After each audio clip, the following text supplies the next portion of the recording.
Welcome to the stream.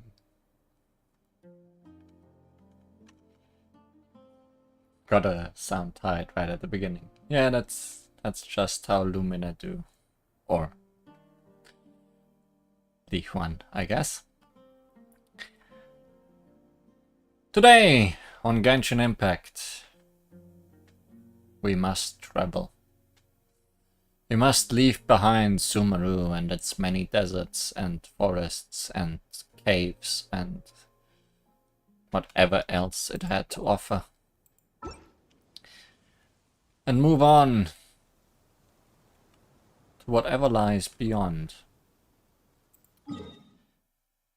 I fully expected Fontaine to be somewhere, anywhere close to Mondstadt, considering they are based on Germany and France, respectively. But no, there is still lots of empty space over here that we do not use for anything so far. Oh yeah, Sumeru also had lots of mushrooms. Instead, Fontaine is over here. Tiny so far. Well, comparatively. We are very zoomed out right now. But over here on the other side of the world from Mondstadt. I mean, it might very well connect along here, but I kinda doubt it. But that would be fun.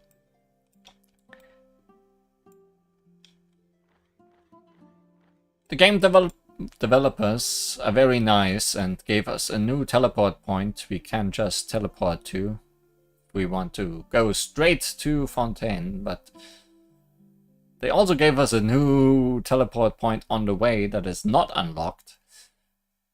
So I think we are going to take this small hike by foot and see what's there.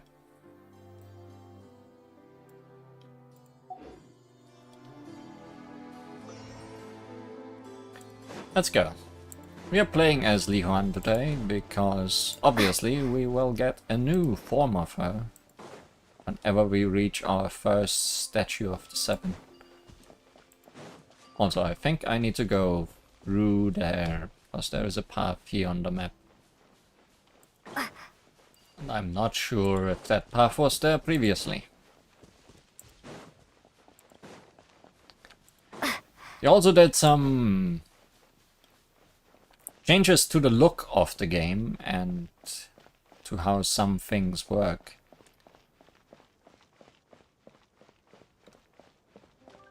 Ah, well, that was an easy teleport point to find. It's not really that much underground, which is what that symbol signifies.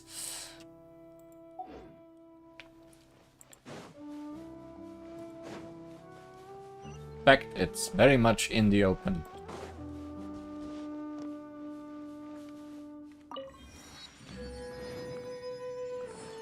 Ah, but I guess I should activate the quest, so we don't repeat what happened in Sumeru, where I just sidestep the beginning point of the quest and have to backtrack.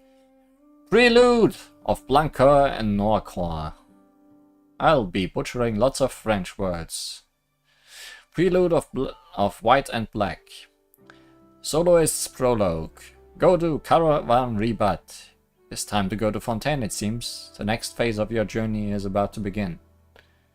Yeah, this is not Caravan Rebat.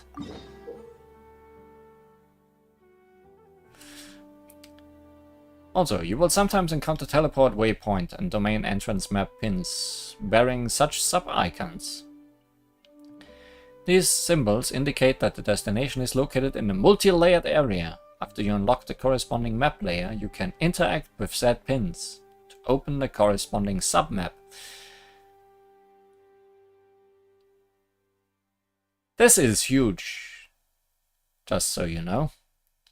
We have been complaining about layers in the desert because it was very hard to keep track of where you are with just an overworld map. Now we actually have layers of the map. Use the layer markers on the right of the map interface to switch between layers within the same group, or select the big icon to return to the top level map. When browsing map layers, the sub-icon on the map pins for the current layer will appear in bright blue. Dotted lines will be used for indicators, quest targets, event targets, etc. that are not located in the current map layer. Additionally, when an area in the center of the map contains different layers that you have previously entered, you can use the layer switching marker to swap over to the corresponding map. Funny that they told me this now, because this is definitely not the first time I've been on the map. But yeah, now we have an underground map for the desert. I feel that would have been very helpful.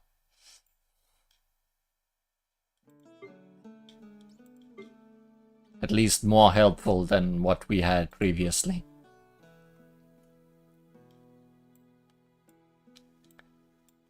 But instead of going here, we need to go here. Good thing I checked the quest.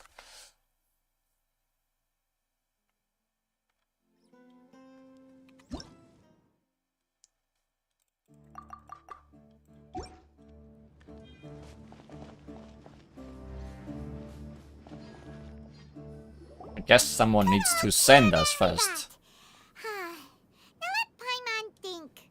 What were we up to the first time we came here? Oh, Paimon remembers!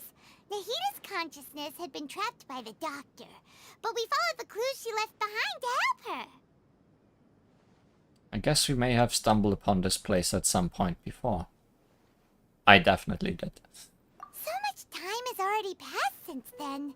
And it seems Sumeru's changing for the better now that Nahita's in charge, right? Paimon just hopes this peace will last a long time. And then Nahita won't have any more new problems to deal with. Yes, but as long as we are around... Yeah, guess you're right. We somehow always find ourselves right in the thick of it. Who knows what will happen next? Come to think of it, maybe it's all because of you. Maybe you're just a magnet for trouble. Oh no, it's all our fault. I was just thinking that you might be the problem, Paimon. Huh? Me? Before Paimon ran into you, Paimon never ran into any trouble. At most, when she was super tired, Paimon got caught in some strange whirlpool and sucked out into sea. And even then, you fished Paimon out. Ah, are we gonna split up? Is this where we fight and never have Paimon again? Anyway, for Nahita's sake, maybe we should think about heading to our next destination for now. Alright, let's continue our journey. Ah, look who it is. Running into you in a place like this? I can see you two still love wandering around. Oh, it's Dia! Since when are we just wandering around? We're usually taking care of some serious business. Even though it may have nothing to do with our journey. But never mind that. What brings you here? I just finished a commission in the desert for a usual client of mine. Nothing too interesting. Just escorting a shipment of goods. I'm on my way to report back. That's when I saw you two all the way over there, chatting away. What were you two talking about anyway? We're preparing to leave Sumeru and head to Fontaine. Huh? You serious? Someone heard that. Can't say I saw that coming. But you are travelers after all. I guess you'd never stay for too long in one place. Yeah, pretty much a year per place. Bumping into you like this will become a rarity. I'm starting to feel sad just thinking about it. Hey, how about I gather a few mercs to escort you two? What do you say? We don't need that. Thanks, but no need. Oh, Paimon had no clue you'd miss us so much. But don't worry, we'll come back to see everyone when we get a chance. Surely there will be events in Sumeru that we do not want to miss. Sounds good. All you need to do to get to Fontaine is cross this stretch of desert and navigate some waterways. Knowing you two, I'm sure it won't be anything you can't handle. So, when are you leaving? Journeys should be spontaneous. Oh, wait a sec. Paimon just remembered there are still a few dishes in Sumeru that Paimon hasn't tried yet. Now, where's that list Paimon made?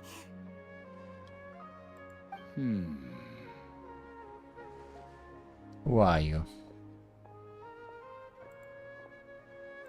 I see. Guess you won't be needing a going away party or anything. It's sad enough to see you go like this. Paimon can be a boat. It's floating.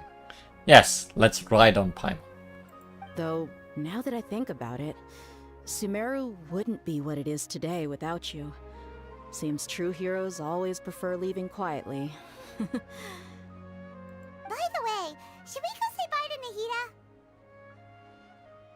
In her case, she'll know from our dreams anyway.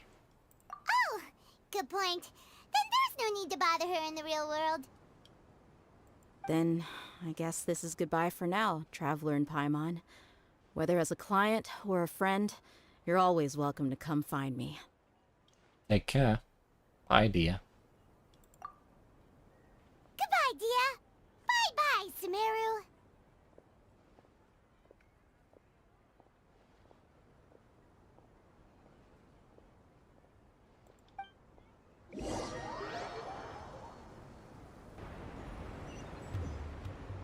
Where are you bringing me? To the new waypoint, I'll guess.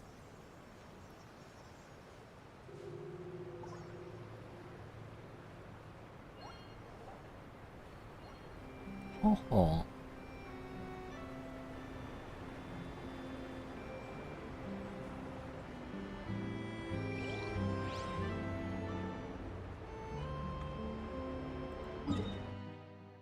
I still want to go this path.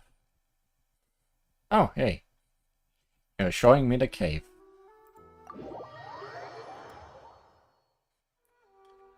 Cliffhanger! But I saw while we were approaching this waypoint that there is orbs in here.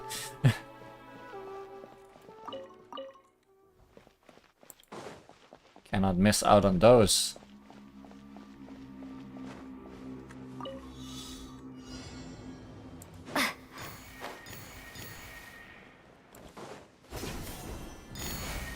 The last orbs of Sumeru. Is this an answer from this world? The last scorpions of Sumeru.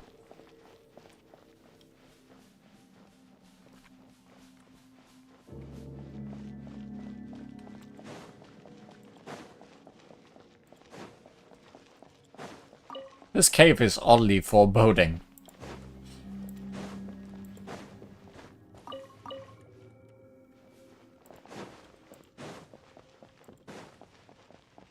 Oh hey, a ceiling.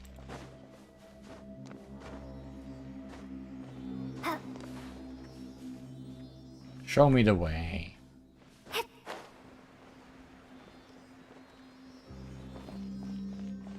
Kinda weird to have a desert border such a huge body of water. I don't know. Probably happens in the real world as well.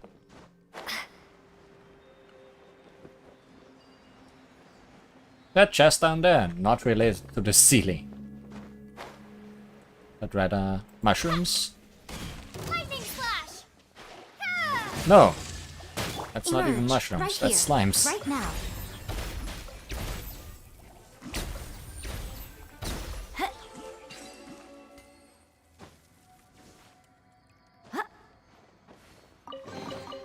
Go on, open it up. Show me what's inside.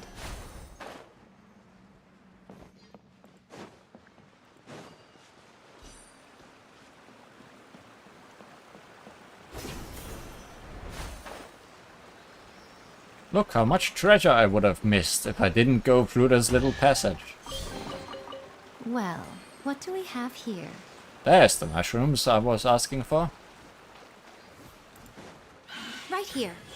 Right now. Ugh. Mind the side effect.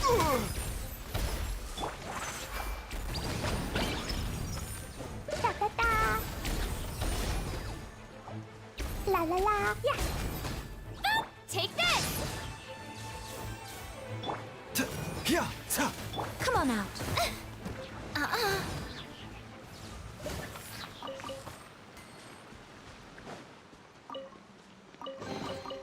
Well, what do we have here? These are interesting statues.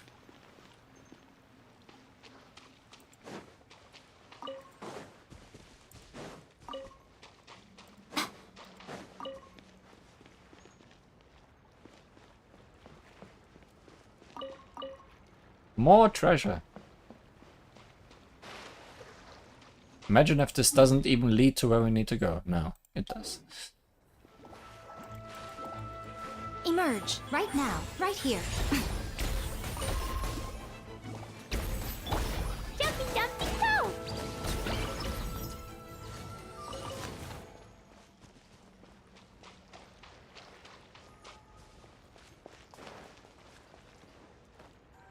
Ah, big troll. Bellowing thunder. Blow them all up. Da da da.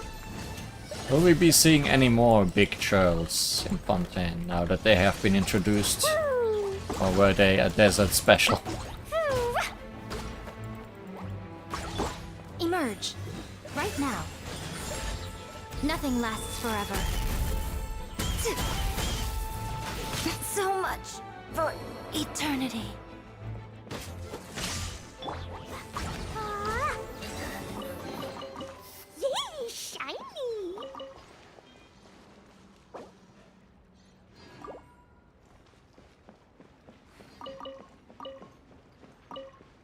a bitter pill to swallow.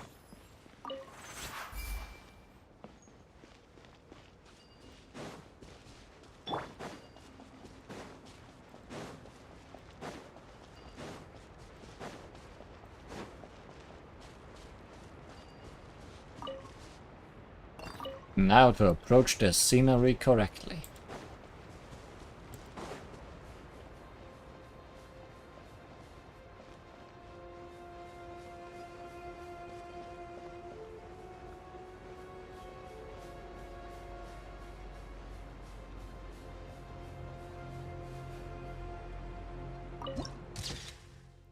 Sourcewater Nation. Added to the archive.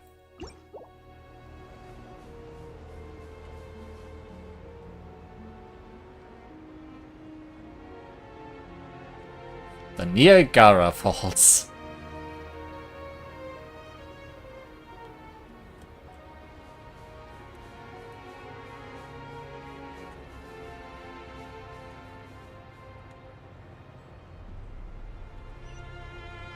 We want to go over there.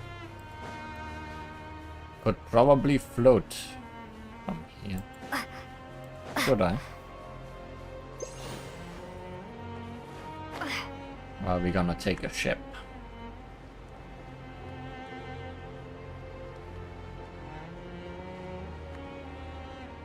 There's also stuff around here, I'm sure.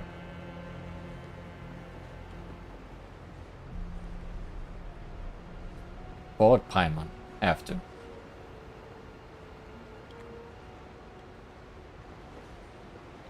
Oh, there is a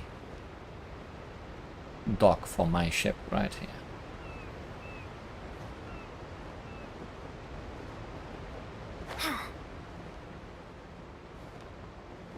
And more big turtles.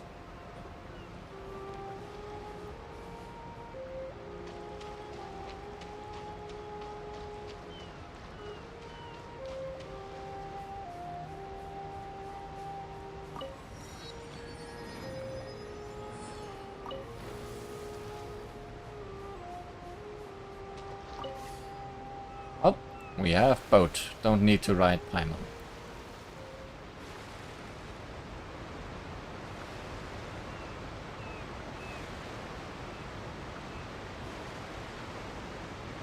And we are leaving the map.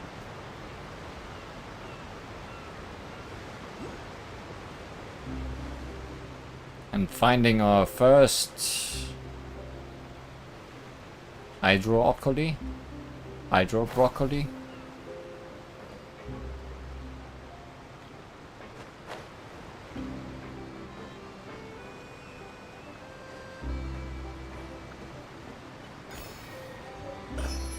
Hydroculus.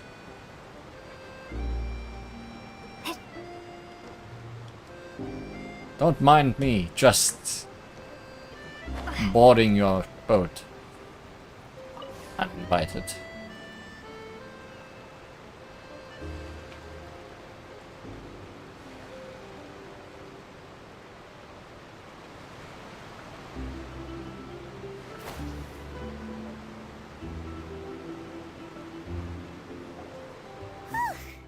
After crossing all that sand and water, we finally made it! Oh, this must be Fontaine's port! Wow! Everything looks so advanced in Fontaine! Paimon's heard that the industry here is extremely developed, and there are all kinds of unusual machines! So I heard, and it's about what I imagined. Just seeing the sights as a tourist is nice, but maybe it would be better if we found something to do. What do you think? Let's start by meeting the Hydro Archon. Good idea! Nahida gave us loads of useful information. Seeking out the Seven is probably still our best source for information at this point. What are you? And also, to find the truth. Oh, our journey is to find my sibling, and also to find the truth. Yeah! The more we can learn, the better. So, what do you think the Hydro Archon's like?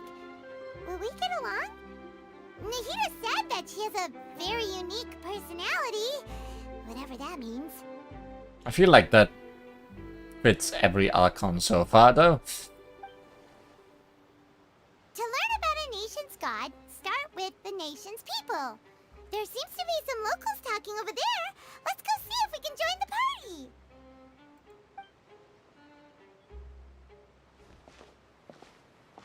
party. If you ask me, it's a tragedy how things ended for him. Clearly, he was a pretty decent person. Yeah, I didn't expect that kind of ending for him. I thought he would at least fight on a little longer for his family. I was expecting a sudden plot twist, but it's a pity that it never happened. Still, his story is quite the tearjerker.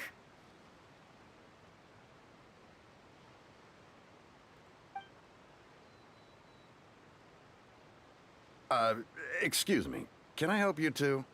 I couldn't help but notice you standing here listening. Just eavesdropping, don't mind me. Hi! We're travelers new to Fontaine, and we had something we wanted to ask, but you seem to be really busy talking about some kind of play, so we didn't want to interrupt. Play? Oh, no. We're talking about something that really happened. In fact, it's a case that was just heard a few days ago. Oh my, is murder afoot in Fontaine? Really? Like, a real trial? But the way you were talking about it and the words you used just now made it sound like some kind of story. Well, good tales are often based on true stories, aren't they? And what you see in reality may also be someone deliberately putting on an act while harboring ulterior motives. Whether something is true or not simply isn't that important. The main thing is whether the story being acted out on the stage is splendid enough. Oh, but it looks like you're not from around here. You probably don't know that the Fontaine Court of Justice is called the Opera Epiclese, or more commonly known as just the Opera House. So they see trials as a sort of opera.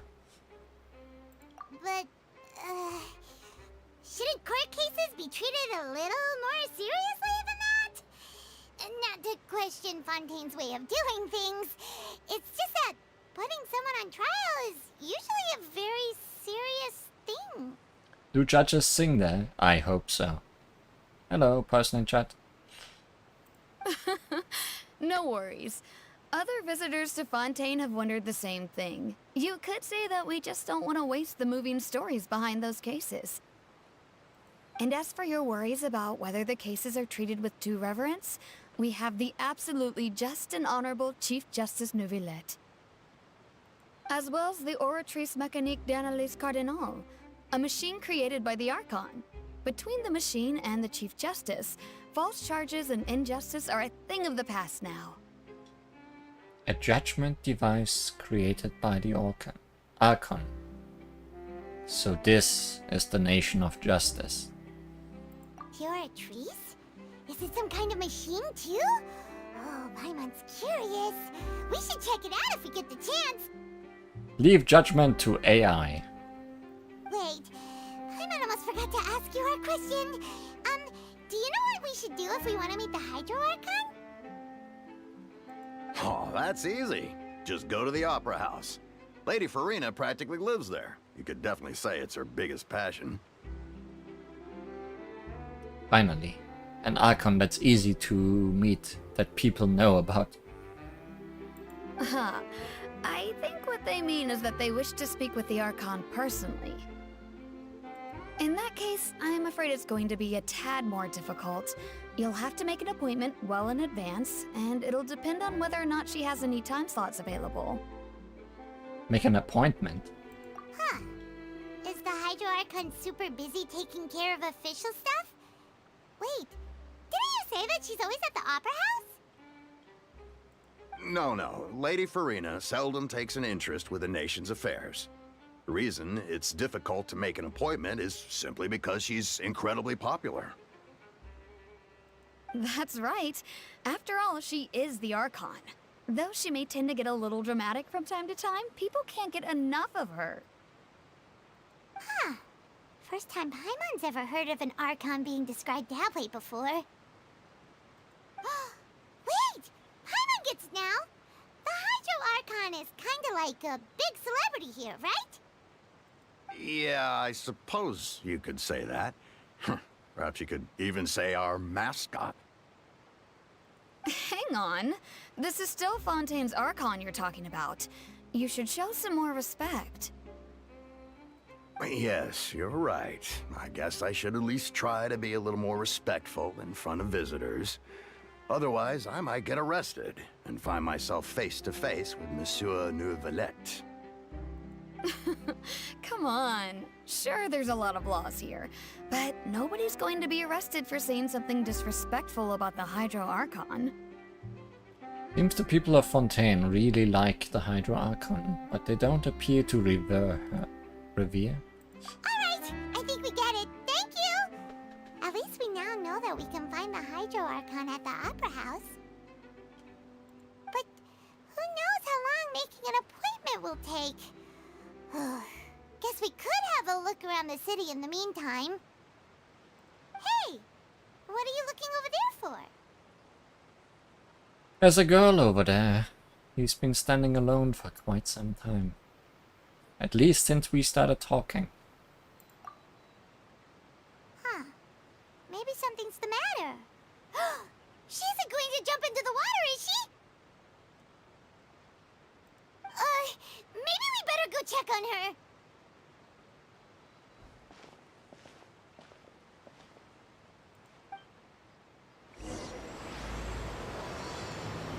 So starts our prelude. Hey, how about we get some tickets to the next trial? I think we'd better wait and see what kind of case it is first.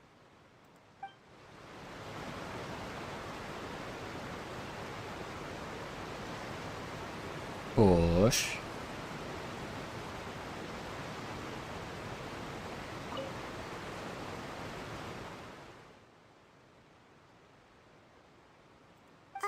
Hello there.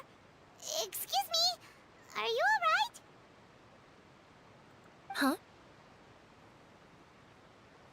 Huh? I'm fine. Thanks. Oh, okay. Okay then. We just noticed that you seem to be worried about something. About many things, actually. But there's nothing I can do but just keep my troubles to myself. I was just reminiscing about a place my brother and I would play when we were kids. It was just atop that hill over there. See? You're pointing at the sea. Wait, are you saying that you and your brother lived in the water? Maybe they are mermaids. Or a fantastical race from Fontaine. Though people call the waters around Fontaine a sea, it's actually just an inland lake that's filled with fresh water. And though I can still see that hill clearly in my memories, now it's been completely submerged. He would skip and jump, tossing sand in the wind. The sun shone brightly, and the air was filled with the scent of the sea. But now, the water is gradually swallowing our memories.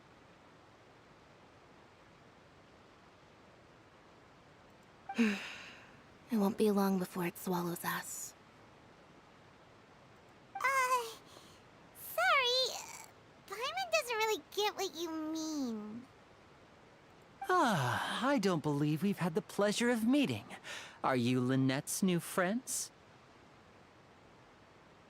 Oh, and you are? Thanks for looking after my sister. She often comes here to reminisce about our childhood, that's all. There's no need for any concern. Allow me to introduce myself. I'm Linny, and this is my sister Lynette. If I had to guess, I'd say you must be travelers from abroad. Nice to meet you. Paimon is Paimon, and this is the Traveler. We just arrived in Fontaine. We were just talking with your sister. Even though we didn't really get what she was saying. He speaks in riddles. Where's your tail then? Maybe just one of their parents was a cat. And maybe only she inherited the cat parts. Or there's ears underneath the head. I see. It's unusual for Lynette to be so willing to talk with anyone. In fact, she seldom speaks at all. I'm usually the only one she ever talks to. Oh, really? Then you two are just like us. Paimon's always the one talking for some reason. Well, most of the time. There's hardly anything left for me to say with you around, Paimon. Because you always steal all my lines! So that's how you think it is? I also think my brother can be too talkative at times. Seems you were right, Paimon.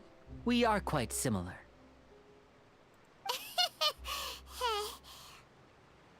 So, what did Lynette mean just now when she said that the water is engulfing your memories? And that it won't be long before it engulfs you too? Oh, that. It's from a prophecy that's been circulating in Fontaine for some time now. Well, I suppose prophecy isn't exactly the right word, because that implies a certain amount of uncertainty. There's no doubt about what's happening in Fontaine now. Oh. What's happening in Fontaine? Where to begin?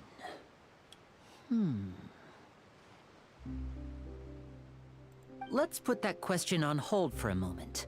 We still haven't formally greeted each other yet, have we? Did all the introductions earlier not count? Nope. Hello, Traveler.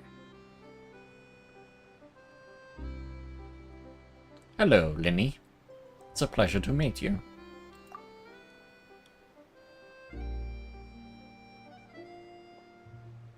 And hello, Paimon. Hey! Why didn't Paimon get a handshake? You're not poking fun at Paimon, are you? Please, don't take offense. Just consider it a sort of etiquette we have here in Fontaine when making new friends. You should remember it. It might prove useful. Oh, alright then. Well, Paimon's just happy to have a local friend now. By the way, we were just getting ready to go to the Opera House to meet the Hydro Archon. Would you be able to show us the way? So you're going to see Lady Farina? No problem at all. In fact, I was planning to go to the Opera House later myself. I'll gladly take you once I finish things here. Please, follow me.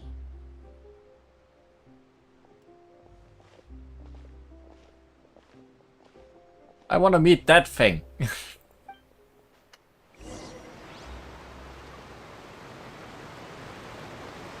But now might not be the time.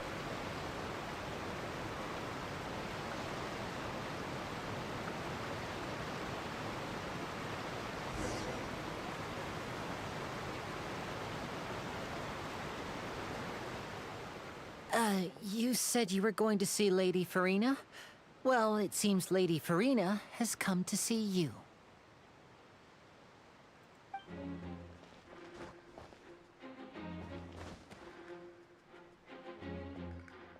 Hello, Lady Farina.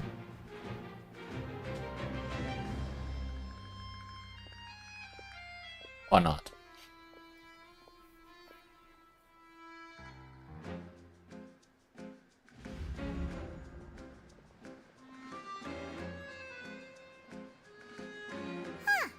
So, she's the Hydro Archon? But how did she know we were looking for her? Time to get arrested. Oh no.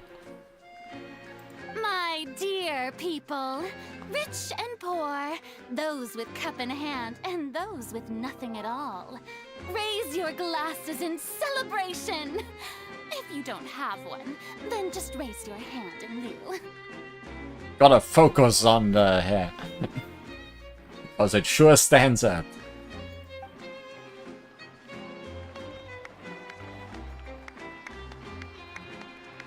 As you can all see, two unfamiliar travelers have arrived in our nation.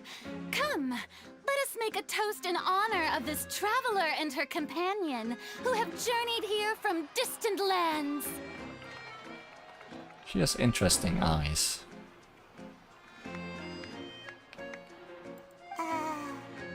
Is she talking about us?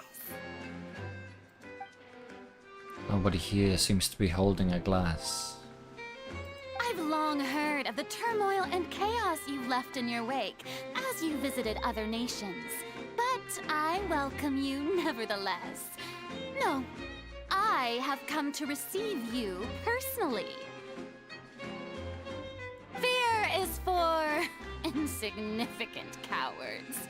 I am a god, and I will never entertain the notion of such meaningless wariness. You can be rest assured, I see clearly your sincerity.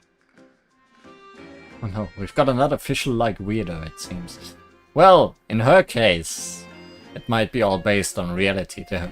Well, Fischl was just making things up. Of course, seeking an audience with me is the most sensible thing to do. It will allow you to truly behold my power and witness my authority. Intelligent people always gather under the correct banner. I, Focalor, hereby welcome you to the nation of Hydro and acknowledge the value and significance of your trip. Now, you may rejoice in this. Well, finding the Archon was easy enough. Yeah, Paimon still can't believe it. Feels like we've only been here for a few minutes. But the Hydro Archon's entrance was, how should Paimon describe it? A little over the top? Miss Hydro Archon? How did you know we were coming? I see. As Outlanders, you inevitably lack even some of the most basic understanding. Don't forget that even the gods can be divided into the mediocre and the excellent. I suppose it's only natural for you to be awestruck by my abilities. You had best stop and consider. Do you really have the noble qualities and etiquette necessary to communicate with a god? All it takes is a flick of my finger for me to know everything about you. Ah, this guy who spied on us told her in advance this is not any of her abilities. Oh, talk about sounding high and mighty. Feels like she can't get over herself. Oh? What's with these looks? Perhaps the welcoming ceremony still isn't enough? What else should I say then? Is she waiting for us to start talking? Wow, I didn't expect to see Lady Farina here. What a surprise! Wait, does this mean they're the legendary blonde traveler? How did I not notice before? Hey, what's all the commotion? Oh, is that Lady Farina? Is there some kind of drama going on? Of course. That's the blonde traveler. The one all those stories are about. Lady Farina came here to personally see her. Oh, I bet this is gonna be the duel of the century. Ooh, I've got to see this. I knew Lady Farina would never disappoint. Yes, but don't get too excited now. My dear believers and spectators alike tend to get quite rowdy, and despite the noise, I've come to tolerate all their ruckus. You may consider this my reward to all of you. I have determined that there will be an epic duel between myself and this traveler from another land, just as you were hoping to see. Oh no, boss fight already. Now she wants to fight? Aren't we getting a little ahead of ourselves? Bring it on! Fighting gods? I've got a resume.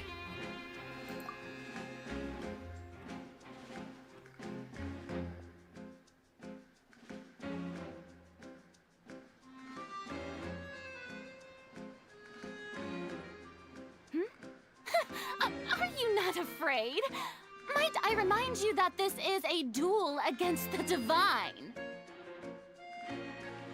What are you trying to do, traveler? Provoking a god in front of her people? I think it was her that provoked us. Stand down, Clorend.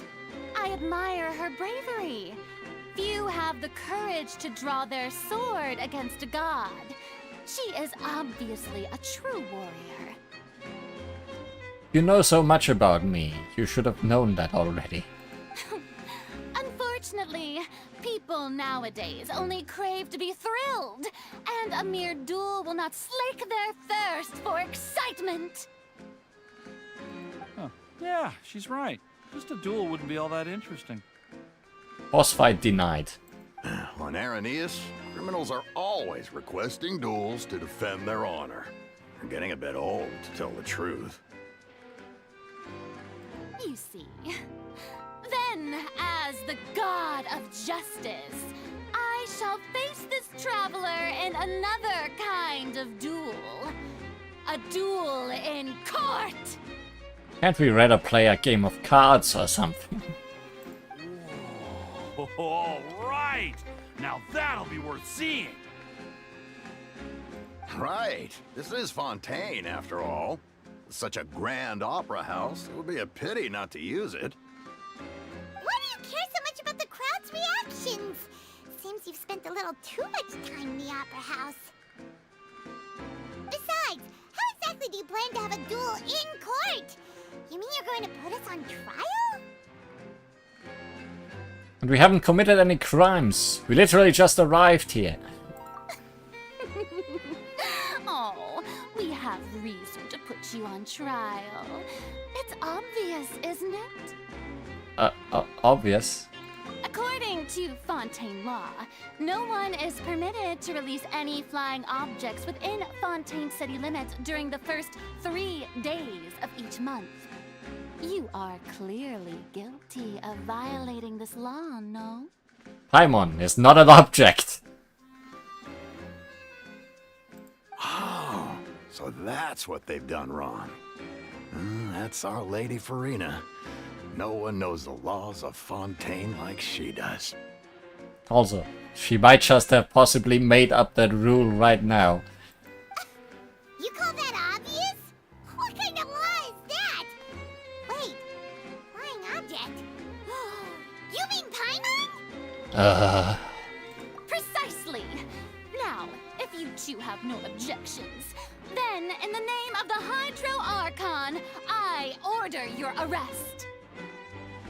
My apologies, Lady Farina. I don't mean to spoil the fun, but if you would allow me to interject, I don't think that Paimon here meets the definition of a flying object. Thanks, Linny. You tell her, Linny! Finally someone who's not crazy. How could anyone call Paimon a flying object? Ah, great magician Linny, my beloved citizen. I'll permit you to object, but how exactly do you plan to prove your claim? Are we already in court? As a magician who just rained on your parade, I naturally should shoulder the responsibility of saving the show. So, with such an audience gathered here, allow me to perform a trick for everyone.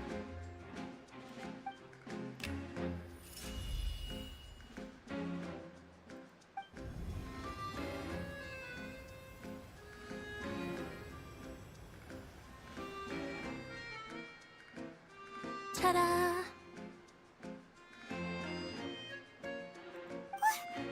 What's that on Paimon's back? Hey, when did you do that? Ah, and Linny patted you on the back.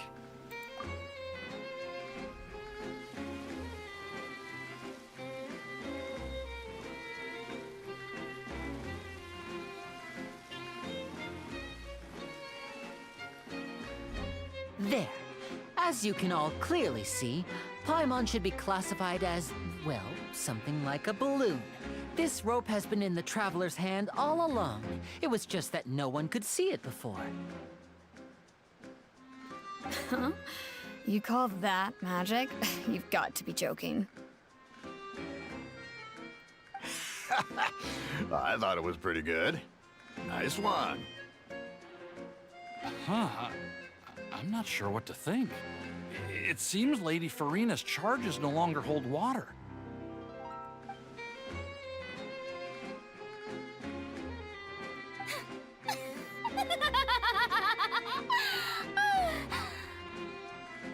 Amusing. Very amusing, Linny. Just the sort of unexpected twist that I enjoy. With you here, today's performance can finally be called complete. Performance? You see all this as a performance? In which case, consider the matter of your trial resolved. The god of justice will not bring charges against an innocent person.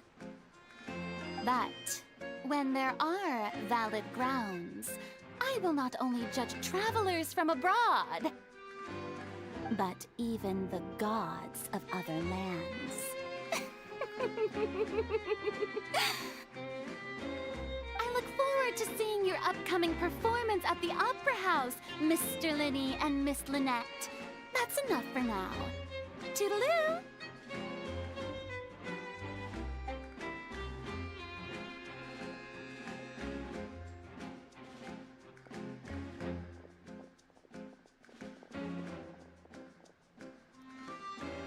This icon is gonna be trouble, isn't it? And just like that, she's gone. Well, that's the most unpredictable Archon Paimon's ever seen. We never even had a chance to ask her anything. But that's a problem for future Paimon. That whole scene just now was really... Thanks for bailing us out, Linny. Did you know that was going to happen? Don't mention it. I just happened to remember that there was such a law, so I did a little preparation, just in case. I didn't think it would actually come in handy. Ah, so she didn't just make that up on the spot. So, Now do you see what kind of god Lady Farina is? A troublesome god. She can be a bit confusing at times, but she is still amenable to reason. Is she really that reasonable? Anyway, Paimon had no idea you were a magician, Linny. It sounded like you'll be performing at the Opera House, right? I just know a few simple tricks I use to make a living. Lynette is my assistant. It will actually be my first time performing on the most prestigious stage in Fontaine, the Opera House. But isn't the Opera House where criminal trials are held in Fontaine? When there are no public trials being held, the Opera House hosts a variety of other performances. To the people of Fontaine, the line between a trial and a performance can be a little blurred. And speaking of performances, I would be remiss to forego this opportunity gifted by fate. Might I invite the two of you to see my performance? We're going from one performance to the next. My brother's always excited to make new friends. Oh, sure. We don't really have anything to do now, and we wanted to go to the Opera House anyway. I would be delighted. Splendid. In that case, why don't we go together? I'll show you the way. I just have something to take care of first. Is there any way I can help? Oh, you really mean it? Then I'll take you up on your offer. This is a magical item known as a magic pocket. Perhaps you can help me distribute them to the people here. As long as it's not against the law. Huh? What are they going to use it for? About that... You asked me before about the prophecy, right? Let me start by telling you a little more about what it entails. I'm not sure exactly when it began, but a prophecy has been circulating around Fontaine. It says that every person in Fontaine is born with sin. No matter how the Nation of Justice holds trial after trial, this sin cannot be absolved. Until one day, the water levels in Fontaine will rise, and the sinful people will slowly be drowned. In the end, the people will all be dissolved into the waters, and only the Hydro Archon will remain, weeping on her throne. Only then will the sins of the people of Fontaine be washed away. That sounds pretty gloomy. Why are people in Fontaine born with sin? What is that supposed to mean? They all broke the law. There are lots of guesses. Some say that the ancestors of Fontaine stole the power of the seas and stirred its wrath. Others say that the people of Fontaine never heeded the first Hydro Archon's warnings and offended Celestia. But here in Fontaine, evidence is what matters. There hasn't been concrete evidence for any of these claims, so they can only be regarded as conjecture. That's sounding more like the Netherlands than France now. Yeah, the Netherlands sure are fighting against getting flooded. If even the people in Fontaine don't know what sin they committed, wouldn't it be better just to ignore the prophecy completely? Why bother feeling guilty all the time? That's exactly what the people did at first. But in the last few years, the water levels in Fontaine have actually started rising. Now the water is engulfing our memories. It won't be long before it engulfs us. Many places have already been completely submerged, and now lie beneath the sea. Many people carry on with their lives as before and shrug it off as a natural phenomenon. But my family and I think that the people of Fontaine shouldn't ignore the possibility, which would end up sentencing them to death. We hope that at least the people who reside near the waterfront can move away before it's too late. So, we've started distributing magic pockets to them. As a magical item, these magic pockets have astonishing capacity. I'm sure they will come in handy when people are moving their belongings. Oh, Paimon gets it! It's like preparing for a rainy day! But this is more than a bit of rain. I wonder if I have something similar to that pocket, considering how much stuff I can carry around without problems. If the prophecy is true, then is there no way to prevent the disaster? Perhaps only absolute power could ever contend with such a catastrophe. But who knows? We're just tiny specks in the grand scheme of things. Now, if you'd like to help, then please give these magic pockets to anyone nearby. Be sure to convince them to take it, regardless of what they say. Just force it on them. Magic Pocket. A Linny-style magic item that can not only be extremely useful for magic shows, but also has powerful storage capabilities to help the people of Fontaine cope with the prophecy crisis. Speaking of deep pockets, with this update, wow, plural, the artifact inventory has finally been increased by, I think, 500 or something. So maybe it won't be full all the time anymore.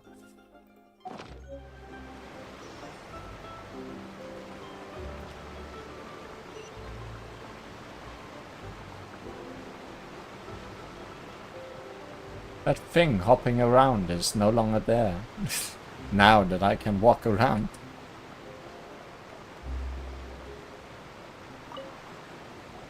What's this? So you also believe in the prophecy. Keep it. I won't have any use for it. Take it. What? You mean you don't believe in the prophecy? No, I believe in the prophecy. But I also believe in another story. The story says that people once lived in the ocean. They were one with the ocean and couldn't live apart from it. I think that's two mermaids back to back on your head. But as time wore on, people desired to live on land and developed blood vessels, encapsulating the sea within their bodies. Thus could people set foot on land. So, if you ask me, when the water rises and takes us all, it'll be like we're going home. People were fish, and now there's a conspiracy. And then they will be fish again. Oh, we hadn't heard that one before. But people can't live underwater. They'll die. You should probably still take it. All right, I'll take it. I guess I just feel that being dissolved into the water doesn't necessarily mean death.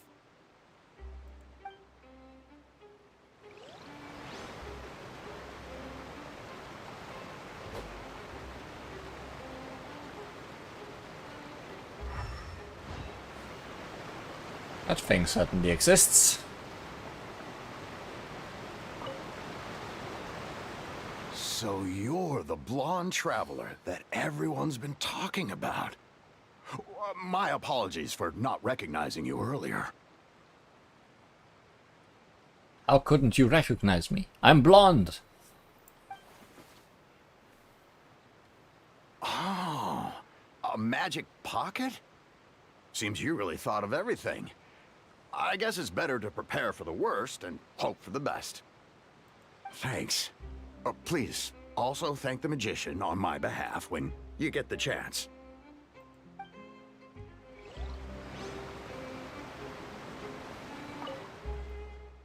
This bulletin board has been specially set up by the Harbor Master of Romaritime Harbor to publicize all important matters in and around the harbor. Any questions may also be posted here.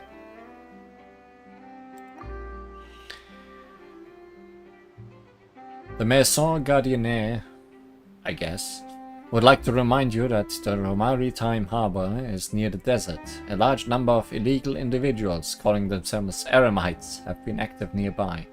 Merchants passing through should remain vigilant. If you see something, say something. Contact the Maison Gardienne.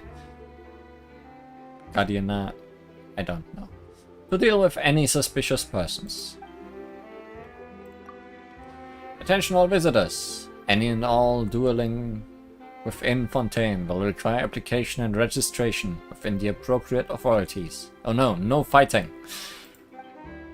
Private, unapproved duels are strictly prohibited. Any participants will be punished to the fullest extent of the law. Any and all losses and damages resulting from unauthorized private duels will be borne by the participants. Arrest made by the Maison Gardiennage are not considered duels or dueling behavior. If you wish to uphold your honor, you may apply for a duel during the trial process. Refrain from any last-ditch resistance if you wish to avoid meaningless losses. Continue reading. Wanted, name unknown, seeking any and all relevant information.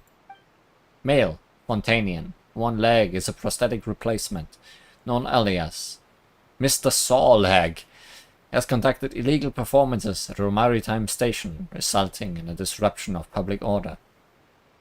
I wonder what part of him might be replaced, and with what. Rewards are available for information leading to the capture of this individual. If you have any related information, please contact the Maison Gardiennage.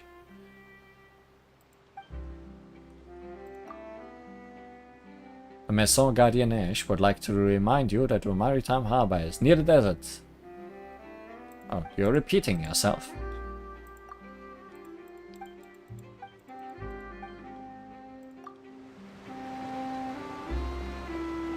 There's more messages in there. I'm not gonna get to see them now. Also, you have no way to cross this water. Everyone needs to swim, or walk all the way around. I guess ships go in here. That's why there's a big door.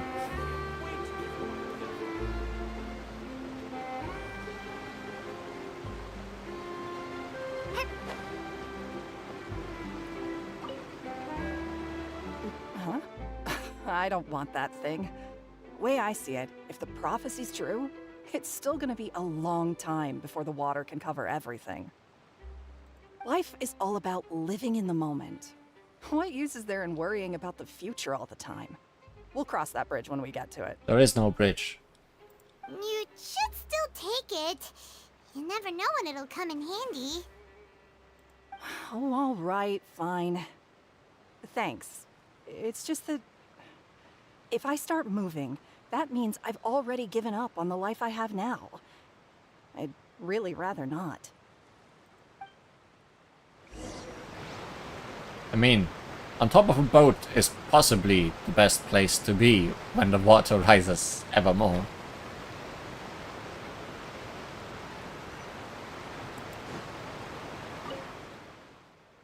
I sure hope she likes the present that I picked out ever so carefully. Present? That's right, I've chosen something special from Fontaine to give to my lady love. Curious? I'd hope. All the other sailors hurried off to the court of Fontaine the moment we came ashore, only I came back here. Sailing is hard work, yeah, but I truly look forward to setting sail once more to see my lady love in Nutland. When it comes to passion, I'm nothing if not a serious man. If all goes well, I'd even be willing to change lines of work and stay with her. There are quite a few tribes where she lives, and different tribes come with different rules. Will I be able to integrate smoothly? Now that we're in Fontaine, we can immediately start talking about Nutland. Oh, you already handed out all of the magic pockets? That was fast. So, what did people have to say? I bet you heard some interesting opinions. Hello, Jacob. No kidding, many are quite stubborn. Yes, but that will change once disaster strikes.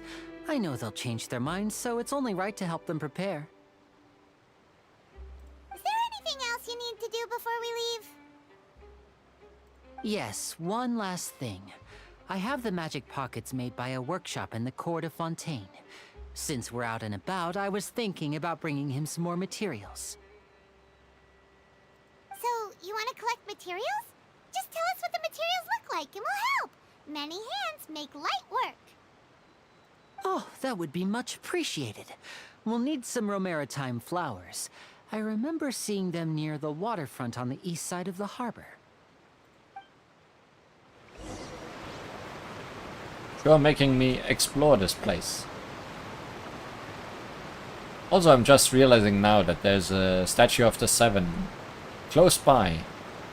But possibly not on my level.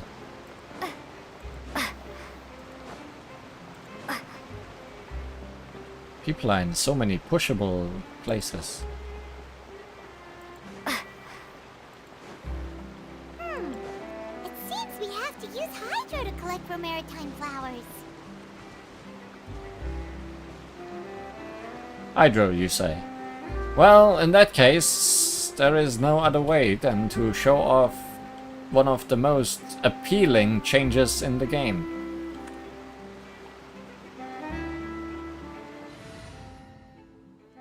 The character selection menu, or team menu, has been completely reworked in the way it looks.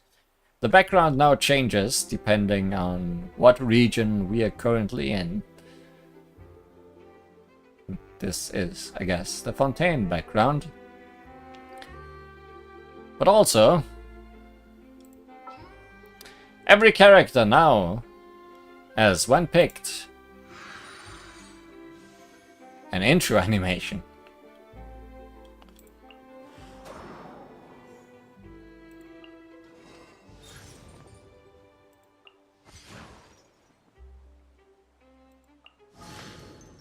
They sure put a lot of work into this.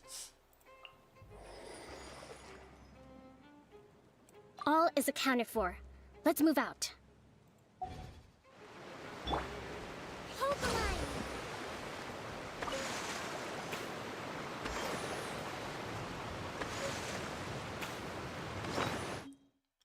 Fibery, Romaritime flowers. Romaritime flowers plucked to help Linny make magic pockets. Okay, these are not the regular ones.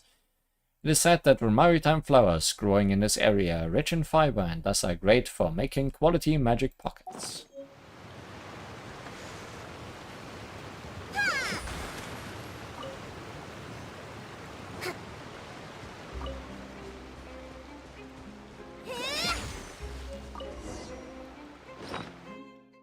Marcotte.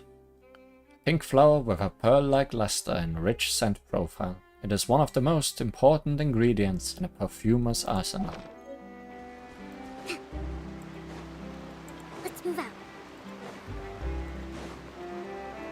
Also, are these trees with wood? They are indeed.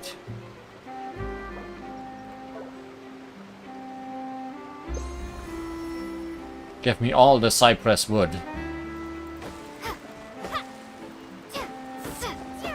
Surely, this is not against the law.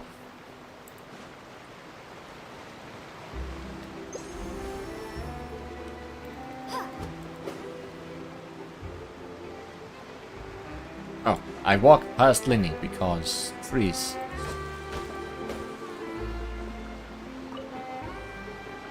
You made quick work of that. I can tell you're an experienced traveler. I've also finished collecting a few here. Maybe next time you'll feel like helping too, Lynette. No way.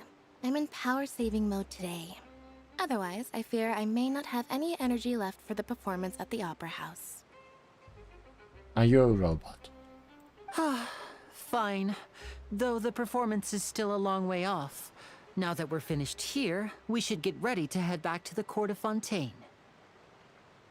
So, we're going to the Court of Fontaine before we head to the Opera House? Good. Paimon wants a tour of Fontaine's largest city and try...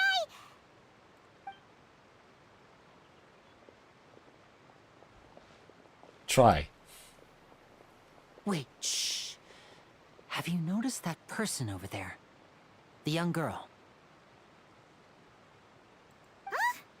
What's wrong with her? Paimon didn't notice anything. How old is my account? Day 1. She's obviously a thief. Magicians and thieves practice similar methods. We divert attention, and a distracted audience is one that won't discover what you're really doing. Watch her movements carefully.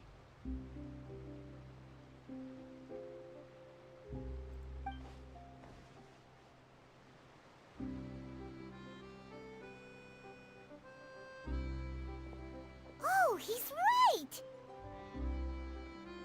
Shh, keep your voice down.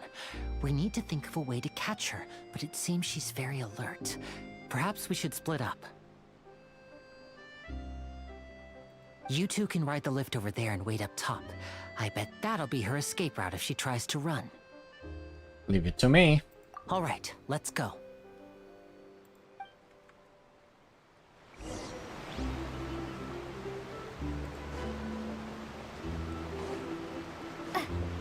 It's the top of the lift also where I'll find my statue of the 7.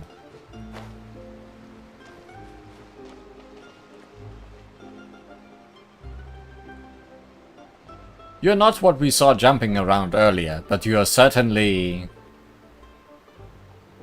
a figure. Baguette. Woof woof. Good doggy, good doggy. Woof woof.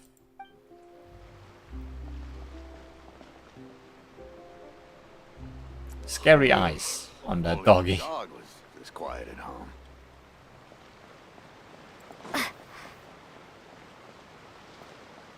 Woofs and baguettes, yes.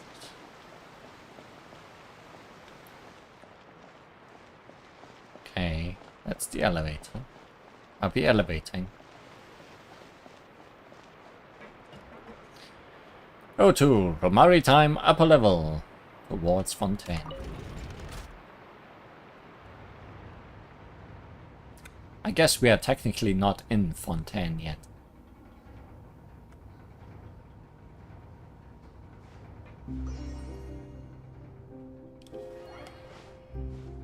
Long elevator.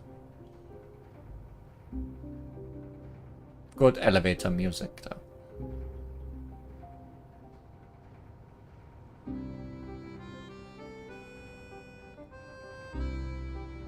So how was your day? Super happy fun left.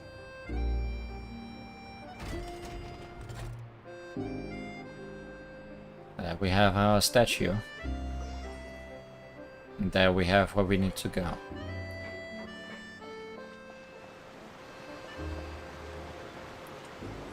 Oh, we can see that giant tree from here. That's actually a super good view.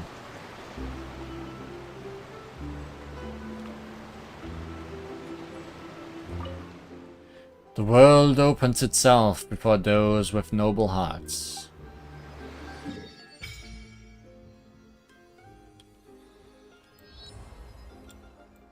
It's a straight road, mostly.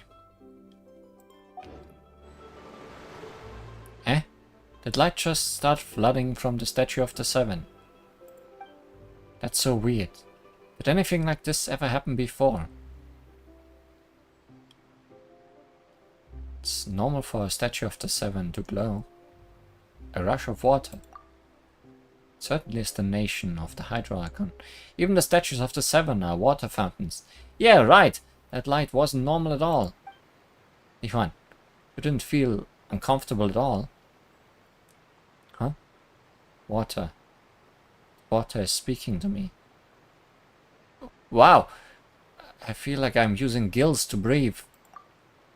Good for you. First try growing a pair of gills and show Paimon. Huh. Seems like you're feeling pretty good. Paimon can't believe Paimon was actually worried about you for a moment there. We are fish now.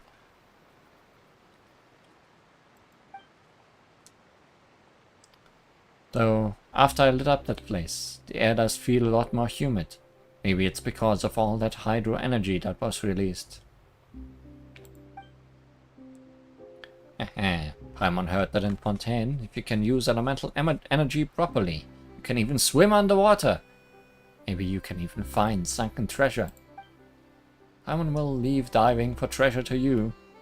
Paimon will stand on the shore and wait for you. It will be lonely, going underwater alone. Ah, but being in the water is scary.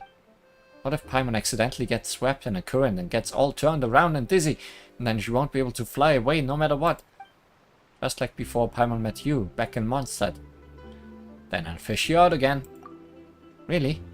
Then maybe Paimon can try going underwater with you. Huh. You'd better not go back on your word. Fontaine's Blessing. A mysterious power that flows out from a statue to imbue you with the blessing of transoceanic source water. Your progress will remain unhindered so long as you are moving through the lakes of Fontaine. Under the protection of the transoceanic source water, what you expend while moving underwater is not stamina, but aquatic stamina. As such, when your aquatic stamina is expended, you will not drown. Fontaine may look a little bit small on the map right now, but there's a whole lot of underwater to explore for us, which I'm looking forward to. But also, did we get hydroed yet? No. Resonate with Hydro. Is the Hydro MC good? I do not know anything about her. So we will find out right now. Land of Fair Springs.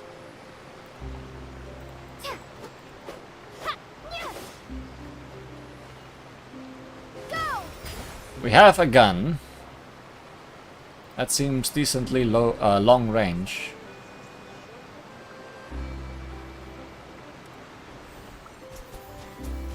And I lied. I read up a little bit. We can also hold the elemental skill and shoot with our gun for a little bit more.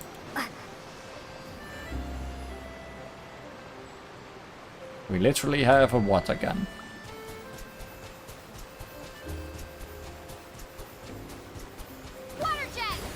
Don't know what our ultimate does though. Guess we'll have to find out. Also, in terms of equipment, I essentially rebuilt the same thing I built for Nilo with the... Wait, Gilded Dreams? Is it Gilded Dreams? No, not Nilo. I'm using Warushka's Glow, which gives more HP. And increases elemental skill and elemental burst damage, among many other things. That is the recommended set for Hydro Traveler, as well with Key of Kachnisut, which is Nilu's preferred weapon. So I stole it from her for today. Pew pew pew, indeed. Now we can be the law and shoot thieves. This is the spot where Linny wanted us to wait. Oh, look! Isn't that her? Shoot her! Ready to stop her. Oh no! Did she notice us? She started running the other direction! What should we do? Should we chase her? Our job is to block this path. The rest is up to Linny. You're right. She might also be trying to lure us away. You wait. there's no sign of the thief. Nothing's happened for a while now. Paimon wonders if Linny caught the thief. Seems there's no reason for us to stay here. Let's go find Linny. Elevator back down. Yeah, let's go.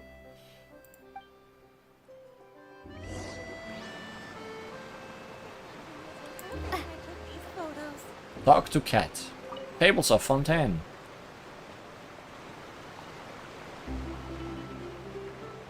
Where is Linny? Okay, he's not down the elevator.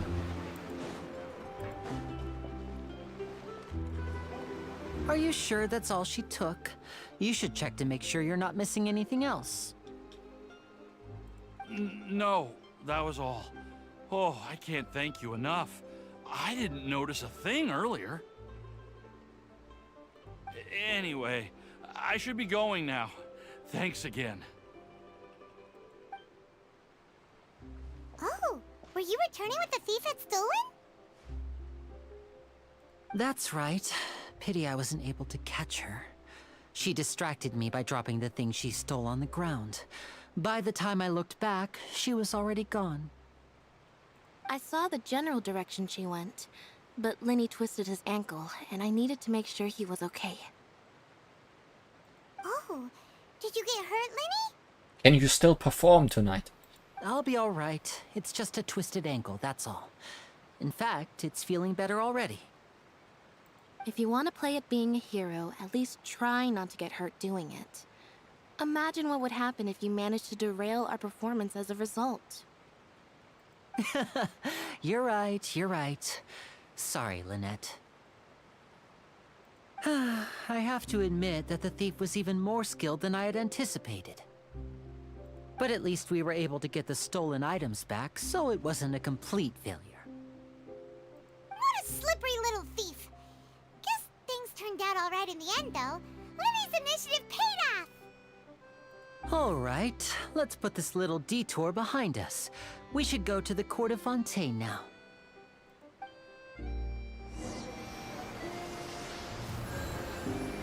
Ride the aquabus to the court of Fontaine. Is this what the summer event prepared us for?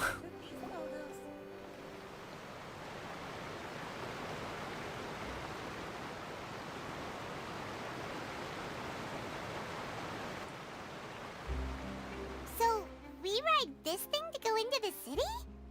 What an ingenious way to get around! People in Fontaine really know how to use water! This is an aquabus. It allows people to travel between several key locations around Fontaine. Maybe it's not like things from the summer event. It's pretty convenient, but the ride can become a little dull after a while. The scenery is always the same.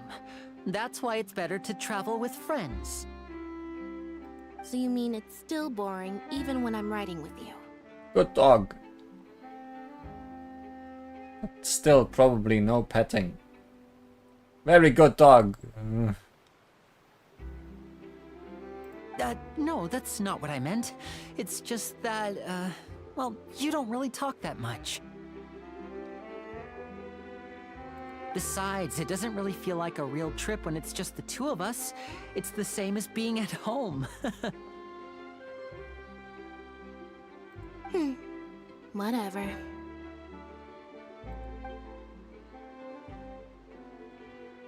Guess that's what it's like to be an older brother. It's about time for us to leave. Let's get on board.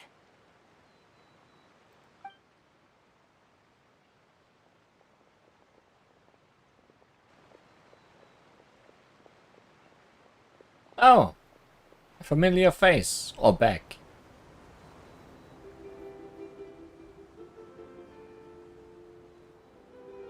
Huh? What? Traveler! Paimon! Charlotte! It's Charlotte. We didn't play that card game event. Surely we would not know her. In the story of my life, this is big news. Wonder how this would play out if we didn't meet her in the event.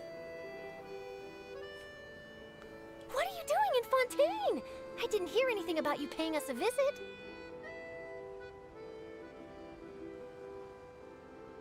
Yeah, it's quite the coincidence.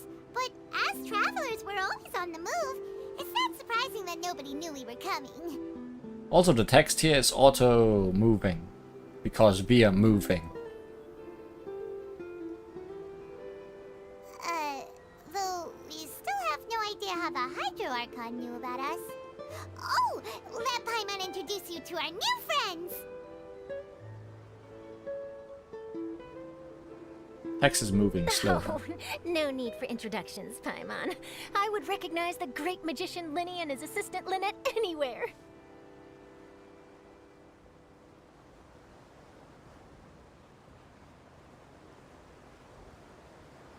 I wouldn't be much of a reporter if I didn't know who they were. It's a pleasure to meet you. I'm Charlotte, a reporter for the Steambird.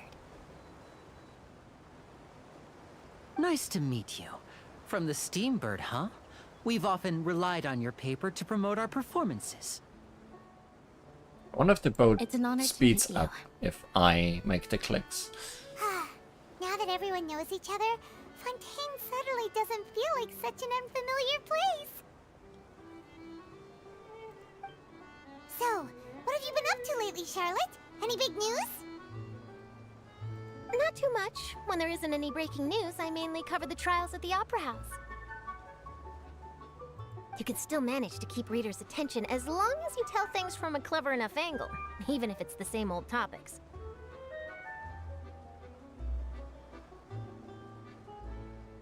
For example, reporting on how a scammer once deceived vulnerable girls into relationships, or how a financial criminal was once so poor that they ate a single piece of bread for 5 days. That would definitely get my attention. You're right. Seems you know me pretty well. What I'm really after is exclusive, sensational news pieces that could shake the country. These smaller stories are a waste of my talents. Oh, I just remembered. I've been following a case lately. Well, a series of cases, actually. You mean the serial disappearances of young women case? That's right! These stories are the talk of the town right now, and it's probably the most mysterious case we've ever seen. If I'm the first with a draft ready to publish when the case is finally cracked, and it's the headline story in the Steambird, Then you will be the next young girl to disappear. oh, when that happens, I bet all the other reporters will shed tears of envy. I've already gathered all kinds of materials. I just can't wait for the truth to be revealed. So, what is the serial disappearances of young women case? You mean the culprit hasn't been found? That's right. The first missing girl case happened almost 20 years ago. And ever since, after a period of time, another girl disappears. What the cases have in common is that the girls are all of a similar age, and that they've all vanished without a trace. But the scariest part is that to this day, none of the girls have ever been found. Many suspects have been arrested over the years in connection with this case, but shortly after each arrest, another disappearance would always happen. And there must be more than one criminal at work. Or the copycat criminals. Yes, it's possible. But either way, I believe that every case has some precise truth behind it, waiting to be exposed. Yes, I agree. And at the very least, the family of those missing girls deserves some sort of explanation. I just imagined for a second what I would do if Lynette were to suddenly disappear. I'd pay any price to get her back, and then find a way to track down the culprit. Please don't imagine that, Linny.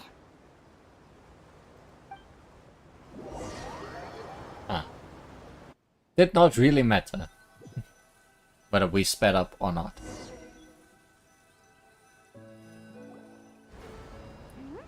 Hey, we're almost there! Look!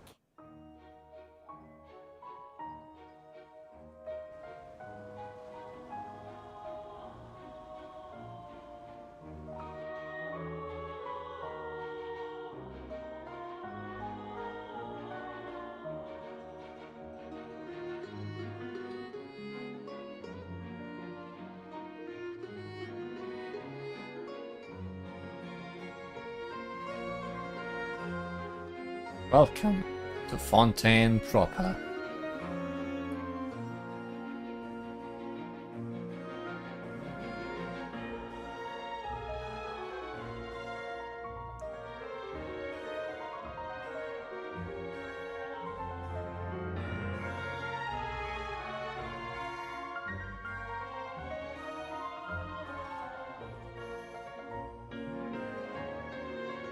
Well, I really enjoyed chatting with you. Life should be full of pleasant little surprises like this. Yeah, us as well. The ride went by too quickly. Ah, I have an interview to get to. I should get going before I'm late. Okay, Paimon hopes we can chat again soon, Charlotte. See ya! Bye now. Oh, be sure to stop by and see me at the Steambird when you have time. Seems you still don't have a vision anywhere on you. What a tough job. Always running around and interviewing everyone. Well, where should we go now? If you don't mind, how about we stop by my home first? Besides, I still have all the materials we collected. Imagine not putting water on the roads and walking on them. No, impossible. Sure, we wouldn't mind at all. This city is so huge, Paimon wouldn't know where to start anyway.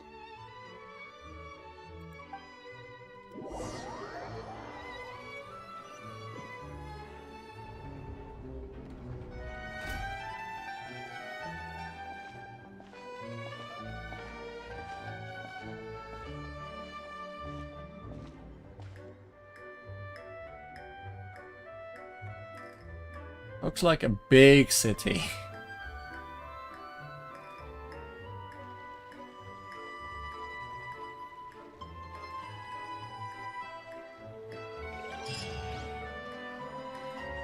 Court of Fontaine.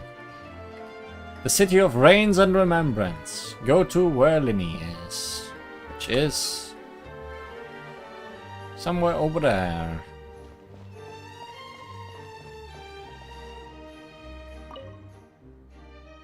The waters gleam, the fish they leap, the sea foam sings of night's deep sleep.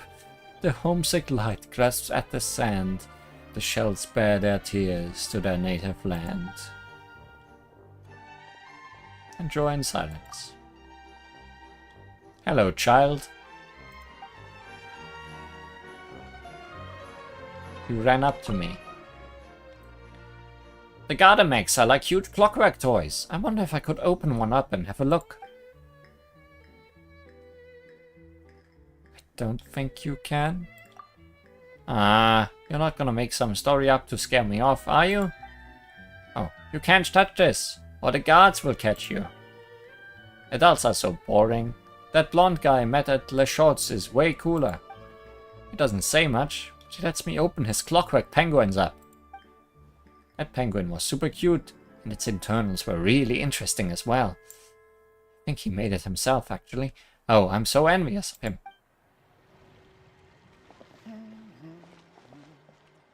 Does this big machine run on clockwork too? Goodbye.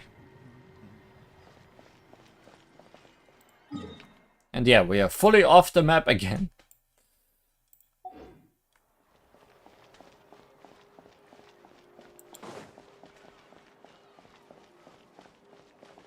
Your name is not French. Every scent tells a story.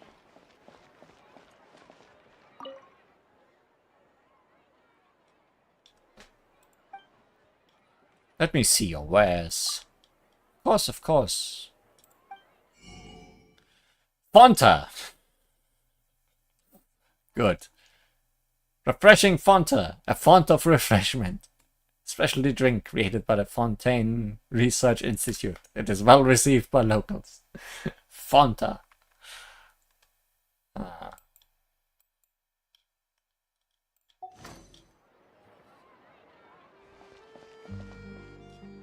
More good dogs.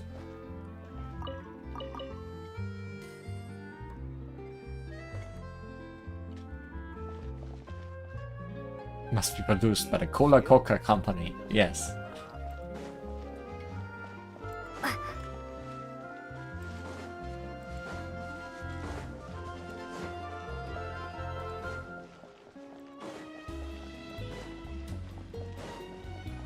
La la la.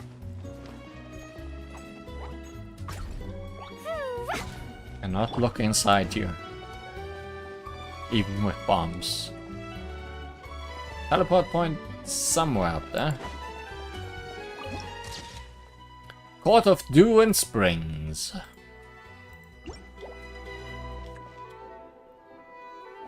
Or just climb.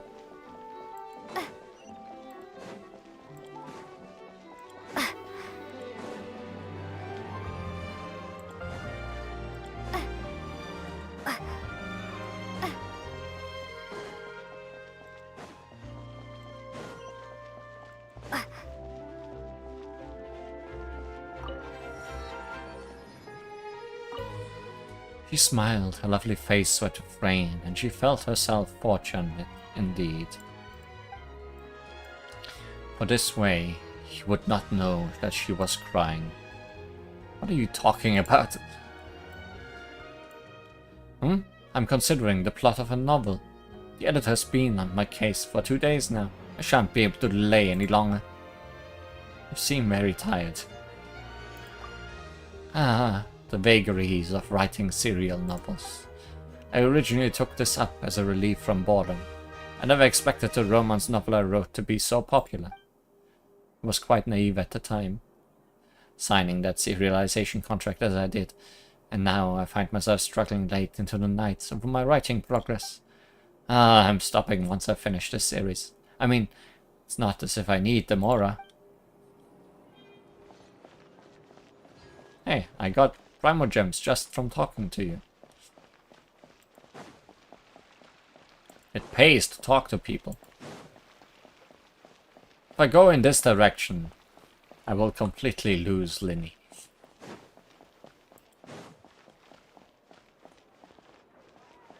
Hats! Can I have a hat? A loth.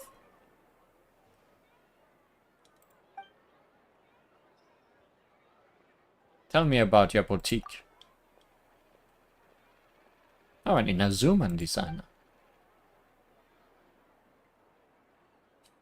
Revolution! Viva la death!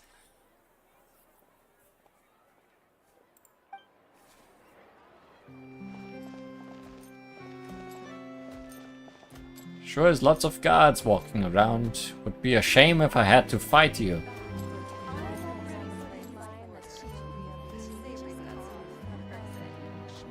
Dogs in this country are unique. I must say.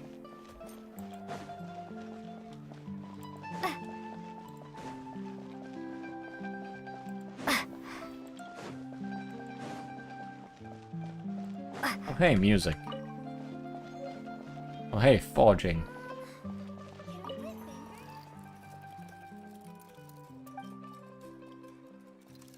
Tell me about the clocks. I can hear them.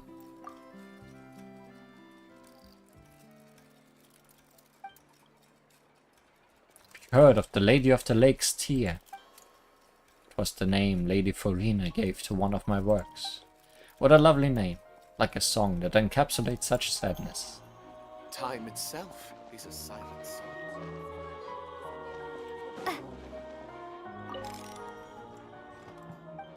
House of Curiosities. I apologize, but I haven't encountered anything that catches my fancy lately. Come again later, if you please. This one will unlock after we are done with Fontaine's story, I guess. As usual.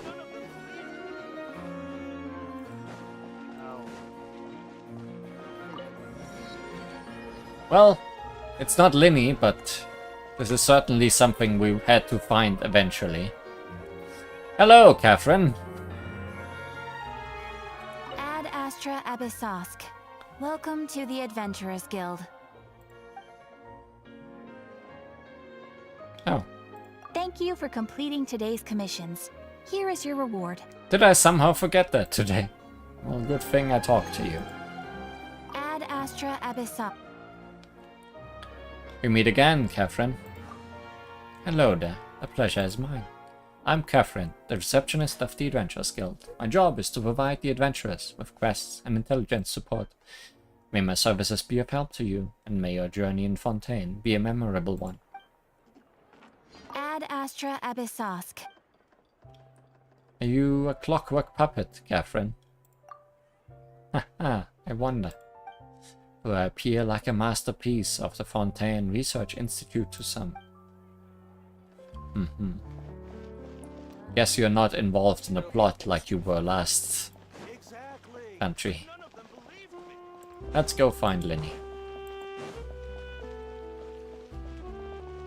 Does this lead Linny wards? No, this does.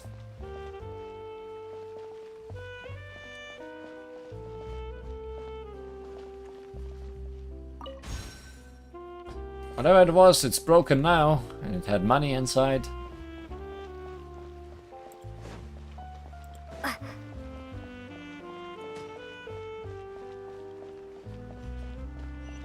Oh, female blacksmith this time around. Hello, what can I help you with? I'd like to buy some weapons. Take your pick. Which one of our products is masterfully crafted?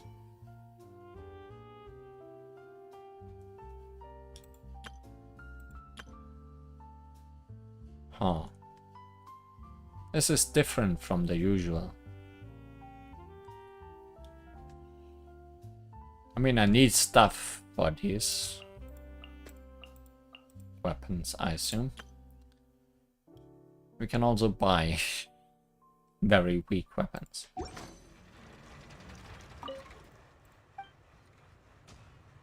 I'd like something made.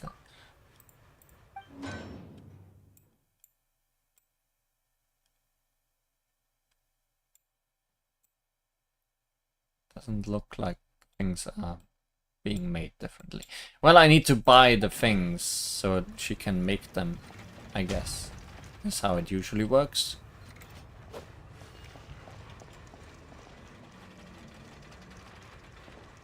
Estelle, literally Estelle.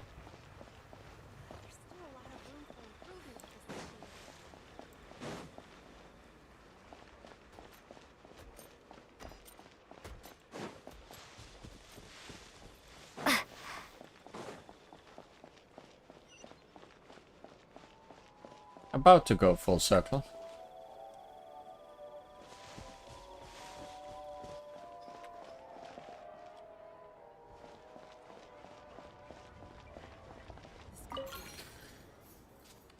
Hey Lucerne. The most bitter coffees and the sweetest cakes. Tell me about the sweet stuff. Recipes! We need those, always. Conch Madeleine. And more Fanta. We can actually see what we just bought. Looks tasty.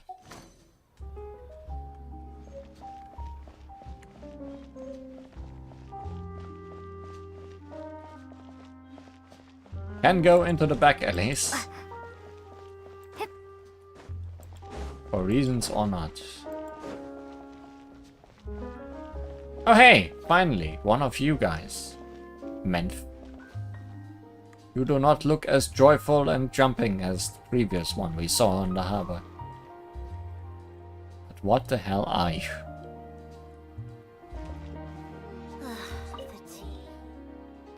Oh, esteemed Eudex. Eudex. The life of a small person truly is difficult. Are you alright? Thank you, kind soul. Would you be willing to hear a Melusine's troubles? I guess that's what you guys are. Melusines. Perhaps I'm at fault for having been too enthusiastic about integrating into human life, but I've gradually found that there are a lot of difficult things to adapt to.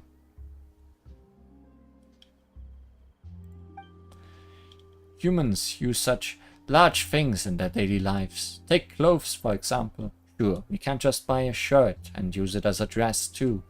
We still need to get the cuffs tailored.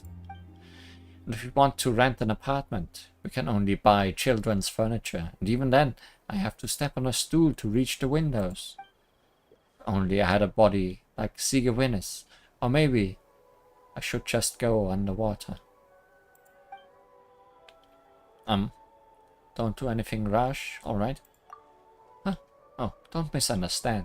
There's no need to worry. In any case, we Melusines are excellent in the water. When I say underwater, I'm referring to the place where Sigewinne works. She's a companion of ours. She looks more like a human. She welcomes friends from the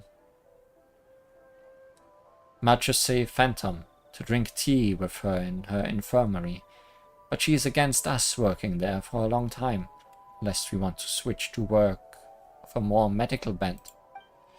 That's because many of those underwater have been sent there by the Majesty Phantom, so they probably wouldn't want to see uniformed Melusines. Is it too late for me to change jobs? It's never too late to start.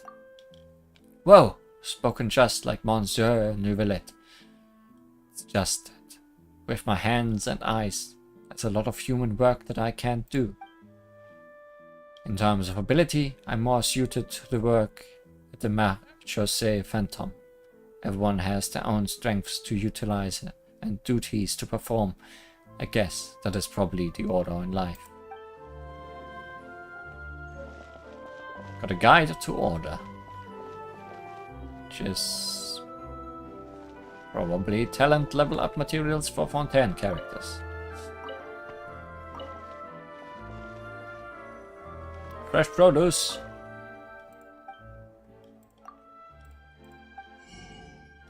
Certainly fresh produce. Bull fruit. Fruit that grows in warm and damp environments with ample sunlight. Inside this round and rotund fruit hides a sweet and refreshing surprise.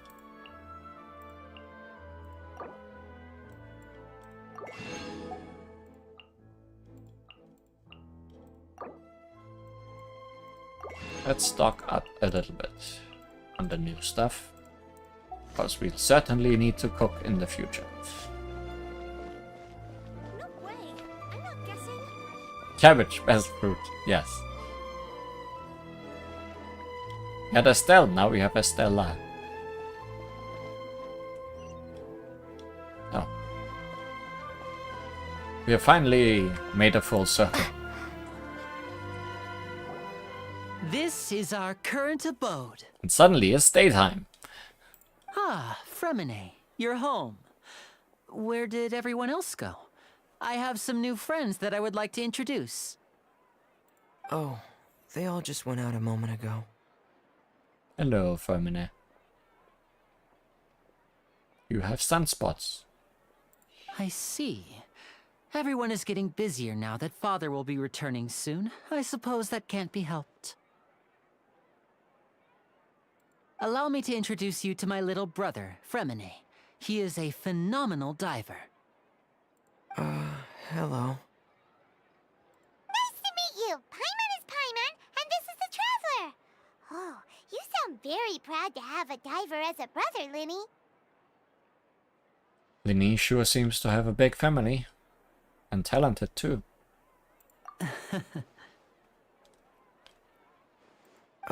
Linny, could you come here for a moment?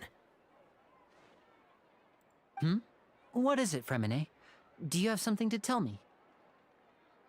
It's alright. You go ahead.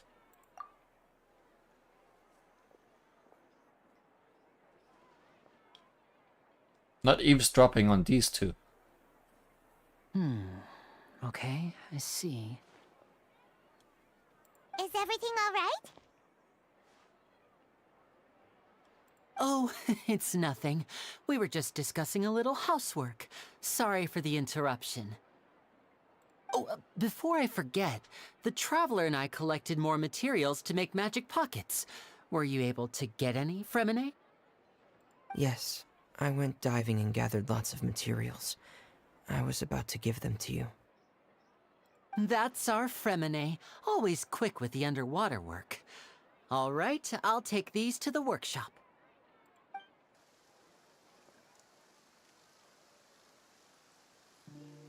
Suddenly, rain. Good animation. Perfect.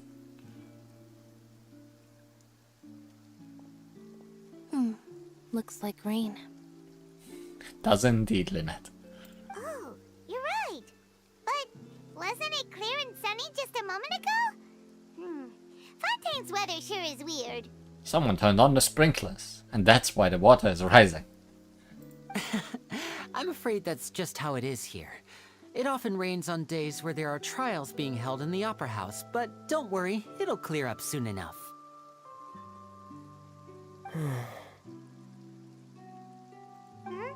What's wrong, Fremine? There's a legend about the rain that I tend to believe. It's said that a dragon of water once resided in Fontaine. Though we don't know where the dragon went, every time it weeps, the skies will cloud up and pour out rain. A dragon again.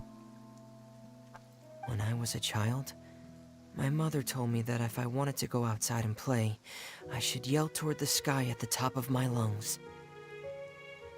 Hydro Dragon! Hydro Dragon! Don't cry! Could that Hydro Dragon be the elemental dragon of Fontaine? Another one of them. If it's an elemental dragon, then having the power to make it rain wouldn't be very unusual. Let Paimon try something. Hydro Dragon, don't cry!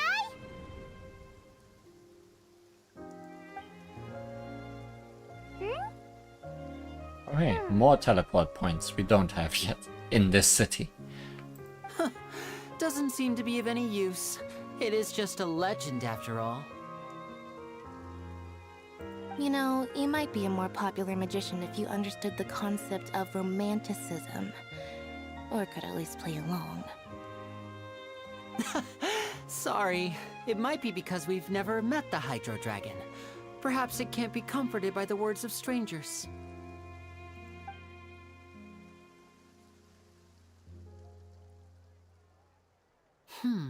It rained for longer than I suspected. Oh, it's already getting late.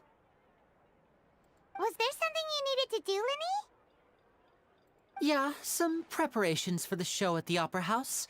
I need to find a way to catch the last aqua bus of the day. On the day of the performance, just ride the aqua bus to the island of Araneus. I'll have Lynette meet you at the fountain in front of the Opera House. See you at the performance. Oh, are you leaving now? What is it, Fremine? I'm in a hurry. Oh, I get it. You feel nervous delivering the materials for the magic pockets, is that it? Perhaps we could trouble the Traveler to help us take these materials to the Beaumont workshop and deliver them to the owner there? Beaumont. I'm afraid that Fremine can be quite introverted, and the boss there tends to be pretty talkative. Fremine has always been a little afraid of her. No trouble at all! Don't worry, we're on the case! Sorry for the inconvenience. I'm quite useless when it comes to such tasks. I'll think of a way to make it up to you. Oh, no need! This will be a walk in the park for us!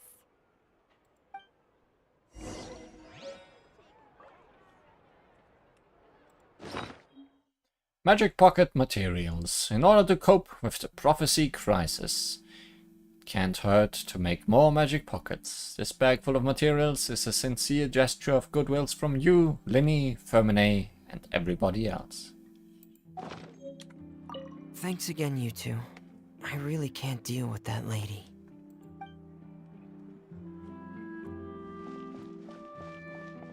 Fresh fruit, sweeter than syrup.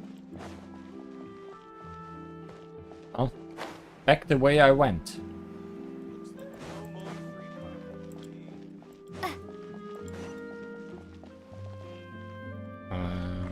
G. Gotta get those tutorials out of the way.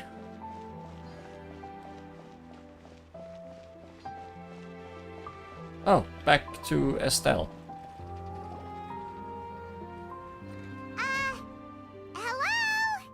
Is there anyone here? Oh, hello there. New customers? Looking to buy, or do you need something made?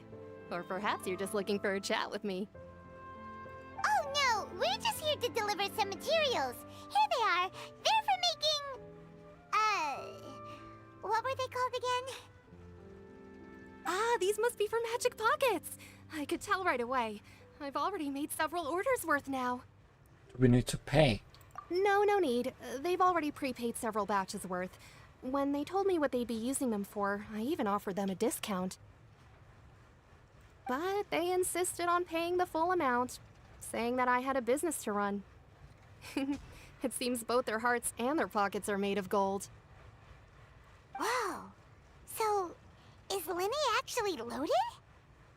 I can't say for sure, but who knows? Maybe there's good money to be made being a magician in Fontaine. Hey! Is this machine what you use to make stuff here? It looks really advanced. Your beats a hammer and anvil. Whomp. Why use your hands when a machine can do the work? It would be a waste not to use the latest technology, and wasting is a kind of crime.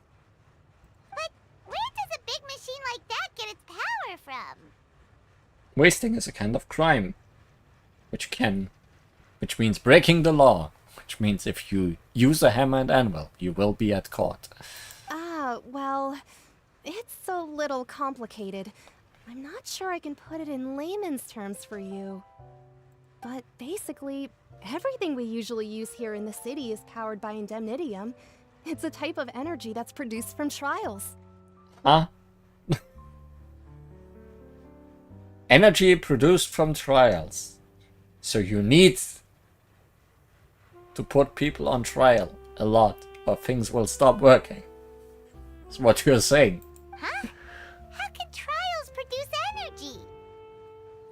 Well, I'm not completely sure of all the details myself, but basically, when a trial is in session, the Oratrice Mécanique d'Analyse Cardinale harvests people's belief in justice and converts it into energy to be used all around Fontaine. So that's what its other function is? Paimon heard that the Oratrice was created by the Archon to make judgments.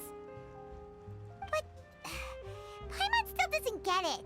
How could something unreliable like people's beliefs be turned into a stable power source for these machines? Well, Venti and Nahida both said the gods rely on belief to obtain power. Oh, yeah! So that means the Hydro Archon relies on the machine to take the energy created by belief and turn it into power for all of Fontaine, right?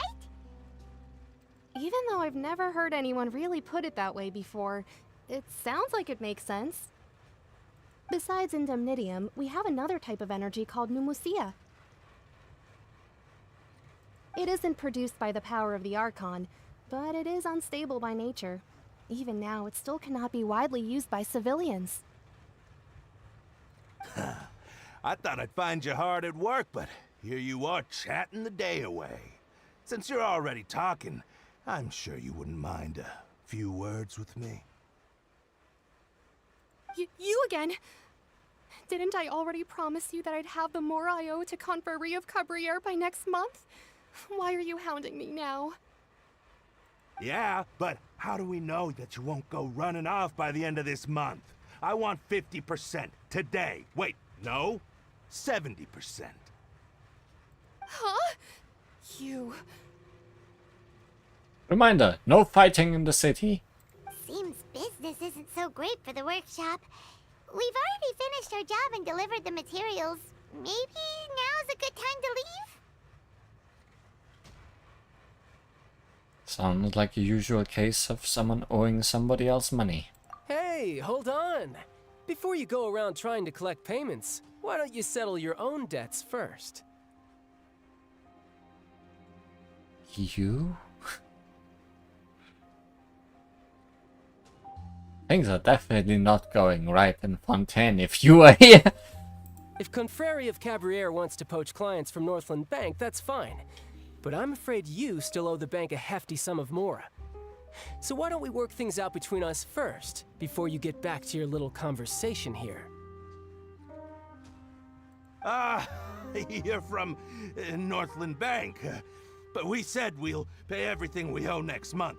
Why are you hounding me now? Traveler, Paimon! I didn't think I'd run into you here in Fontaine. What are the chances? Other people all forgotten. We're surprised to see you too. What are you doing here in Fontaine? You didn't want to stay in Snezhnaya? We sure seem to have run into a lot of friends today. Long story short, I've already been in Fontaine for some time now, and honestly, things have been pretty boring. But it seems that fate brought our paths together today.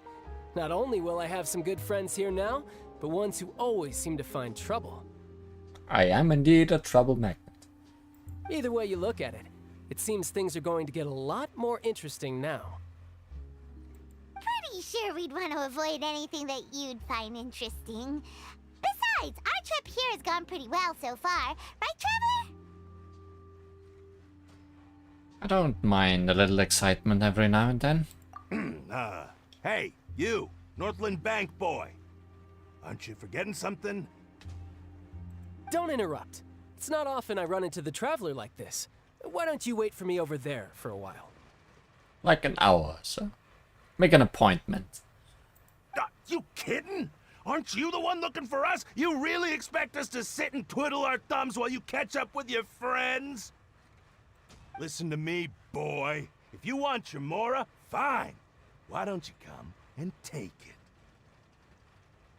Simon is gesturing to you that you should stop while you are ahead. Hey, I just said not to interrupt. Oh, by the way, Traveler, the last time I took Tonya and Tusser ice fishing, Tusser said... Hey! That's way over the line! All right, boys! Let's see who has to pay up now! You're gonna get arrested for making a fight in public. Can you at least let me finish one sentence? Fine. Though the bank told me not to get rough with our clients. You're the ones who started it. This is an act of self-defense. You two will have to be my witnesses, okay? Go ahead. They're all yours. I'm sure this won't take long.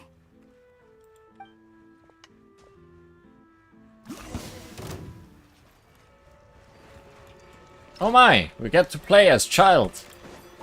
Yeah. Yeah.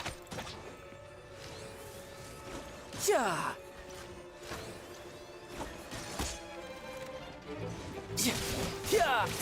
Yeah.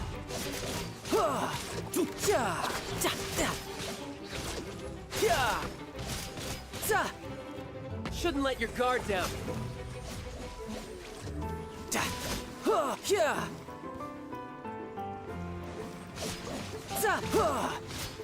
I guess our first instance of Fontaine battle music. Who's next?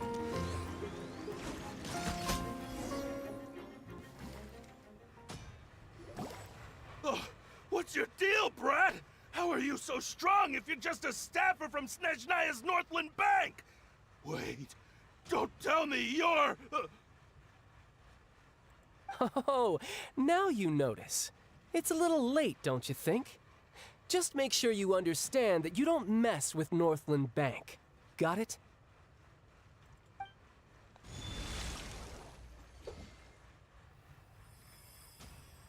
Huh?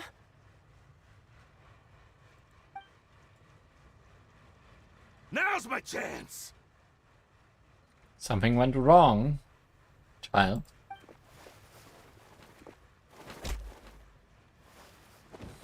Oh, sorry. He doesn't need a vision to beat you up. That was weird.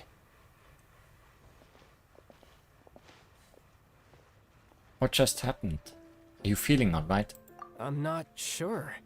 It's as if I suddenly lost control of my hydropowers when I needed them. Maybe there's something wrong with my vision?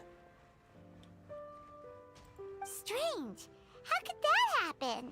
First time Paimon's ever heard of someone losing control of their vision. I mean, it's Hydro in the Hydro Archon's domain. Never mind. It doesn't matter. If I want to stay sharp, I shouldn't be relying too much on my vision anyway. Besides, I always have my delusion in case I need it. You better not use your delusion too often.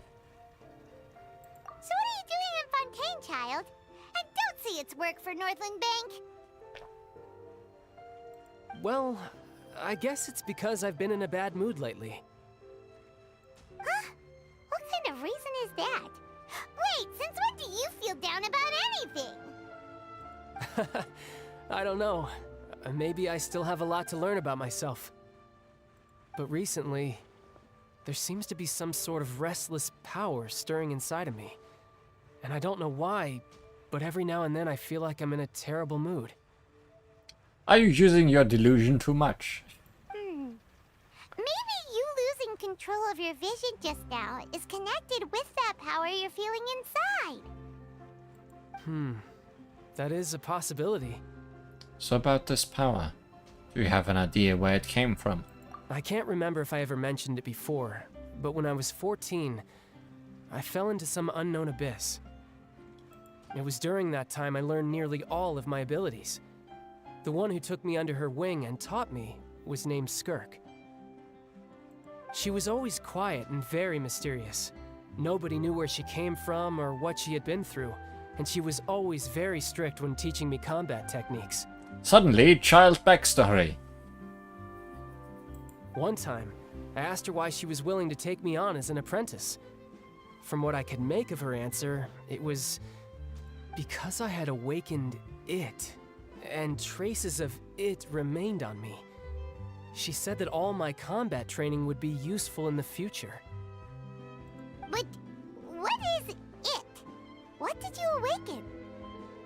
She never explained that, but my guess is that it's related to a dream I saw when I had just fallen into that abyss. In my dream, I was in the deepest depths of the sea, and the boundless seabed was all around me. But in front of me appeared a whale that was so massive, I felt like I couldn't breathe. A whale? Oh, that sounds familiar! When we fought against you before, you summoned a huge whale that seemed to leap at us. Is that the one? Oh, that stupid move that's hardly avoidable. That's just an abstract form of a whale that I create using my elemental powers. It takes that shape because the scene I dreamt of the whale has always been stuck in my mind. I'll never forget it. Did it make noises? I don't remember. So you used the whale as inspiration for one of your moves? Huh. Seems a little twisted to Paimon. It's very possible that the power inside you is connected to your incident in the abyss. So why don't you just go ask your master? Maybe she knows the answer. You make it sound so easy. Ever since the incident I experienced there, I've never stopped searching for Master Skirk and that unknown abyss. But it's been years now, and I've still found nothing. There isn't even a trace of the place where I remember falling into the abyss. Oh, it sounds like some kind of ghost story. Yeah, I'm out of leads at this point, but there's nothing more I can do. It seems that strange encounters in this world tend to be elusive like that. Oh, seems the time really flies when I'm talking with you. I just remembered I have somewhere else I need to be, so I should get going. What? More work for the Northland Bank? No, it's more of a personal appointment. Lately, I've been sparring with some of Fontaine's official champion duelists whenever I'm feeling bored. Official champion duelists? You mean it's their job to duel? Yep, in Fontaine, before a criminal goes to court, they're given one chance to defend their honor by requesting a duel with an official champion duelist. The champion duelists are all-powerful fighters selected from among the nation's best, and the duel itself is a no-holds-barred fight with no specified stopping point. So engaging in such a duel is regarded as a symbol of defending your honor. If a criminal manages to win the duel, they'll be acquitted, but if they lose, they'll have no choice but to stand trial. And the worst case scenario is that you're simply killed in the duel. Though it's rumored that Fontaine has a death penalty, from what I can tell, no one has ever been officially sentenced to death. So really, the only people who opt to duel are those who have suffered a grave injustice in being accused, or those who greatly value their honor. Otherwise, why gamble with your life? So, do many people actually get out of their trials by winning the duel? Apparently, it's exceedingly rare for anyone to actually win. Fontaine probably enacted this system as a way to show that the nation respects the honor of its citizens. And because it's a cool show every time someone fights. Besides, none of the champion duelists are to be trifled with, which is exactly why I was itching to face them as soon as I got to Fontaine. Apparently the one I'm meeting today, Clorinde, is the strongest of the champion duelists. I had been asking her for some time before she finally agreed to face me today. Ah, that's the one that was with the Archon. Well, that's child for ya. Paimon feels like we heard that name somewhere before. Clorinde. Huh. When we met the Hydro Archon. Oh, before I forget, I want you to have this.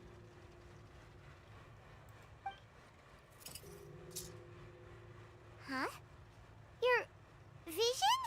You're seriously just giving it away? I'm just worried that it could become uncontrollable again. I'd be pretty upset if it got in the way of my duel, so I think I'll be better off without it for now. Besides, I just need you to hold on to it for a short while. I'll come retrieve it when I have some time later.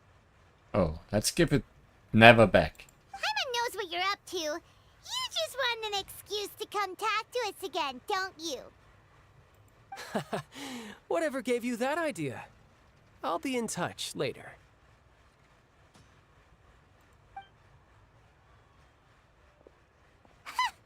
That sneaky guy. He said he's been feeling down lately, but he seemed the same as ever to Paimon. Well, since we don't have much to do for now, we might as well walk around and see the city before Lenny's performance.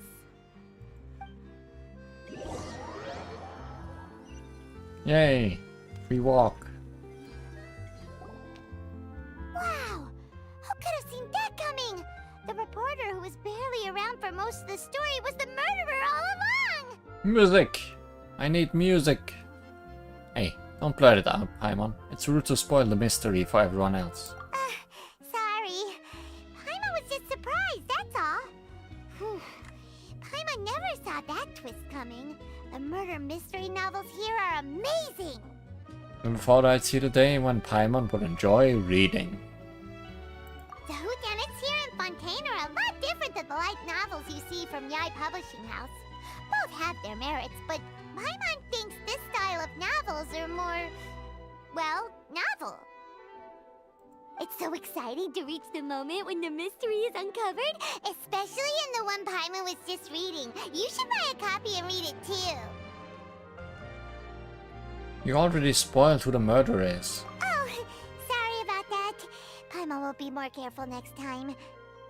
Hey, shouldn't we be heading to the Opera House to see Lenny's performance soon? It's almost time for the show to start, so we should get going. Lenny said that the Opera House is on Aranias, so let's go ride the Aquabus!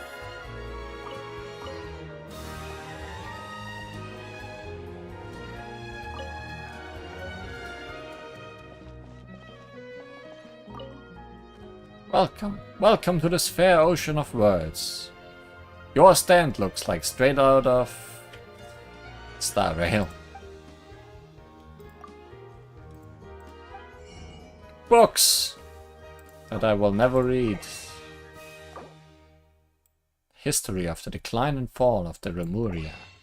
Fables de Fontaine. Robin versus Chesterton. Iridescent Brooch.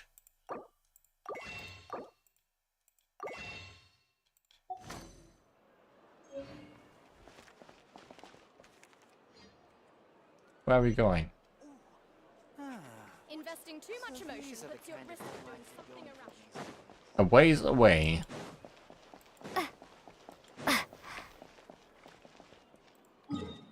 Just checking where this thing is.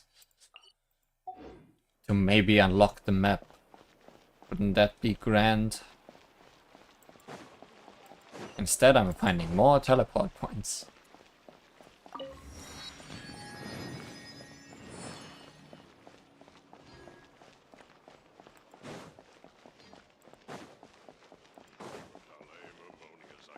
Crisis awareness defies words.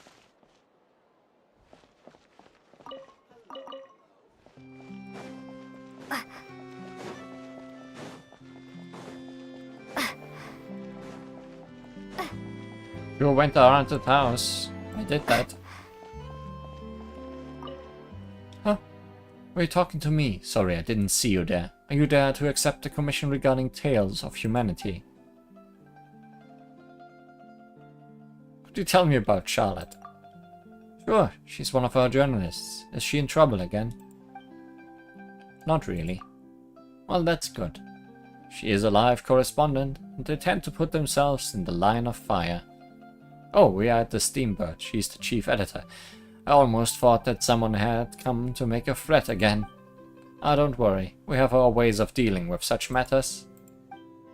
After all, we'd have gone bust a long time ago if we couldn't handle ourselves in a little tussle or two.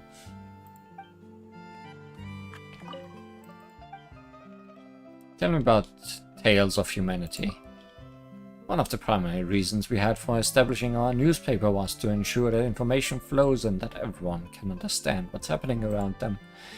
Slowly we moved to not only attempting to let readers know, but to also let them express themselves.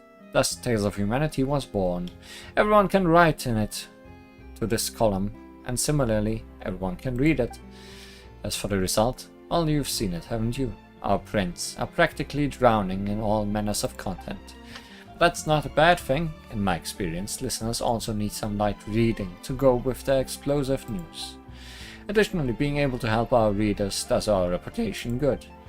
In other words, we'll be troubling you somewhat further. Fret not, you will find our payment quite suitable. You will be the hub for our weekly quests here in Fontaine. I know by the symbol, but I guess not yet.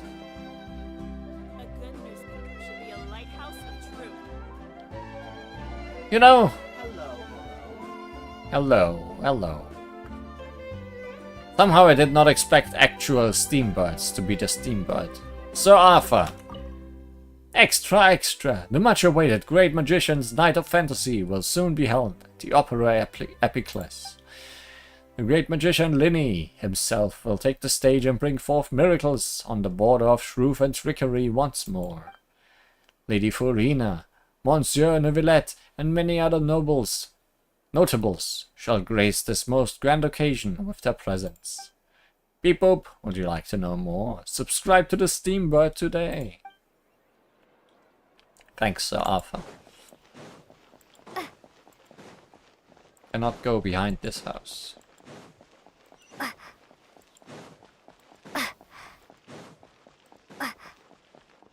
Nope.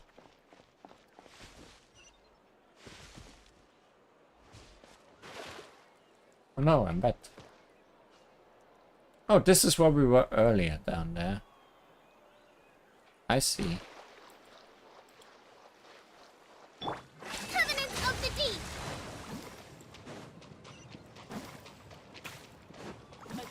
Deep! I walk on your water, Fontaine. Let's move out. Let's move out.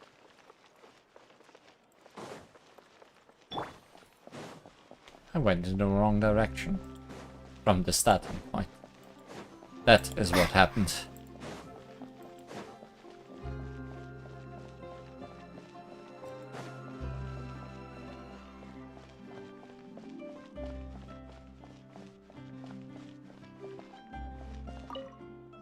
Oh, you're who we had earlier, right?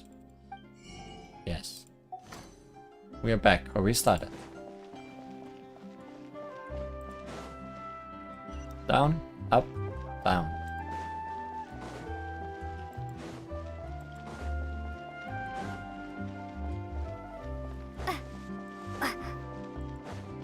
Alright, you want me to go back to the boat, don't you?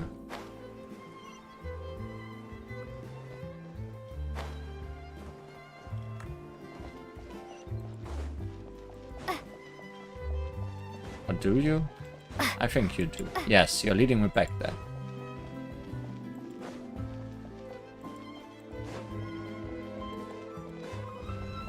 Sorry, aqua bus, not boat. Hello there. Tell me about the Court of Fontaine. Is this your first time here? If it is, let me recommend some hotspots to you. If you're interested in the news and want to know more about Fontaine, I recommend you head in the direction of the steamboat. If you wish, you can purchase a copy of the steamboat along the way, and if you're lucky, you might even stumble upon the scene of a journalist conducting an interview. If you're interested in the latest fashion, you can check out Damoville Pourvoyeur in Quartier Narbonnaise. Perfume and clothing stores that push the times and tides here in Fontaine can be found there too. Many tourists fresh off that boat make Narbonnaise their first stop, in fact.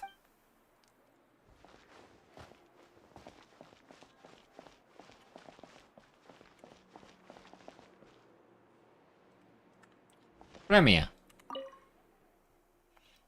The morning crowd's larger than the afternoon one. What sort of crowd? The sort that wears hats. Different humans exhibit different behaviors. Some wear hats and others don't. Same for drinking coffee or being in a hurry. I love categorizing them and summarizing the various patterns they follow. For example, more people wear hats in the morning than in the afternoon. Do you know why that is? From my observation, it seems that people are properly dressed when they head out in the morning, but in the afternoon after a day of work, they stop sweating the small details, they loosen their ties, take off their hats, and run out to the platforms happily. You're very meticulous. Thank you. Seems to be a quality I possess. Ah, I forgot to introduce myself. I'm Remia from the Mercuse Phantoms. But Machose Phantom. I'm on vacation right now. I can go back into work mode at any time if some emergency calls for it.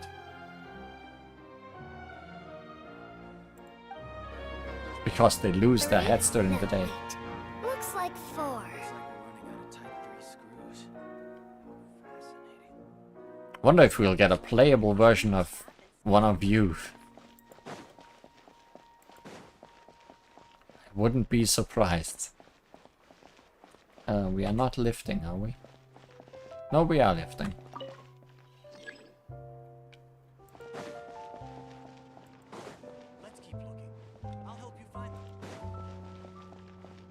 Lift is taking its while.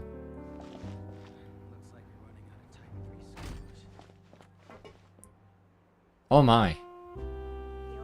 Do we know where we need to go? Ride the Navia line and head to... Okay.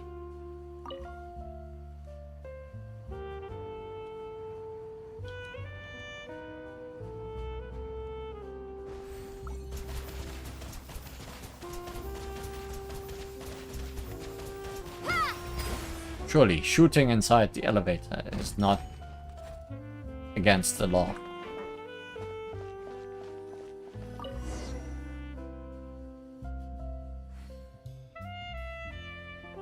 Hello, Aquabus. Actually, I wanted to... This flower is shining. But I guess that might not mean anything.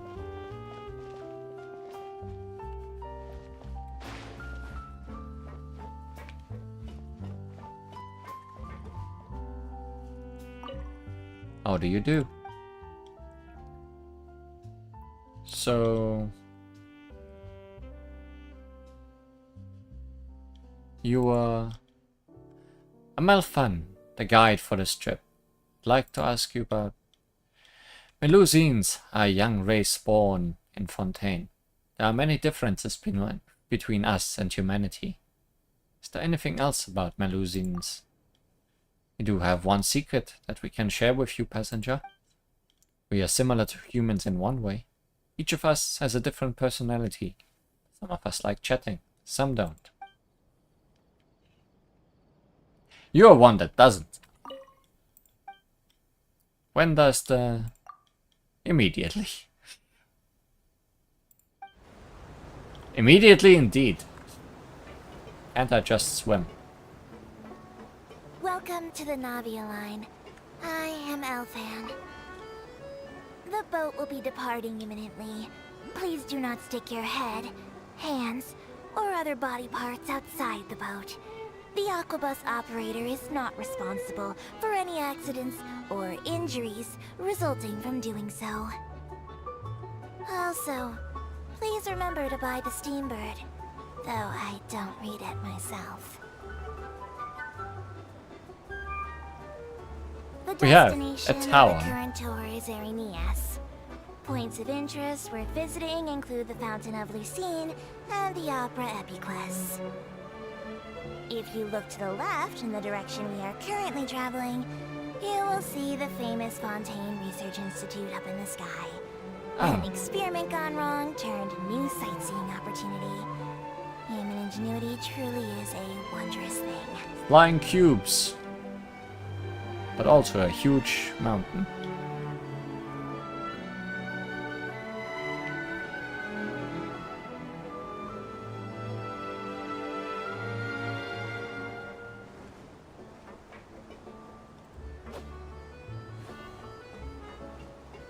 We are now approaching our final destination.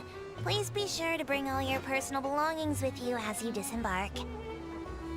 Even though I will take any forgotten items to the Lost and Found, the paperwork is rather annoying, as Melusine hands are not suitable for grasping pens.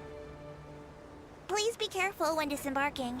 It has been my honor to be your tour guide this trip. Thank you.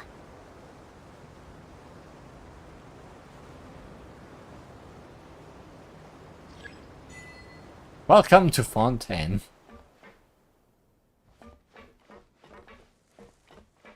There seem to be harvestable marcotte nearby. Marcotte? What does that mean? Oh, game of games.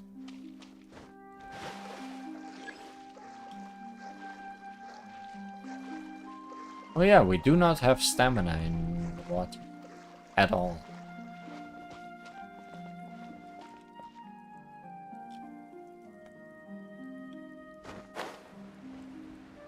Is this marcotte? Yes.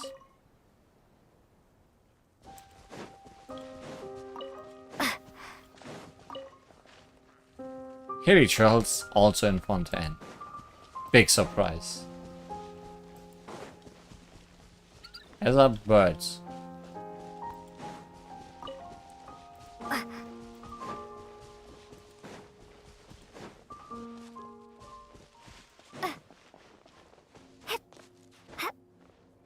There are marcottes around Marcotte Station. Fittingly.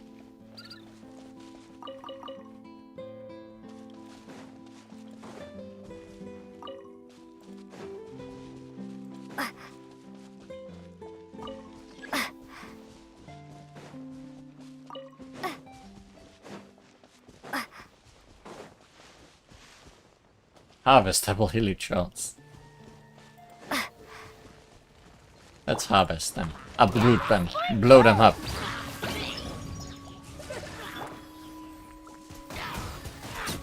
Go!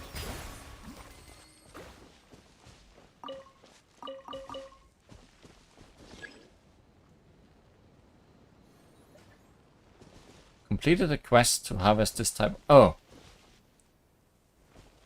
I think I may understand.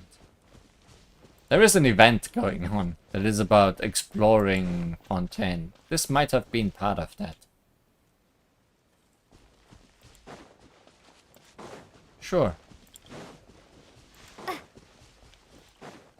Or sightseeing in Fontaine.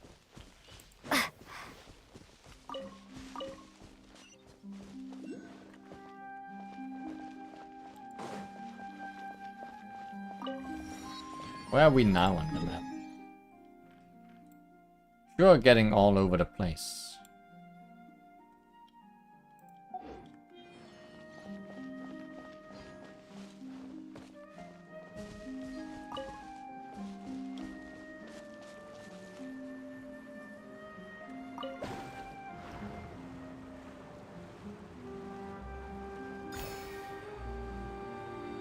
Well, that worked out perfectly, I guess.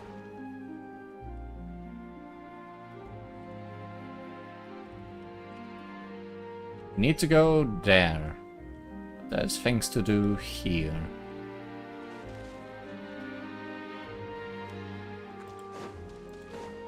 So we'll take the long way. The paved way.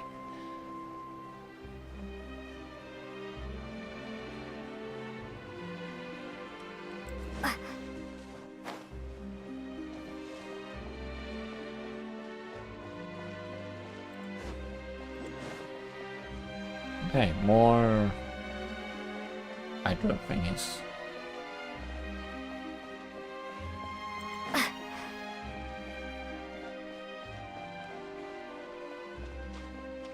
Hard to find ones too. Winged lions, huh? With possibly no back legs.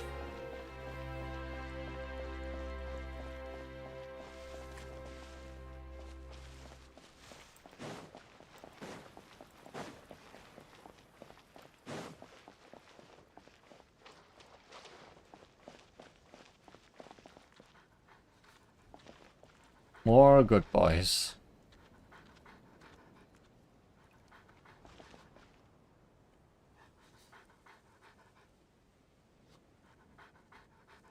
Still no petting though. Too bad. Too bad for you, dog. Too bad for you.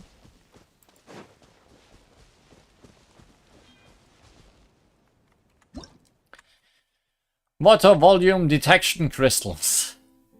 This mystical crystal construct seems to have originally been designed to test the dampness of its surroundings, but it seems that it can only detect its own dampness and react accordingly. In situations where it is continually affected by hydro, maybe something nice and unexpected might occur.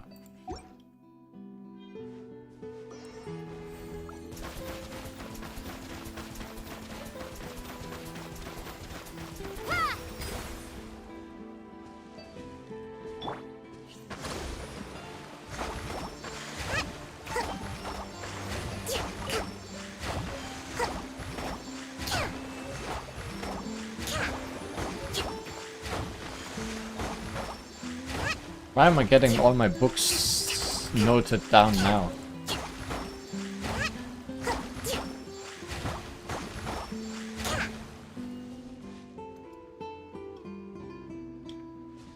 Did something nice happen? I don't know.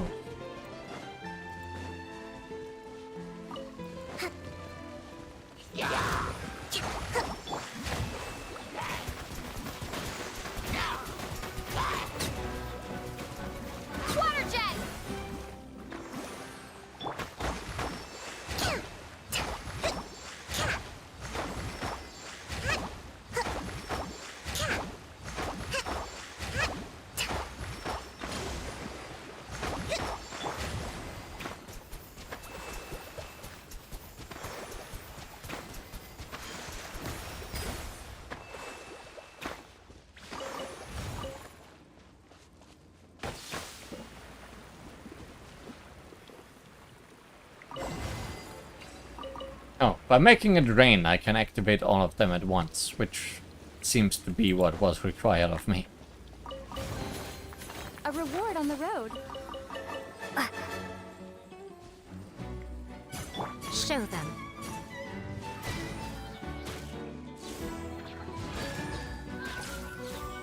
I showed them.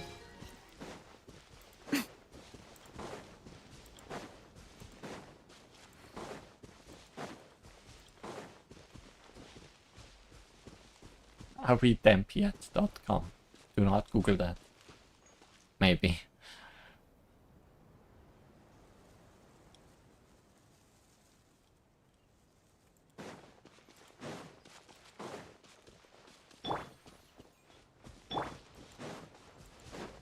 Rest and rebuild!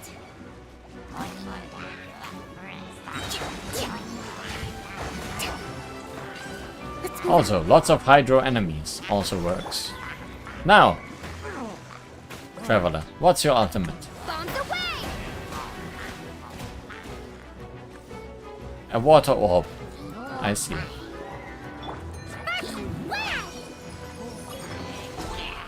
treasure, more treasure!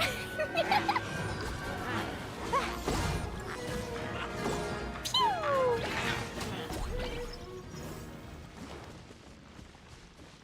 Da da da!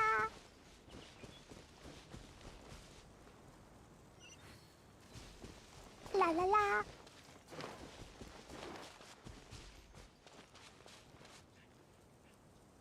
That looks like an arena where duels may happen.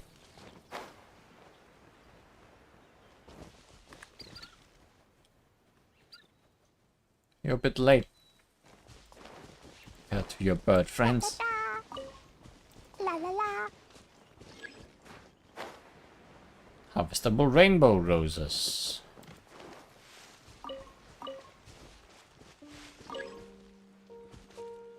Oh. Easy.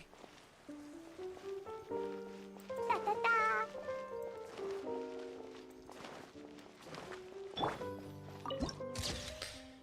Erin, yes, whirling dance.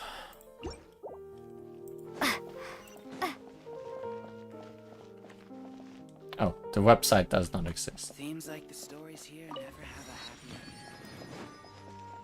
ending. Possibly sadness, possibly goodness. More cypress wood.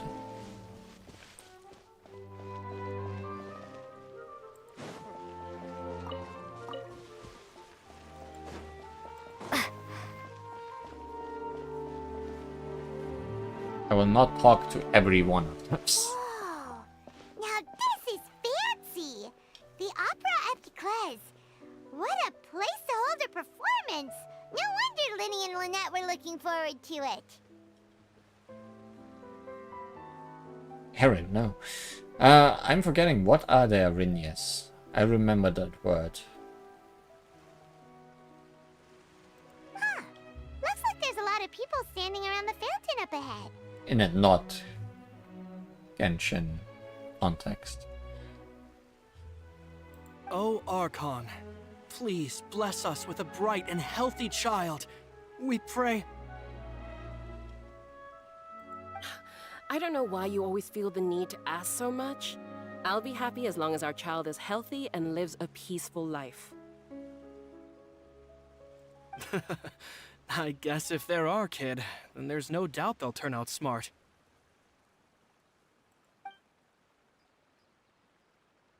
Maybe this is one of the customs in Fontaine. There sure are a lot of couples here. Oh yeah, Greek goddesses, correct. Vache. Huh? What's wrong? Vache. Vache. Did you just say something, Paimon? No, Paimon didn't say anything. Are you hearing things? Strange. Whose voice was that just now? Welcome to the Fountain of Lucine. All the water flowing through Fontaine converges here. It's customary for newlyweds to come here and wish for children. Lynette! You scared Paimon! When did you get here? Lenny asked me to wait here for you, remember? Right. By the way, Lynette, I seemed to hear a faint voice just now. What do you mean? There are a lot of people here right now. It seemed as if the voice was coming from the fountain. Hey, you're not trying to scare Paimon, are you? Besides, it's the middle of the day. It's not the time for eerie things. I see. I might be able to tell you something that could help explain the voice you heard. In fact, you might not be imagining things at all. I suspect that what you heard is a result of your hypersensitivity to the hydro element. Others in my family have had similar experiences. It's because of her sensitivity to the hydro element? But what would hearing a voice have to do with elemental power? When do you cry, Paimon? Wait, what? What does that have to do with anything? Just answer me. When do you cry?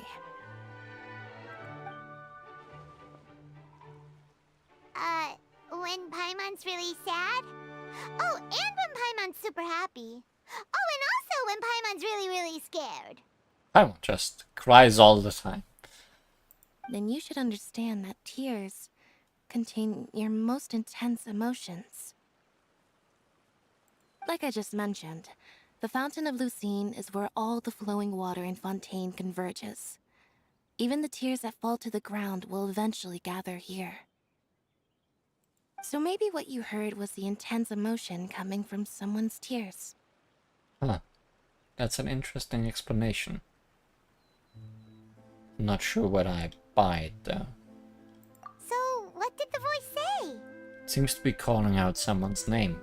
Huh. If you were hearing their emotions, then Paimon wonders what happened to them. They were dissolved into the water. Rather than worrying about them, we should worry about my brother first. Don't let that calm look of his fool you. He tends to get pretty nervous just before a performance. So chatting with Linny might help him relax a little before he goes on stage. Oh, right. That makes sense. Let's go in and see Linny.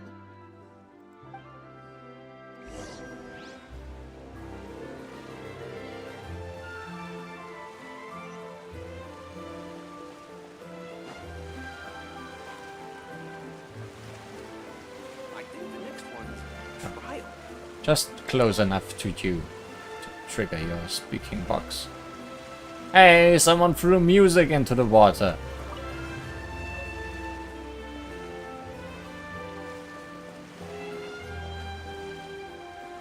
I was expecting to talk to the dog.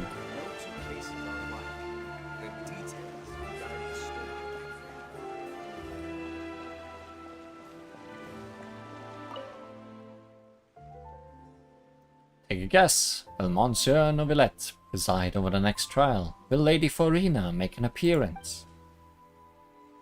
Tell me about Novelette. Right, so he's our Chief Justice, and the one who brought us Melusines to the court of Fontaine to live. He's always very busy with work, and can only preside over some cases, and his subordinates in the Maison Nordaldier handle the rest. No matter how busy he is, he will still greet us when he sees us, just as he's done for several hundred years now. Oh, he's old. Could you tell me about Forina? Lady Forina's very lovely, like the soft sea foam reflecting the sunlight. But her temper is, well, she's hard to read. Sometimes she likes tempestuous waves, and other times like stagnant water in a deep pool. I guess gods have more intense emotions than humans, huh?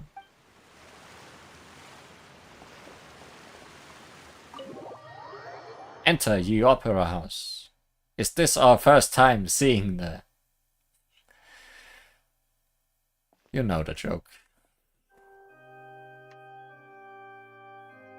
Ah, Traveler and Paimon. Good to see you. I knew you two would come. Are you kidding? We wouldn't miss it for the world. We've been looking forward to it. I can tell, judging by how early you've arrived. But you're actually right on time. The audience still hasn't started entering the venue yet, which means now is the perfect chance for us to take you to the best seats in the house. Wait just a moment, I'll fetch the tickets.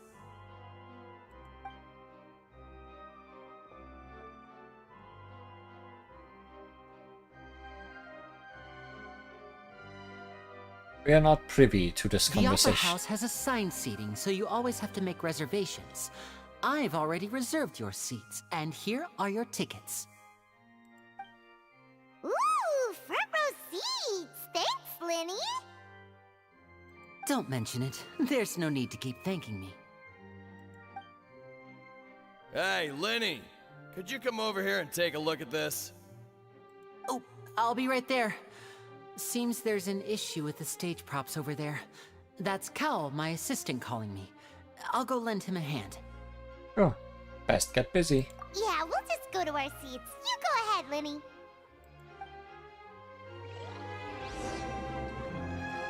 Sure alleviated his nervousness, didn't we?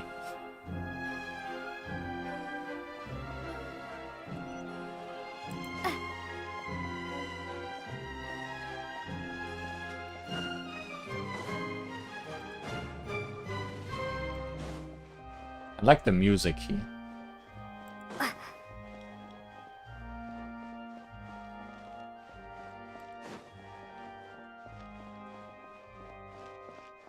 Much organ.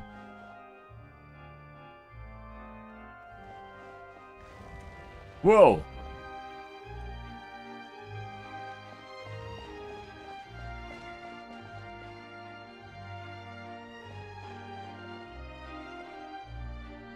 Our seats are not up here.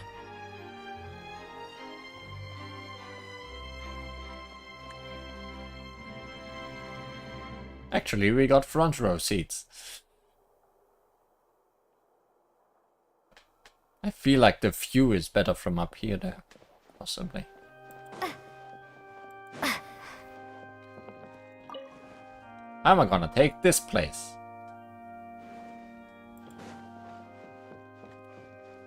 We cannot climb the walls in here.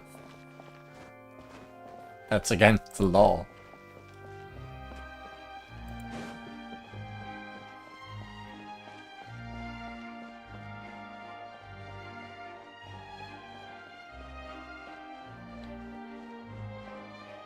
Is that your justice machine?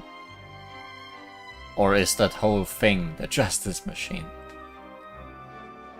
Oh, I was one step away from cutscene. Oh, these should be our seats. Come on, let's sit down.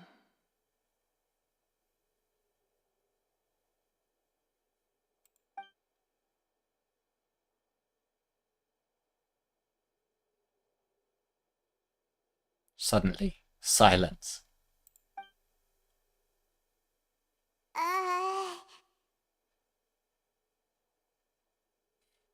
Awkward silence. Hey,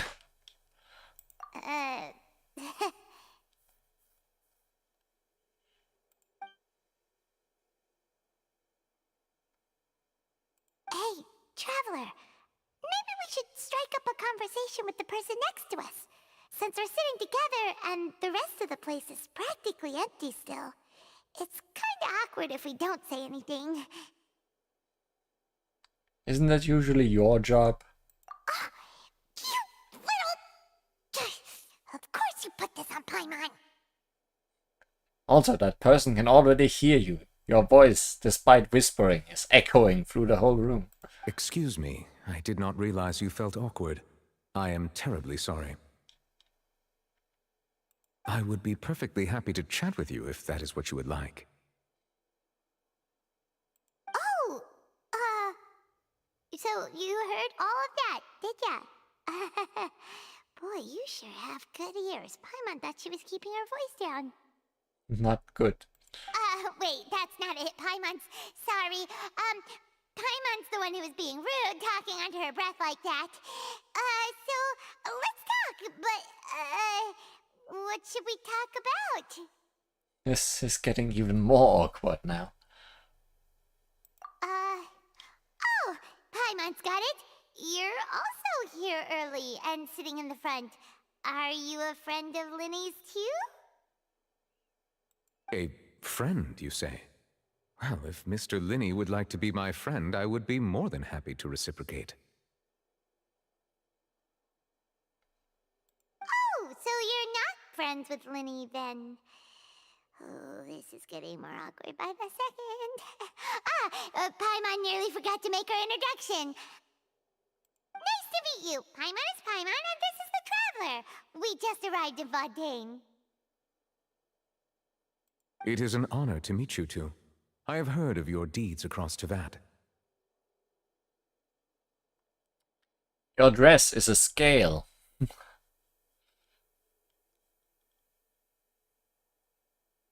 I know who you are. Or I can guess. And as required by proper etiquette, I will also introduce myself. I am... Neuvillette. Oh, Monsieur Neuvillette. What an honor it is to have you here to see my show. Ah, Mr. Linney. I should say it is in fact an honor for me to see your performance in person. Wait, Neuvillette? Could he be... Hmm? I saw you all chatting just now, but it seems you still don't know who Monsieur Neuvillette is. Allow me to introduce you to Fontaine's Chief Justice. That seat is always reserved for him. It wouldn't be too much to say that he's the symbol of justice and honesty here in Fontaine. Udex. Or Udex, probably. Whoa! Sorry for being so rude just now. Paimon had no idea you were such an important person. No offense taken. Being Chief Justice is merely what I do for work. Nearly every person has their usual reserved seat, so I'm not so special, really. And by the way, I should probably let you know, even though I would prefer not to, there's someone sitting up there in the VIP seats that has been striking a pose for quite a while now. Let's just ignore that person. I believe she is trying to give you a most elegant and impressive first impression. And failing spectacularly, I must say. So I think you should take notice of her sooner rather than later. Otherwise she may become flustered.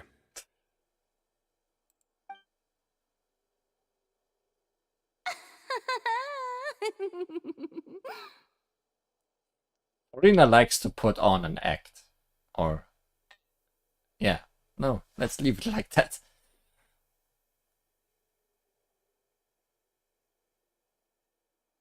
You will be... Linny, you will be watched by God, a top judge, and the main character. No pressure. Huh? And also your sister. Oh, it's Farina, the Hydro Archon. Huh. She sure has a smug and satisfied look on her face. Guess she has no idea that you saw right through her act. Very good.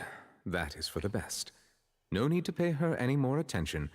We may now enjoy the show. I like this guy a lot more than her. Huh? So is this what things are like between the Chief Justice and the Hydro Archon? All right, please wait just a moment longer. I've pretty much finished my preparations, and the performance will start as soon as the audience has made their way to their seats. He kind of seems like the straight man to her jokes.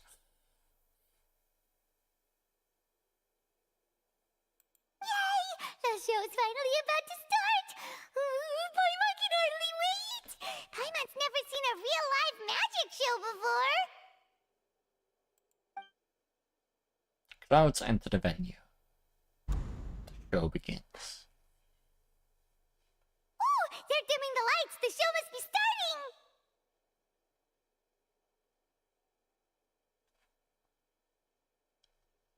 Only if I press the button, Paimon.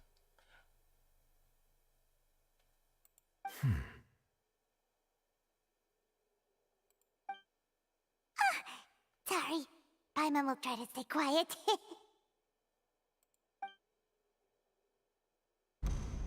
Welcome, one and all, to the Opera Epiclese. I am the star of today's show, Linny.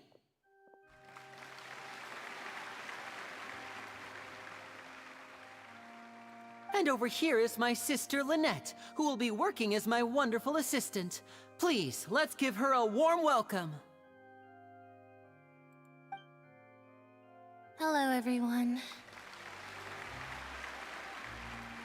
You have a lot of enthusiasm radiating. I know she may seem to be a little sleepy right now, but that's just a sign that she's nervous.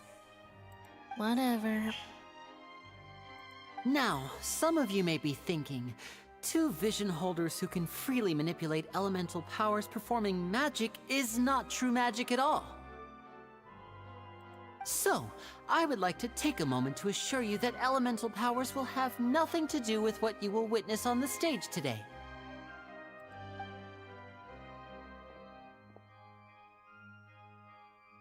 Both Lynette and myself have removed our visions for the show.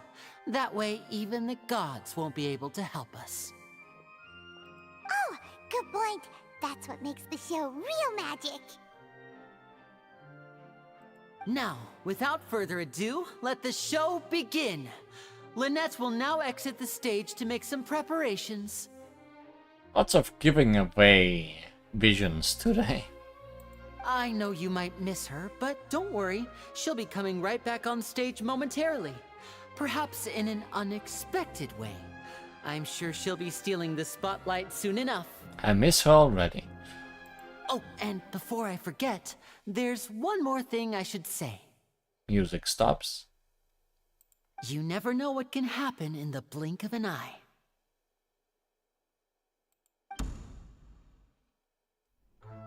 A magician's greatest skill is making things disappear or appear. The possibilities are endless. No cat, yes.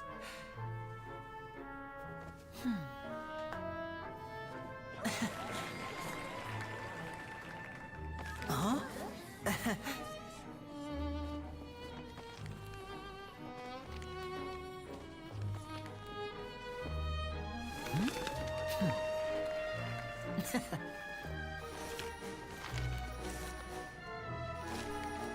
But this isn't what you came for.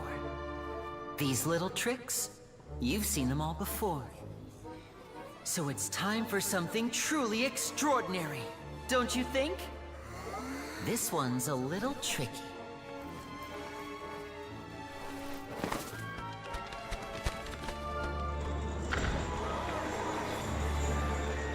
Using this water tank, I shall make my sister vanish completely, right before your very eyes.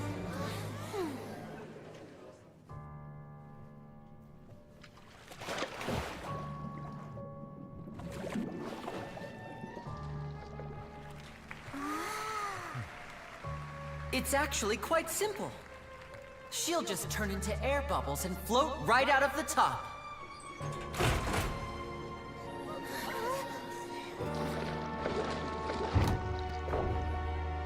Oh no! I told them to check all the props carefully. With the lid on, even air can't escape. An amateur magician would be getting very nervous right around now. Luckily, it's me on stage, so let me show you what a true virtuoso can do.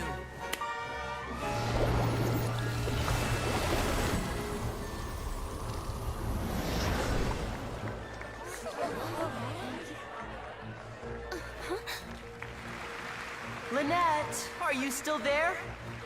Don't go too far. We don't want to use up all our magic. Hi, I'm back. Uh-huh.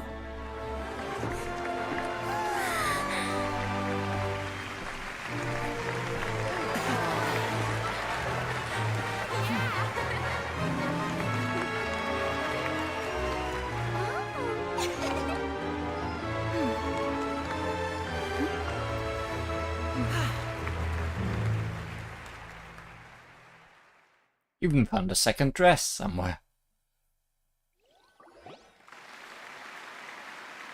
Whoa! What in the world just happened? How did he do that? Paimon didn't see him do anything! Paimon, that's what's called magic. Wasn't Lynette inside the water tank? How did she disappear and then reappear out of nowhere? What a show. No wonder he's a famous magician. If we could see easily through his tricks, then that would mean that his skills are still lacking. To appreciate magic, you should focus on the show happening on stage, rather than getting caught up in trying to see that which has been intentionally hidden. Guess you're right. Paimon couldn't believe her eyes when Lynette reappeared. Amazing! Thank you everyone. I'm glad you enjoyed that performance. But our magical journey has only just begun. I've prepared even more astonishing surprises for everyone here. The magic of transformation and disappearance can go far beyond what you've just seen. Cat. I'm sure many of you are thinking that escaping the water tank was impressive enough, but Lynette is still my assistant after all. In which case, I have ample time to make all necessary preparations. So, for my next trick, I will require the participation of one lucky audience member. Me, Paimon. Please, if my assistants could bring out the magical boxes now. There are 2 boxes and only 2 boxes. One is here, and one is there in the aisle among the audience. I'm sure many of our clever audience members have already guessed our next magic trick. A swap! Our lucky audience member and I will each enter a magic box. After 1 minute, we will each emerge from the opposite box. There's a teleport waypoint inside. Now please, everyone pay very close attention to the box you see here. Don't give me any chance to make a move. Wow, how's he gonna do this? Hey, do you think this is all magic tricks, or does Lenny have actual superpowers? Let's watch and see. I'm sure we can spot how he does it. The lucky audience member will be generated by this random number selector. It selects numbers entirely at random. Even I don't know who will be chosen to participate. Now then, let's begin.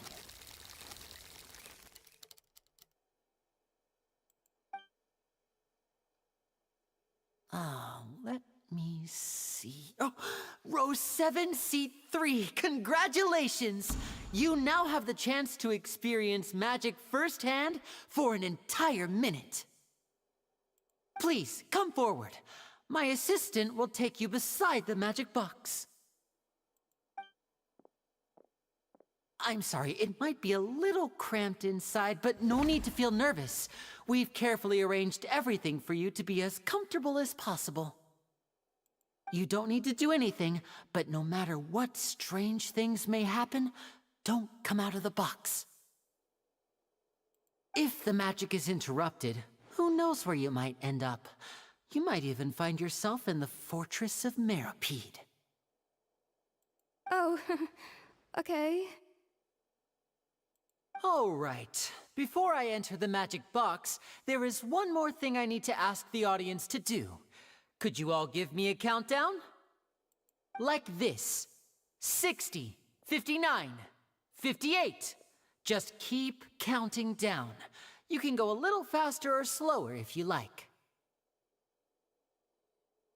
I won't be able to see anything in the pitch black box, so I'll be relying on your voices to know when time is up.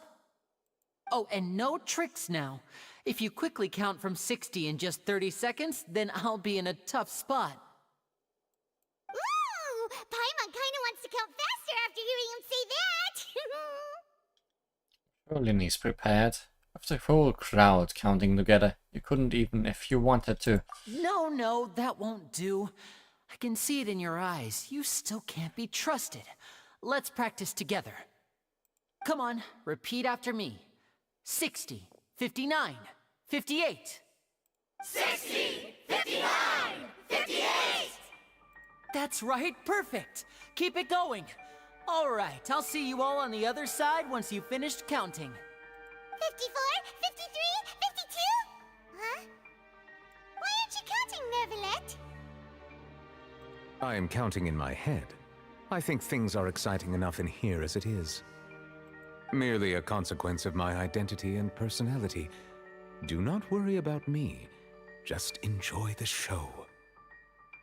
Oh, alright. You look so serious that Paimon thought you might be feeling uncomfortable or something. 40, 39, 38! Mr. Linney, are you all right in there? Is everything ready? Yes, I'm fine. I'm just double-checking the direction of the magic. It would be a disaster if we get sent to the wrong places. For example, mid-air right above the audience. Even though he's saying that, Lenny doesn't seem nervous at all. I think it's all part of the show. What was that noise? Did you hear it too? Did it come from the stage? Not sure. Anyway, it doesn't seem like anyone's worried about it. 25! 24! 23! What's wrong, Mr. Linney? I can still hear you moving in there. I seem to have accidentally knocked over a decoration. I'm trying to fix it, but it's pitch black in here. I can't tell left from right. Never mind the decorations. There's no time for that. The show is what's important. No, that's unacceptable. I want my show to be perfect. Don't worry, we still have 20 seconds. Hear them counting? 19! 18! 17! It seems things aren't quite going as planned. I apologize, everyone. It feels like you're all starting to count faster, but that's alright. I know it can be tiring to do such a long countdown. 10 seconds and change is still plenty of time. 10! Almost there now. Whew. Swapping two people is harder work than you might think. Even a master magician like me can't guarantee I'll get it right the first time. Hey, wait! Is this the back one? I can't tell. They both look the same inside. Huh? No, that's not it. I'll try again. 7! Hey, slow down! Honestly! 5! 4! 3! Whoops! That doesn't count! 0!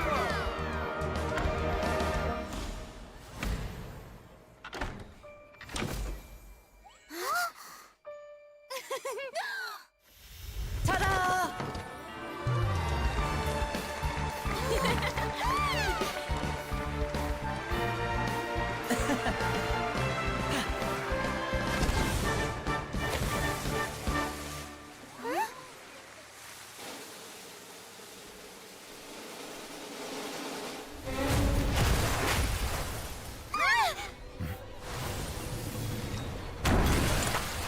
That actually shocked me for a moment.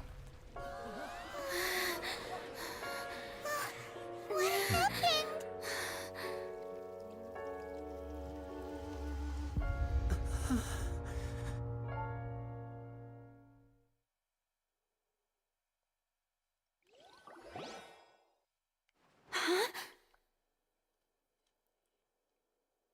Good job with the jump scare. Does that count? No, I don't think so.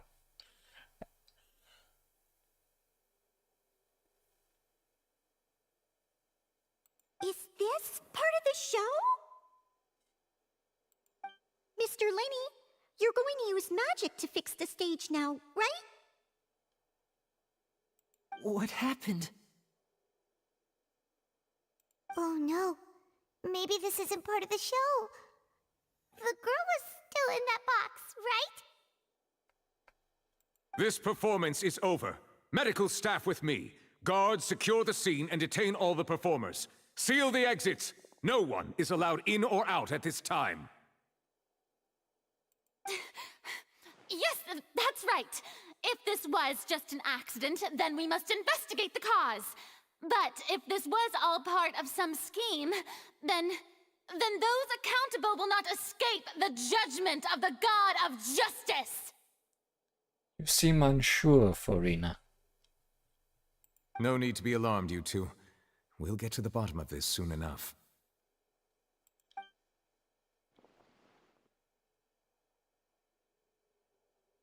Unfortunately, the person who is in the magic box has been pronounced dead. His name was Cowell, one of the assistants in Linny's magic troupe. And what happened to the girl? Or the young woman who have been disappearing lately? Also, is that a dog paw on your hammer place? Apparently, the fireworks on stage ignited the ropes that's that the were suspending fireworks. the water tank, which then caused the tank to fall onto the stage.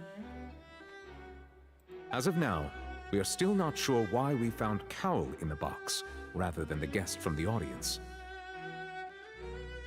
And after an initial search of the area, the guards have confirmed that the girl is nowhere to be found. It appears that this incident was not merely some mishap with the performance. And there are many indications that it is connected with the case of the serial disappearances of young women. Guessed so. The serial disappearances case?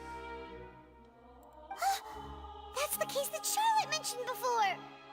And to pull it off like this, in front of an audience, including the Archon and Chief Justice. I know the truth. I can see through the whole thing. Really, using such a shallow and obvious mystery as his finale. Did he really underestimate us that badly? I say that our powerful magician, Mr. Linney, is now the prime suspect for the serial disappearances case. Huh? Why me? This whole thing was an accident. Oh, this all occurred during your magic show, did it not?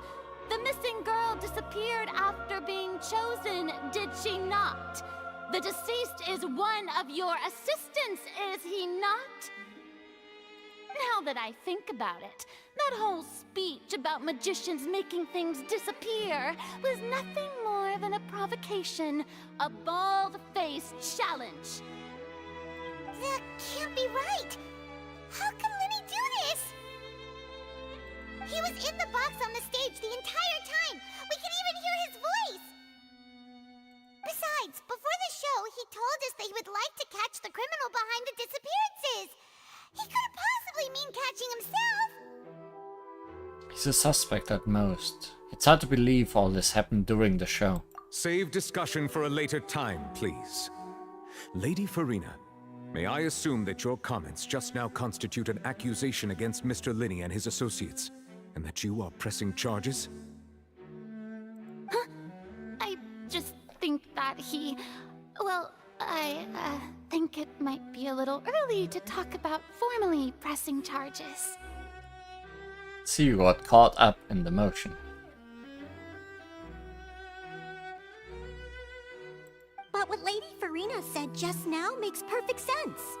Looks like she's gonna personally deliver justice. A kidnapping and murder carried out under the cover of a magic show. Lady Farina said it all. I mean, of course, my dear people. But what excites me even more than the obvious truth before our eyes is the opponent I'll be facing. That's right. I mean you, Traveler. You'll support Lenny, won't you?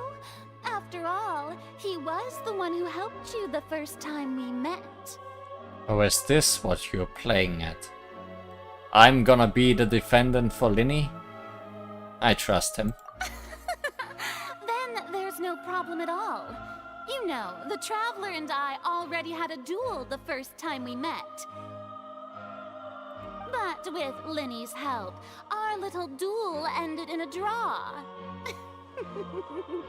But draws really are the most boring possible outcome.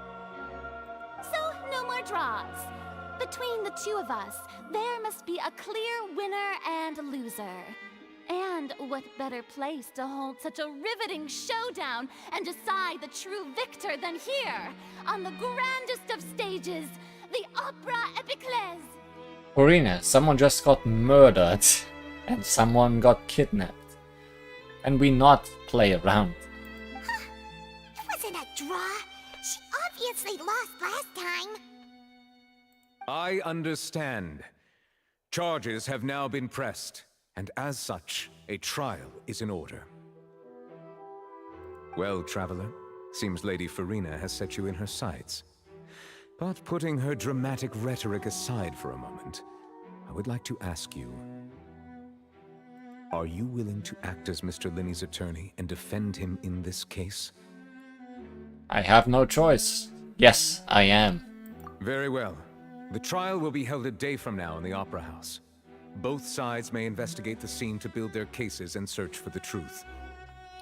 Question. Where's Lynette in all of this? She has not shown up since before this trick started.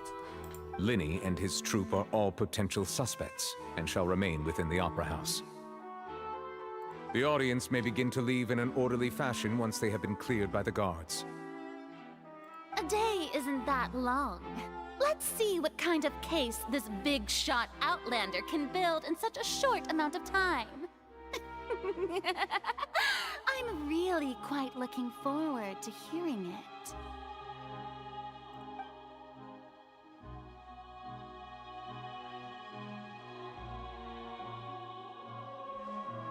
Okay, Lynette is here. She did not disappear as well. Time for Ace Attorney. Sorry about everything that happened just now. Were you frightened? Of course! Who wouldn't be scared after witnessing an accident like that? Yeah, I'm a little shaken up myself. How could this happen? And poor Cal. I know you already claimed that you would defend me, but now it's just us talking. Tell me, do you think I could possibly be the murderer? Linny, we know you for a day, so I don't know you well enough. It's hard to say. I understand. Even I'm not sure what happened, so I can only imagine how difficult it is for you to grasp the situation. I'm sure everyone sees me as the biggest suspect at this point. But if you ask me, the whole thing is mysteries layered upon mysteries, such that all that's left is confusion. Well, one easy way for you to start would be to explain your trick. I don't know whether what happened there on the stage was purely an accident or not, and I don't know why poor Cal was in the box. As for how that girl chosen from the audience could suddenly disappear, I'm afraid I don't have any answers either. If someone tampered with my performance, then we need to figure out what they did. Even a skilled and knowledgeable magician like myself couldn't pull all that off in just 1 minute. Yes, it is very strange. But there's no denying what happened. Which is precisely why we need to investigate! As this book says, the impossible could not have happened. Whatever happened must have been that which is possible. Who are you? Where did you get those glasses? Paimon bought them when we were reading at the bookshop in the city earlier. Pretty cool, huh? Yes, Watson. Don't worry, Paimon used her own savings to buy them. It wasn't from our travel funds. I think they look cute on you, Paimon. You have good taste, Lynette. That's the right attitude. Feeling depressed isn't going to help me now. I need to get back to my normal self.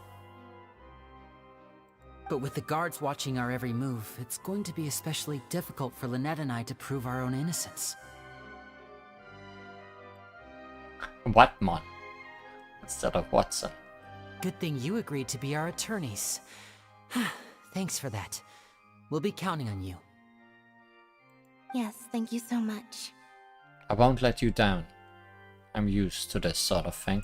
Yeah, just leave it to us. Oh, since we're going to start investigating, Paimon has a question first. Where did Lynette go during the performance? Ah, well, I'm afraid that would involve some of our essential trade secrets as magicians. What's more important? The secrets behind our magic are past saving, Linny. I suppose you're right. The truth behind our tricks is going to be important evidence that will be weighted during the trial. 'Tis truly a pity. As a magician, our magic show is a work of art. We've poured countless hours and spared no effort in perfecting it. But if revealing our secrets will help you uncover the truth behind what happened, then it will be well worth it. We should go somewhere else if we're going to discuss our magic tricks. We'll go speak with the guards, and in the meantime, you can go investigate the stage and the seating areas.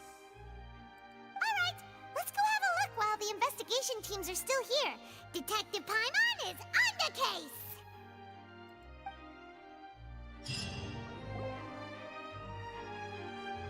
Hello, officer. How's the investigation going? We are Linny and Lynette's attorneys. Ah, I see. You must be the traveler that Lady Farina mentioned. Listen, I'll be perfectly honest with you. I'd avoid getting mixed up in this whirlpool of a mess if I were you. Huh? What do you mean? Come with me and you'll see. The deceased is one of Linny's assistants, named Cowell. Even though he hadn't joined the troupe long, he was hardworking and everyone generally liked him. The assistants are usually in charge of setting up and inspecting the props, as well as assisting with the show and keeping the crowd engaged. As you probably saw when you were in the audience, the water tank suddenly fell and smashed the box with Cowell inside it. Why was Cowell inside? Wasn't the girl supposed to be in there? This is the real mystery. We've already searched the scene and were unable to find any traces of the girl. However, if you look carefully, the box was positioned directly under the water tank. The ropes holding the tank were then burned by the pyrotechnics on stage, causing them to snap. All these factors lining up so perfectly makes it hard to see this as a mere accident. If anything, the more logical explanation is that the whole incident was intentionally planned, and Linny is the most likely person to have access to all these areas. But he doesn't have a motive! Are you both good friends of his? No, we know him for a day. Well, you can't say we're good friends, but we've known each other for a little while. So in just a short time, he was not only able to win your trust, but even convince you to act as his attorneys. I know there's no such thing as magic. The real trick of a magician is holding the audience in the palm of their hand. I've seen a lot of cases, and I can tell you that people are the least reliable kind of evidence. But that's not always true. People can also be the most reliable evidence. Sorry, I tend to be pretty straightforward. Just know that I'm warning you for your own good. Anyway, you may investigate the scene of the crime yourselves if you're curious. Who knows, maybe you'll be able to come up with some new evidence.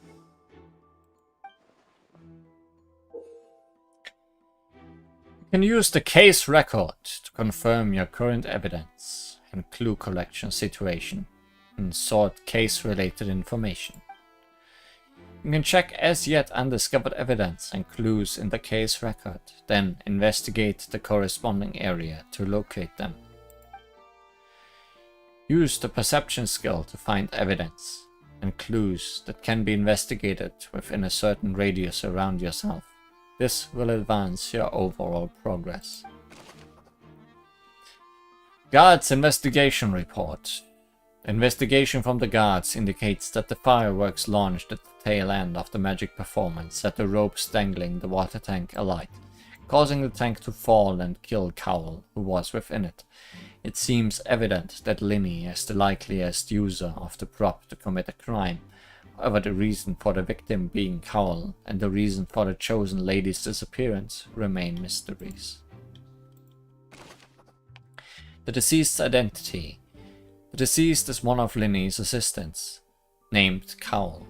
He was well trusted by all his colleagues. His job was setting up and inspecting the props, as well as assisting with the show and keeping the crowd engaged. Detective in action.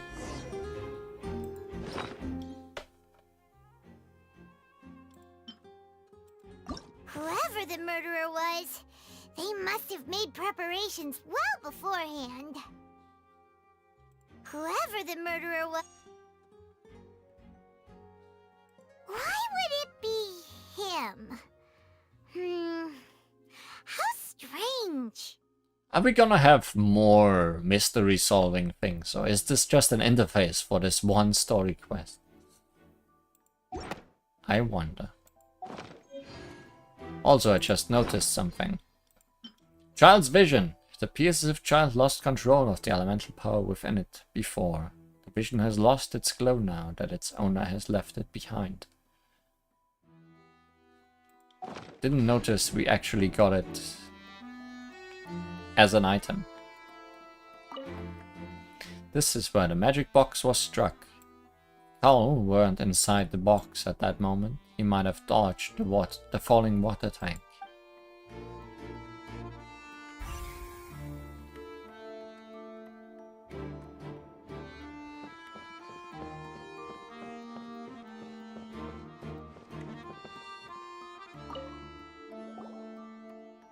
The investigation team has some new findings. Turns out there's an issue with the random number selector after all. Is it not random? See, I told you. What if the machine picked some big guy's seat?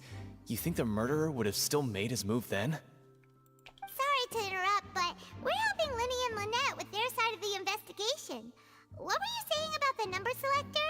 There's something wrong with it? You're trying to help them? That'll be a tall order. Linny used the machine to pick a random member of the audience during his performance, right? The lucky girl that later disappeared. Well, we thought there might be a serious problem with the machine, so we had it taken away for further inspection.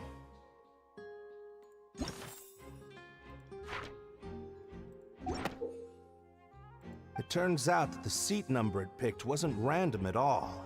The machine picks that same number every time. Uh-huh. I'm sure you already know that you have to make a reservation in advance to get a seat, regardless of whether it's a trial or some performance. So it was entirely predictable. In other words, Linny knew who would be sitting where from the very beginning. That much checks out. Linny reserved our seats for us too. Bet you see why I was saying it'd be tough to make a case for Linny. Thanks. Sorry to bother you.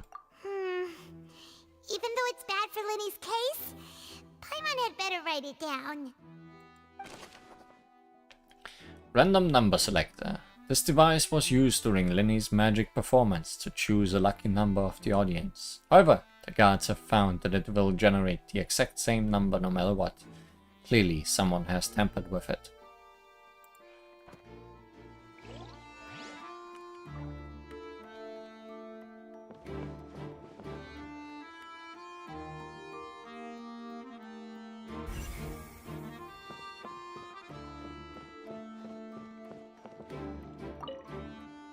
Broken magic box was left on the scene after the guards completed their investigation. Looking at it now, the water tank must have struck it really hard.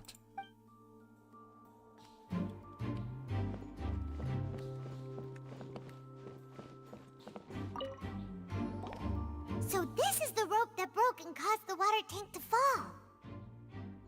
The rope looks pretty durable. How can it be burned through so quickly by fireworks? So either Linny didn't realize this was a safety concern, or... Why are you suddenly so serious, Traveler?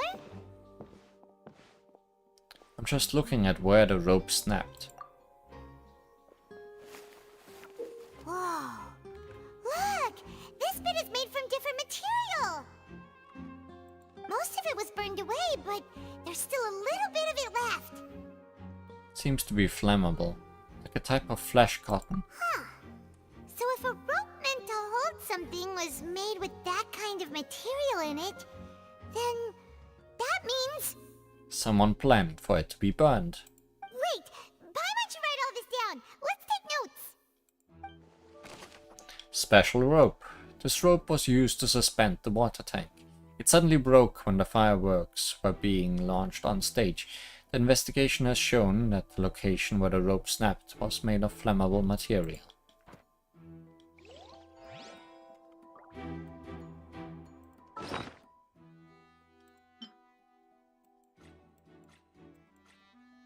Where is my casebook?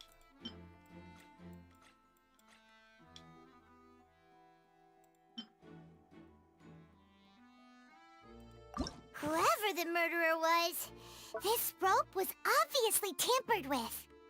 People needed to register and reserve a seat for the show.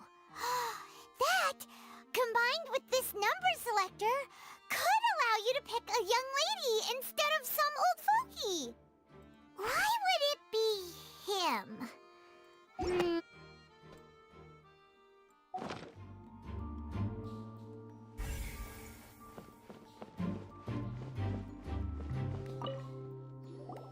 Hello there. What are you investigating? Oh, this location has also been cordoned off because the Magic Troop members are currently considered prime suspects. The investigation team is still collecting evidence. The seats were all booked in advance, so we were able to deduce the missing woman's identity by checking the guest list. Could you tell us who she is? Sure, it's not like this is confidential information. We will publish it later anyway when we petition the public to help us find the missing person. Her name is Halsey. She's a painter from Fontaine who's made a bit of a name for herself. Apparently, she wasn't a regular at the Opera House, but she'd been feeling some pressure with her work lately, which made her decide to come see the magic show. The Magic Troop members all claim not to know her. We have looked into her social connections. It seems that she has no personal grievances or conflicts of interest with the suspects. Simply put, she wasn't related to the Magic Troop at all, which matches the features of the previous serial disappearances. Were the victims of previous cases also chosen at random? That's how it seems to us, in any case. Apart from the fact that they were all young women of around the same age range, there really weren't any other connections between them. Okay then. Thanks for letting us know all this. No need to be so formal. If you do happen to see the missing girl, please be sure to contact us. It is of utmost importance that we get to the bottom of these disappearances. Information about the missing lady's identity. Halsey is the missing person. She's a famous painter and came to watch the magic show in order to take a break from her own creative work. She isn't known to have been engaged in quarrels with any of the members of Linley's magic troupe.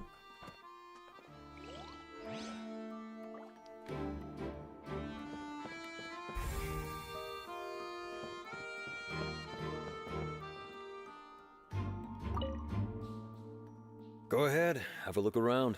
In the end, we're both after the truth.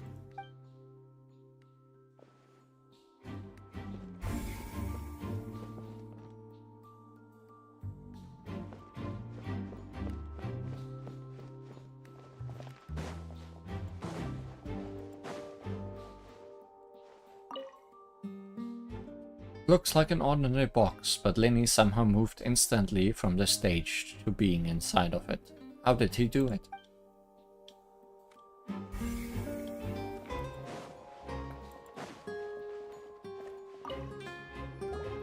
I see that you're investigating the area.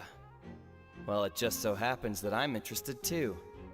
If you find any new and interesting leads, be sure to share them with me, alright? We don't have too many thoughts yet. Then why don't I tell you my hypothesis first? The way I see it. And I'll start it with that loud thud. The thud? Oh, you mean the sound that happened during the countdown? Forgot about that. Yes, exactly. It wasn't terribly loud, but I suspect that most people heard it. It's just that everyone was awaiting the results of Linny's trick with bated breath, so no one paid it much mind. But now that the incident has happened, the thud has become an important clue. That makes sense. So, what do you make of it? I'm of the opinion that it may have been the sound of Linny's accomplice. Lynette, perhaps. Jumping atop the water tank, or something like that. And when the pyrotechnics went off, she cut the rope, sending the water tank crashing down. But wasn't the noise we heard too loud for that? Perhaps the balance wasn't right, leading to a particularly rough landing. And wouldn't the water tank have started to swing a bit in that case? Oh, that's true. I suppose I must reconsider. That does remind Paimon, though. What was with that sound? Strange sound during the magic show. During the switching performance, there was an audible thump that many audience members heard.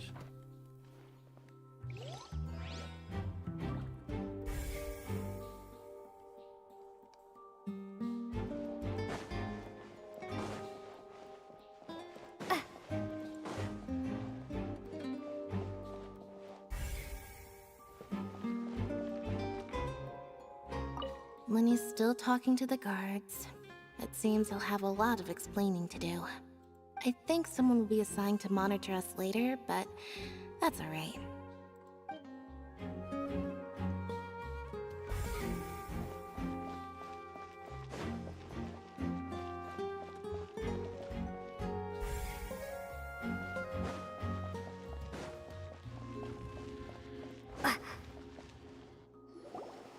Hey, you! Yes, both of you! Over here! I've been keeping an eye on you for a while now. Feels like we've walked into the wrong neighborhood.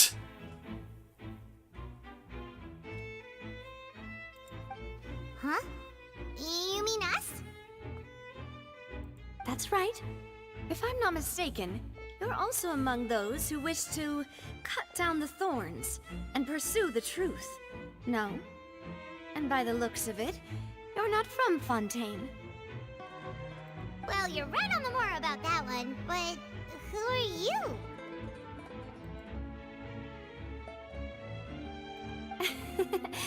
Have you never heard of the Spina di Rosula? Nope. From mediating disputes and providing protection to solving conundrums, you name it, Spina di Rosula does it.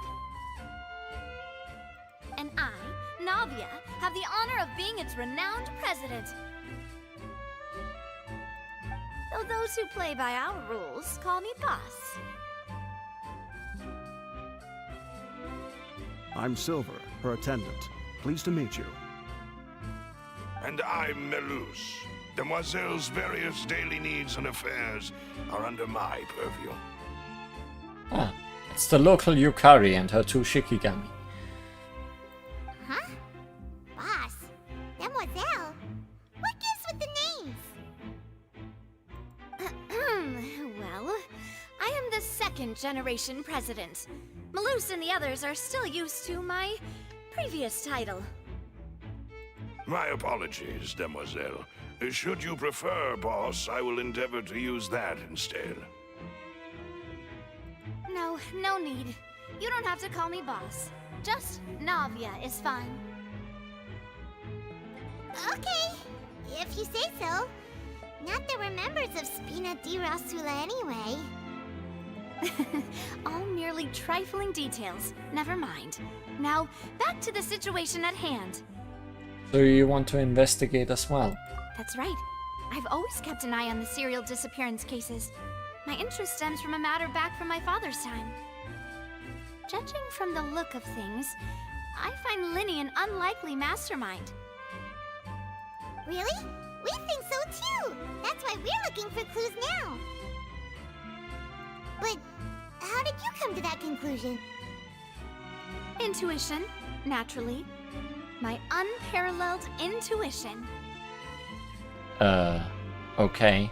Farina sure was quick to point the finger at Linny without any decisive evidence whatsoever, wasn't she? Yeah, and she didn't seem very sure about herself while doing so. But that's not uncommon for her. If you remember, the Justice had to interrupt her and ask if she was pressing charges just to keep her from getting carried away. Anyway, a trial begins the moment someone levels charges. And, of course, there was no way Farina was going to back down in that situation. Sounds more like you just don't trust the Hydro Archon. Well, what's your opinion? I must admit that she can be interesting at times, but liking her doesn't mean that I'll blindly agree with her. Well, when you put it like that. All right, I've answered your question. Now, it's time you answer mine. Wait a minute, did that answer count? Well, I say it does. But don't worry, you won't hear any pointless questions from me. In your opinion, do you think it's right to treat a trial like it's an opera? No. Not always. And why would that be? Something serious like a trial shouldn't be treated like entertainment. See, Silver and Malus? I told you they'd be different. Most astute of you, demoiselle. I too think that the Traveler's response was most excellent. No matter how wonderful the script or how fervent the audience's expectations may be, the trials that go on stage here must be based in fact. And if that can be done, boss, then... All right, that's quite enough, Malus. Anyway, I like your answer. You passed with flying colors. Now, I need to make some preparations, following which our joint investigation shall commence. You two shall be my assistants. Wait! Since when did we become assistants? You have been Watson all along. Huh? Oh, well, I can be the assistant, sure. Or your companion, if you like. I'm really not that fussy. That's more like it. I think you're missing the point, Paimon. Far be it from me to brag, but I believe that Demoiselle's intuition will be instrumental in uncovering the truth. You wish to save a friend from false accusations, and we wish to unravel the disappearances. In this sense, our goals are aligned. You have a point. Huh. You're quite the talker, aren't you, mister? And what about you over there? What do you think? You seem like you've got something on your mind.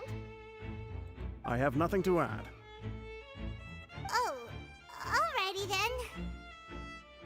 I just have cool shades. That's all I have to add to this conversation. We'll be making some preparations first. Just be sure to let us know if they start revealing Lenny's tricks. Thanks!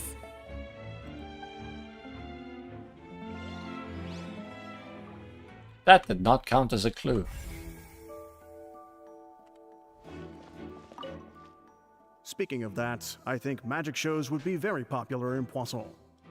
I can see that. Maybe I should try to learn some magic. If I could make things disappear, cleaning my room would be a cinch. You need not worry about such things, demoiselle. That falls under my duties. Oh, right.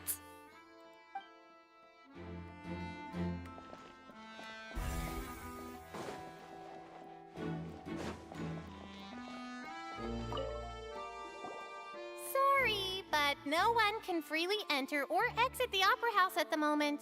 If you wish to leave, you must register your identity with us first. No, we're not leaving.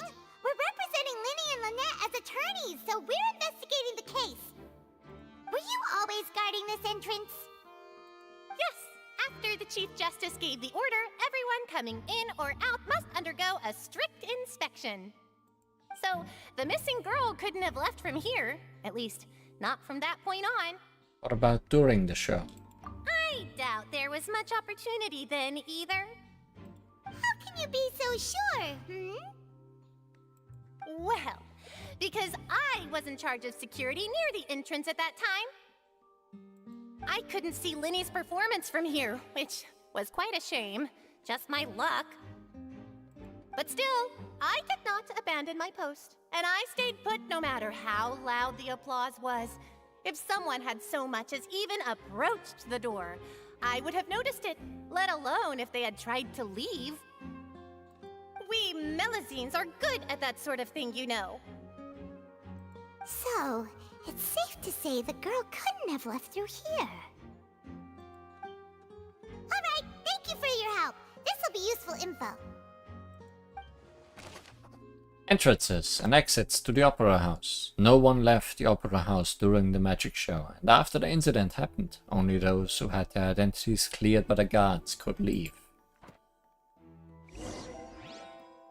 We've checked everything of note here at the performance venue. Paimon wonders how Linny's discussion with the guards is going. Let's go see, shall we? Ooh, things are getting interesting, huh? We're about to see how magic is made. Why would it be? Gosh, no wonder the serial disappearances never got solved. We all heard that noise, didn't we? The performance would not have been visible from where the doors were guarded. If Paimon were on duty, she would have snuck back into the audience seating. Whoever the murderer was...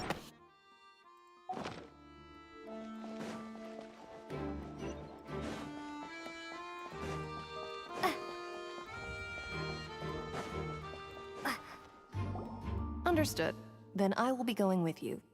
Just so you're aware, I will be monitoring your actions and making notes as necessary. Very good. Thanks for being so agreeable. I'd pull a rose out of my hat as a gift for you if I could. You may spare the pleasantries. I'm just doing my job. You've arrived. Who's this? Me? I'm Spina di Rosula's guardian angel. If you've got a problem, I've got the firepower. Geo. I didn't notice earlier. Although it fits from the color scheme, I guess. Sorry, I got a little carried away there. Call me Navia. I'm a partner of theirs, and will be helping investigate this whole situation. And these are my companions. Would you mind if they join as well? Fine by me. Oh, new helpers? I would be most grateful. Well, let's just say we're tagging along. It's not every day you get to see the secrets behind magic performed on such a large scale. I appreciate your kind interest. Come with me. We'll be heading below stage. Huh? Below stage? Yes, a world of secrets is hidden beneath this magic box, prepared specifically for this switcheroo trick. But before I reveal everything, you should have a look first. Notice anything strange here?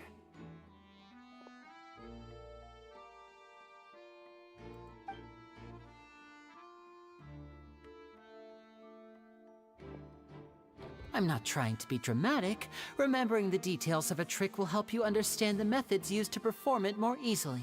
So is there just a tunnel underneath? Huh. Weren't there balloons and other decorations here? Where did all that go? Ah, good eye. That said, you're still far from discovering the answer. The back of the door isn't the same. The back? You mean the inside of the door? What's different about it? Paimon didn't notice anything. Very good indeed. I thought you might not be able to catch that, given that you were sitting in the first row. The back of this door was patterned. Those patterns are now gone, replaced by a smooth wooden board. So, if you put 2 and 2 together, what do you get? Wait, does that mean there's another box inside this one? Exactly. Alright, let's go. I'll tell you how it works as we head down. It's an elevator. Oh, so there was a passageway under the magic box! And this passage linked the 2 boxes together. I knew you'd figure out most of it as soon as you saw this place. The 2 magic boxes are positioned right above the 2 entrances of the tunnel. See this flatbed trolley? The box with the lucky audience member in it would be shuttled over to the other side using the trolley. This trolley can raise and lower and even rotate, ensuring that the box will face in the right direction. I see.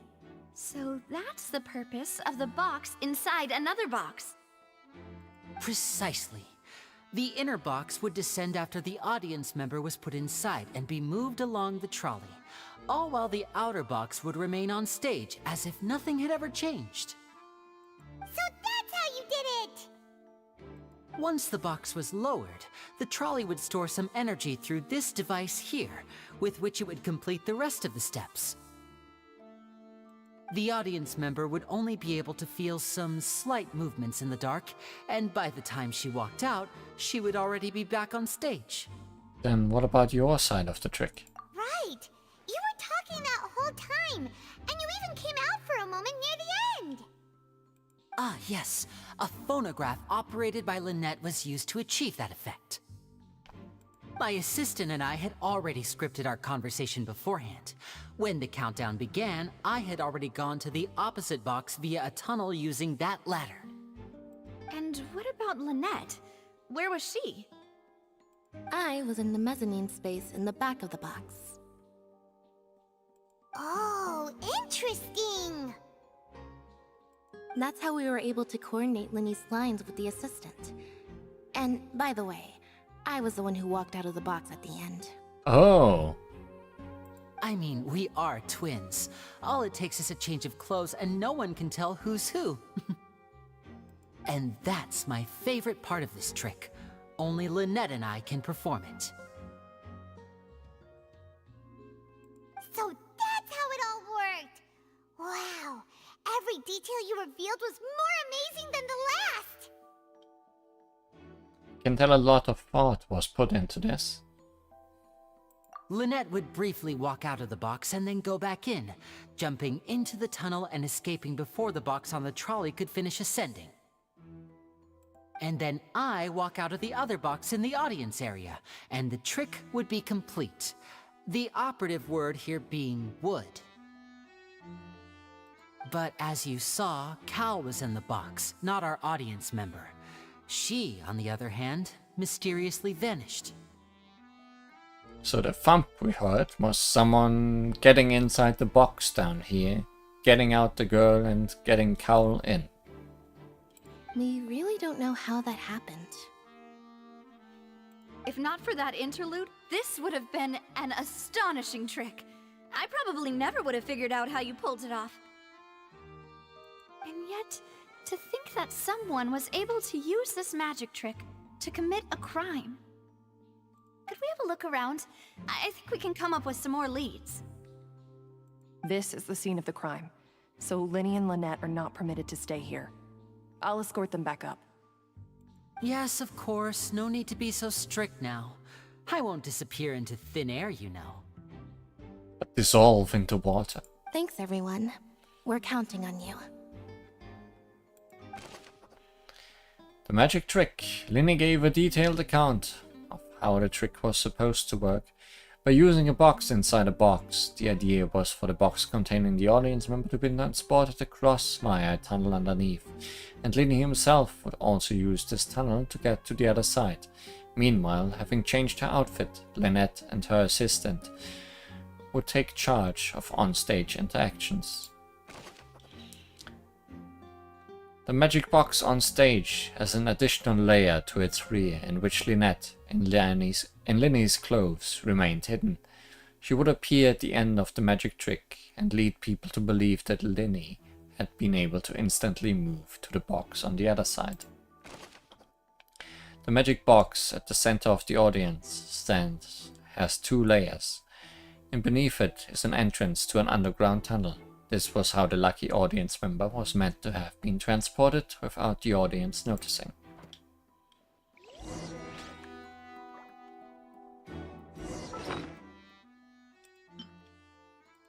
Whoever the murderer was, why would it? Well, there was no chance Paimon could have seen that the box had two layers. And that's why only the two of them can perform this trick. Digging a tunnel just for a magic trick? Whew, that must have been a lot of work. I'm gonna assume that this tunnel has been here for many other things.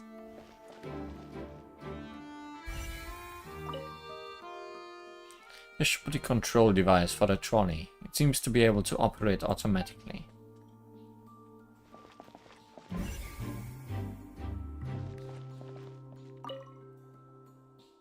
Ladder is required in order to return to the magic box above.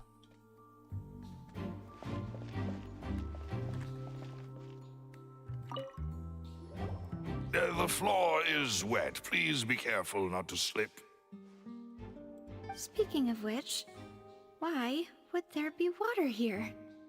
Maybe it was for a trick. Oh, Paimon knows! It's one of those tricks where you pour water into a jug and then flip the jug over only for the water to disappear? And here's a broken vase. Huh. Did the trolley knock it down while moving? That can't be. The trolley moves along tracks from start to finish. It couldn't have hit the vase at this distance. Let's note this down too and think about it later. Broken flower vase. There are many pieces of a broken flower vase on one side of the tunnel. All the water within has been spilled. Judging from the distance, it seems unlikely that it was knocked over by the trolley meant to transport the magic box.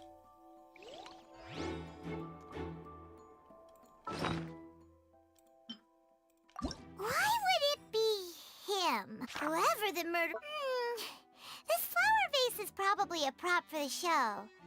But it also could have been used in the crime.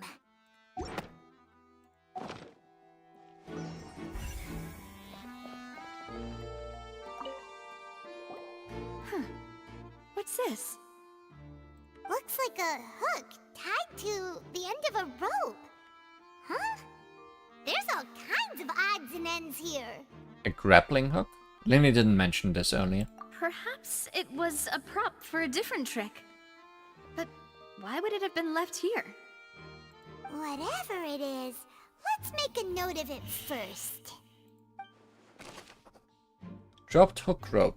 A rope that has fallen to the ground. A metal hook has been tied to one end of this rope. Its use is unclear.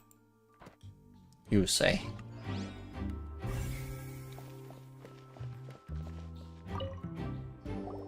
Oh, these are the clothes that the lady chosen from the audience was wearing, right? Was she dissolved into water? Her clothes are here, but she's nowhere to be found. Linny didn't mention the guest having a wardrobe change. Right. And do you really need to do that if you're kidnapping them? Ugh, this is so confusing. Paimon doesn't want to be a detective anymore. Hey, did your glasses change?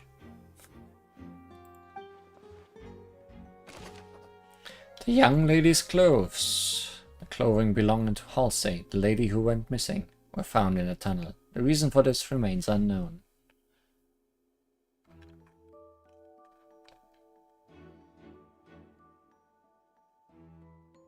Sure, she was in a tank that crashed. What?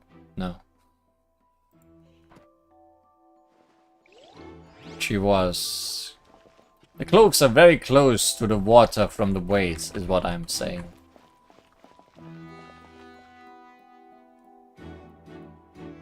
So if the water did dissolve her somehow, that is a possibility.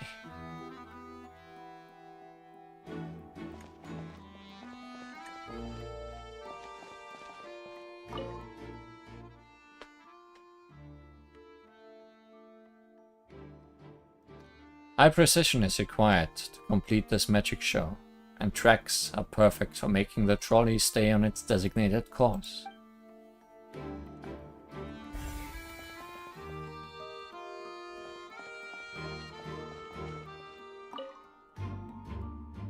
All kinds of props and costumes are haphazardly stuffed inside.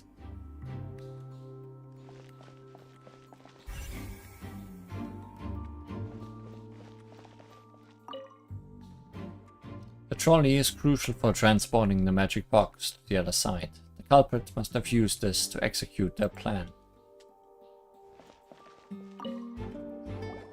What is this place?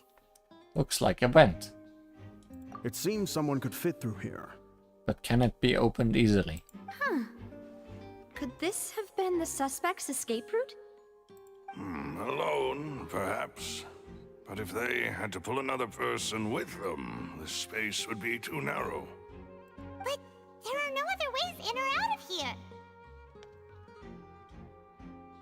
Other than those that go through the magic boxes. Oh, you're right! Let Paimon write that down. Tunnel vent. The tunnel vent looks like it could allow one person passage. Barely. but leaving alone with the missing lady seems an unrealistic prospect. Seems we're just about done investigating down here. Yes, let's head back up.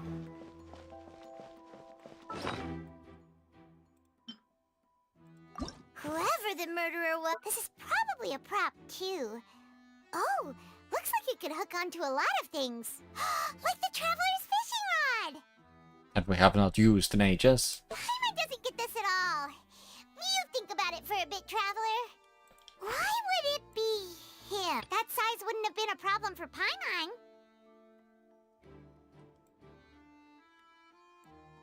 Did I miss clues or...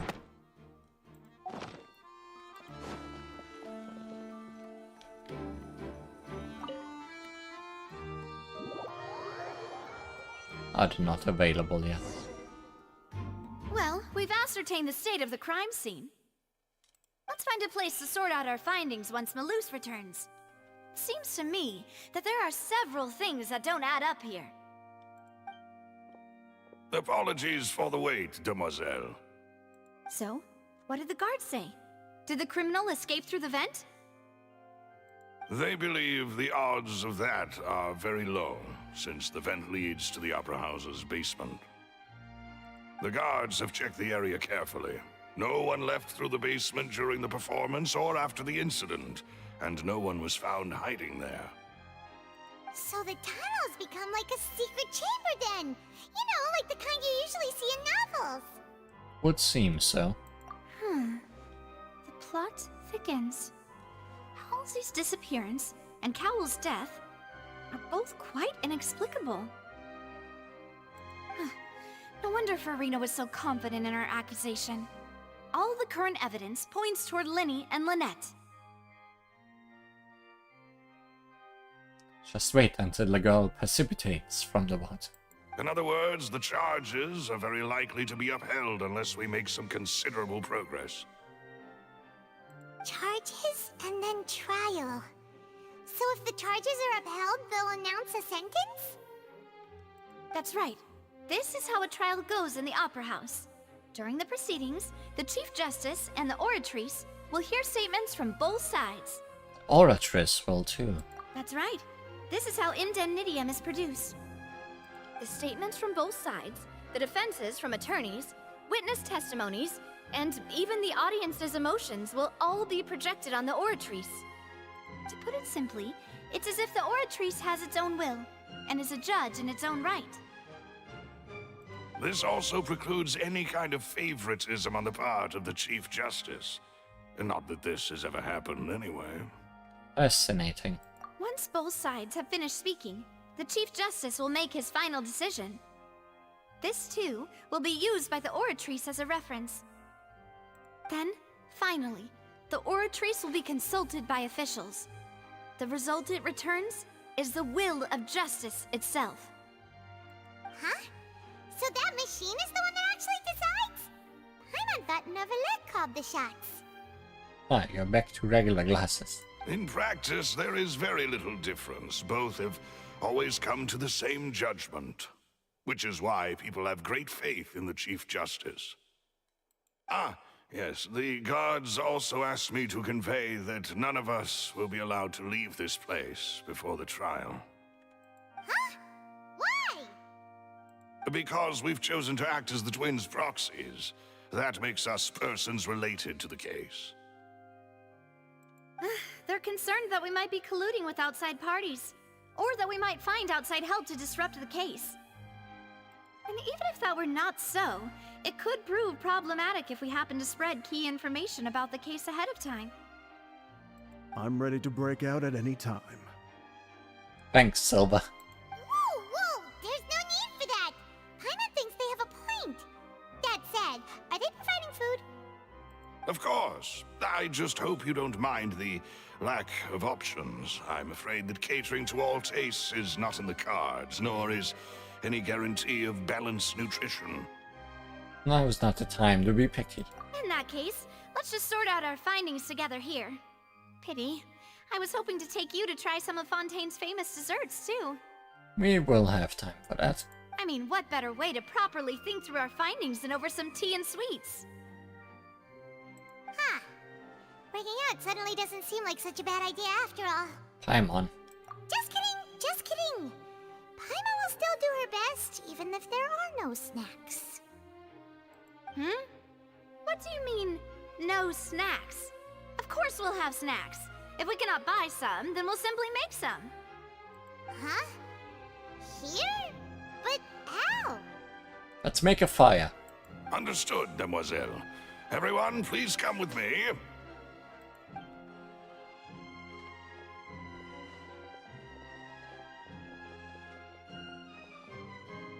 Wait, you're carrying a portable stove with you? Yes, I must be prepared to meet the demoiselle's baking needs whenever the fancy strikes her. Perfect. How do you keep carrying that around? In your head? I have eggs, sugar, and almonds at the ready. Thanks, Silva. Good work, you two. Then I'll get to it. Please sit tight for a moment. You'll get to taste my awesome snacks soon enough. These three are quite the interesting group. Must be Spina di Rosula thing.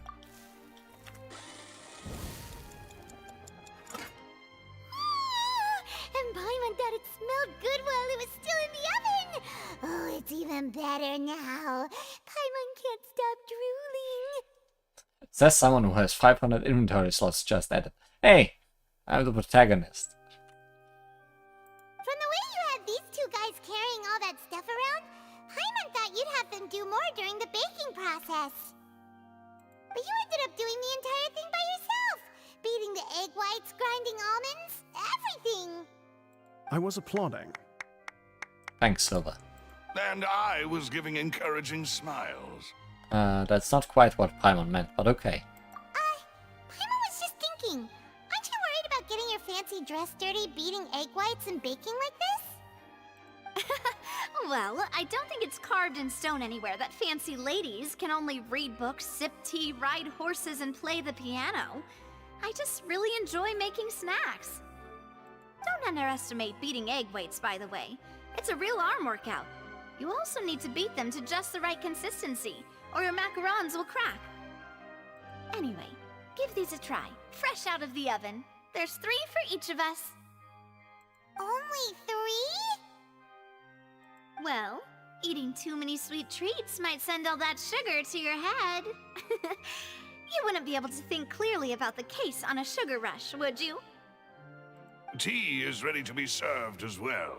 This is Demoiselle's favorite, strong black tea with a floral fragrance that clears the mind and lifts the spirit. Why don't you take a break as well? No need for concern. I'm merely doing as I should.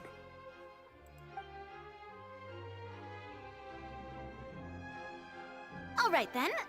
Down to business. As Paimon mentioned previously, the tunnel seems to be something of a secret chamber. However, we can assume that Linny and Lynette were not alone within it. Some criminal also occupied its sealed confines. As well as Cowl, probably. The magician twins could have committed the crimes, of course, but they lack any logical motive. Exactly! Why would they do such a thing right when everyone was watching? Apart from the twins, we are left with 2 other people. The missing girl and the deceased. The flower vase and the thud we heard during the performance could indicate some altercation between Halsey and the criminal in the tunnel. Wait, what if the girl killed the guy and then escaped herself through the vent? Naked. For some reason. Or she dressed up as someone else. There were some clothes down there. In the prop, around the prop box or something. Resulting in the shattering of the vase, the discarding of her clothes, and her abduction. Dressed up as Lynette. Oh no. Perhaps the criminal thought that since she was chosen from the crowd, she would be too easy to identify if she was still wearing the same clothes. Paimon thinks that makes sense, but the real trouble is... There's no evidence that this third person even exists. the clues we found thus far support the existence of this third person. But the only people left to consider are both technically victims, whether it's the missing girl, Halsey, or poor Cowl. No, you see, Halsey might not be missing. She might have just ran away. Huh. Could Halsey have secretly made modifications to the magic props in order to murder Cowl before making her escape? Yes, that's what I'm saying, Paimon. But she had no way of knowing how the magic trick worked. She might have, somehow, planned ahead. That's right. And even if she had tampered with the setup, she would need to understand the entire trick to pull it off. Nor does she have any motive. The guard said that she has never had any dealings with the Magic Troop's members. Were we not thorough enough in our search? From the sound of things, this is turning into an impossible case. Your macarons are amazing though, Navia. They smell great! They're nice and crisp and super sweet! They are my specialty after all. And I see you've already had 5 of them.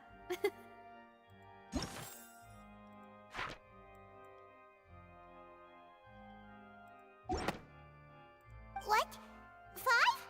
Oh, that can't be right. Paimon only counted 3, honest! Please don't worry about it. At my age, a few less sweets might actually be a good thing. No. Being greedy is one thing, but Paimon knows how to count. Besides, Paimon knows that if she ate too many, then others wouldn't have enough. Oh, it's fine. Everyone knows how much you love eating. Wait, even you don't believe Paimon? How could you? Oh no, it's another case. If Paimon ate those 2 extra macarons, then may they turn into stone in her stomach! All right, we get it. Well, I suppose one of us might have gotten too engrossed in our chat and eaten them by mistake. No big deal. Maloose, set up the stove again if you would. Huh? What are you doing? Making sure everyone gets 3 macarons, of course. Oh, there's really no need to do that. Exactly. We don't want to trouble you. As you wish, demoiselle. And I have the egg, sugar, and almonds. Well, this really is your hobby, huh?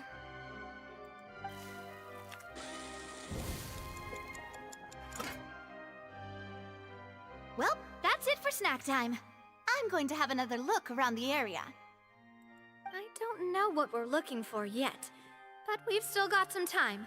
As attorneys, I suggest the 2 of you think the case over again. It would be awkward if you got all tongue-tied on stage during the trial. Alright, thanks for your help, and for the snacks. It was nothing. A small task for the Spina di Rosula. Silver, Maloose, it's time to go. I'll be back if I find anything new. Probability of third person being involved. Neither Cowl nor Halsey had a motive, but after having talked to Navia, the likelihood of a third person being involved seems very low too. Alright, it's time to put our heads together. We've got to get our defense ready for the trial. Oh, it's probably gonna be a long and difficult case. There's no point in worrying about that now. We just need to prepare. Here, take Paimon's notes. They should help you review the situation. So we can only wait and not look for more clues, huh? Why would it be? There was no third person. And Paimon didn't eat more than 3 macarons either.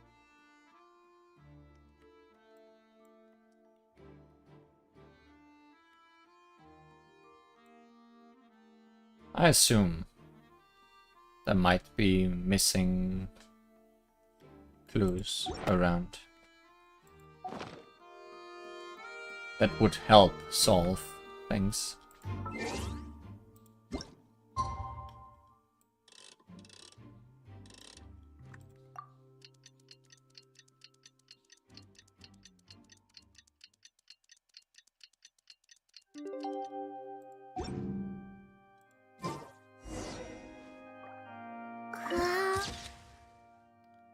Oratrice, Mécanique, d'analyse cardinal.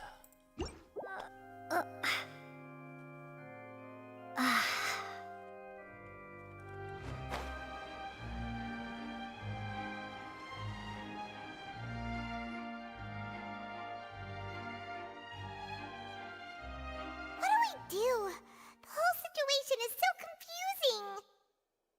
Do have some thoughts, but let's take things step by step. Good plan. Impossible things don't just happen. We'll get to the truth one way or another. Just relax. Even if everyone else suspects Lenny and Lynette, at least we will be supporting them from the stands. Besides, I doubt Farina understands any more about what happened than we do. Thanks, Navia. Well, we'll be going then. Best of luck to you. Now it's time to Ace Attorney.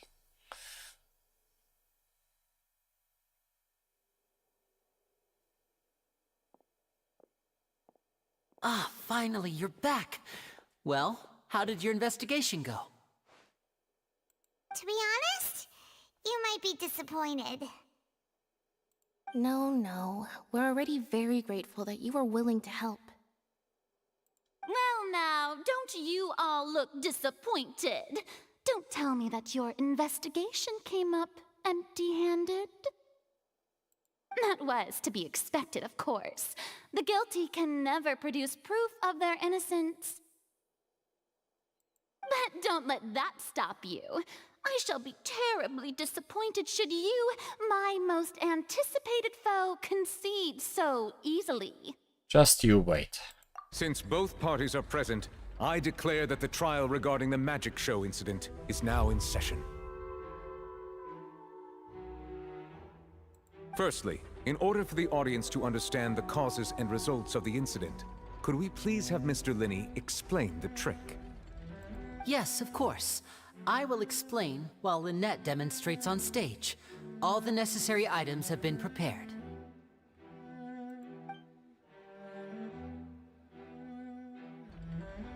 Thank you, Mr. Linney. In that case, I take your statement to be that you ran to and remained hidden within the magic box in the audience stands once the trick began, and thus could not have committed the crime. Is this correct? Yes, that's correct, Your Honor. But there is no evidence of where you were at any point during that whole spiel. Could have been in the tunnel or in the box. Nobody knows.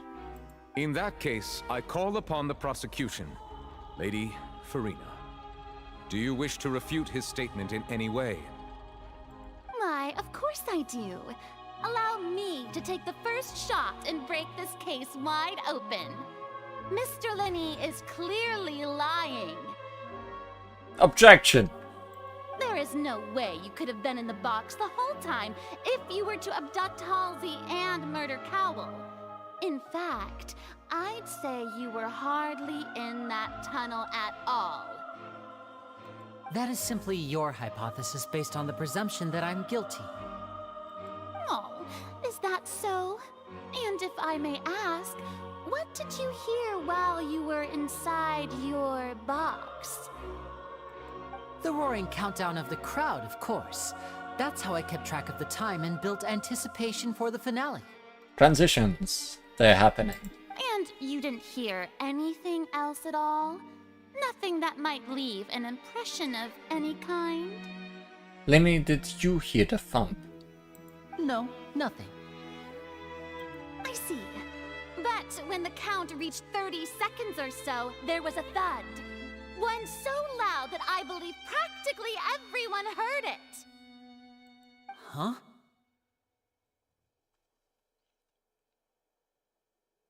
Huh. Hey, hang on. Something's not right here. How could Linny not know about that sound? Yeah, I'm sure he could have heard a noise that loud from inside the box. I was right by the box, and I definitely heard the thud. Look at those scales. Could those mean... Probably represent the oratress's stance on the trial. Well then, ladies and gentlemen, allow me to use the words of the magician himself. You never know what can happen in the blink of an eye. Indeed, it seems his alibi can also collapse in the blink of an eye. Of course, I have armed myself to do far more than smash your alibi. Confidence cannot go unfounded, and my foundations are rock solid. Tell me, aren't you and Lynette actually from the House of the Hearth? Dun dun dun. What does that mean? The House of the Hearth? The Fatui?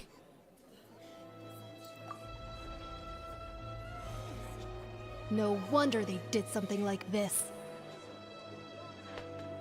So the serial disappearances were the Fatui's doing. Now it all makes sense. I've got a feeling that what happened on stage probably wasn't just an accident. That's irrelevant. Our identities have nothing to do with what happened.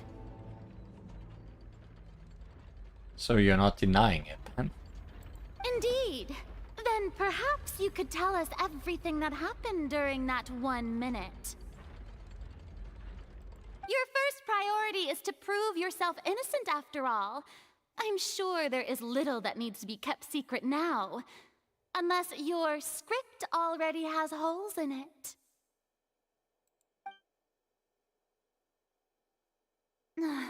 The Outlander is speechless.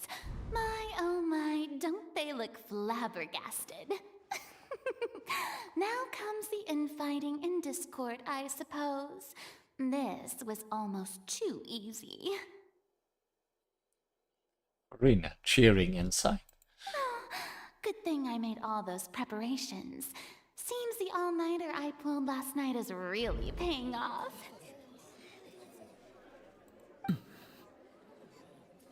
Hey, Linny, why didn't you tell us this before? Linny and Lynette are Fatui. Order! Order! Mr. Linny, allow me to re-establish the facts. Lady Farina has raised 2 points. First, when the thud was heard in the Opera House, you were neither in the box nor the tunnel. Second, you and Ms. Lynette are both members of the House of the Hearth. Are these claims true?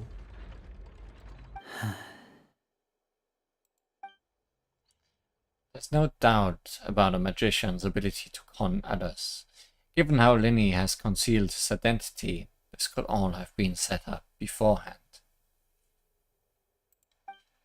Plus, Child is here in Fontaine along with other house operatives. There must be some scheme at work here. I've been a victim of such schemes before, and now...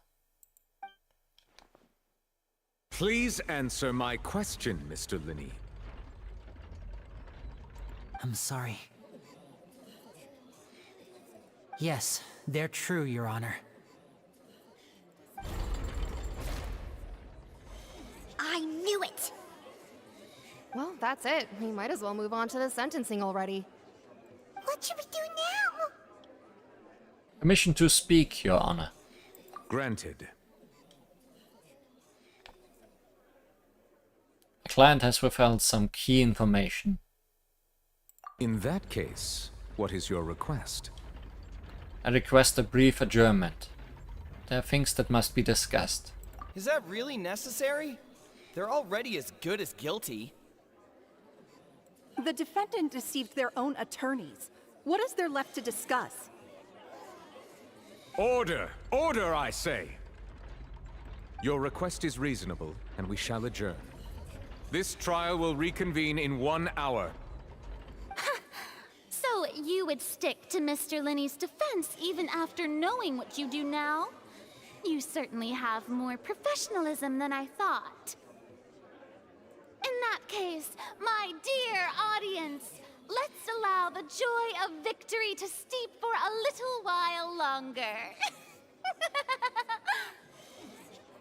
A real villain.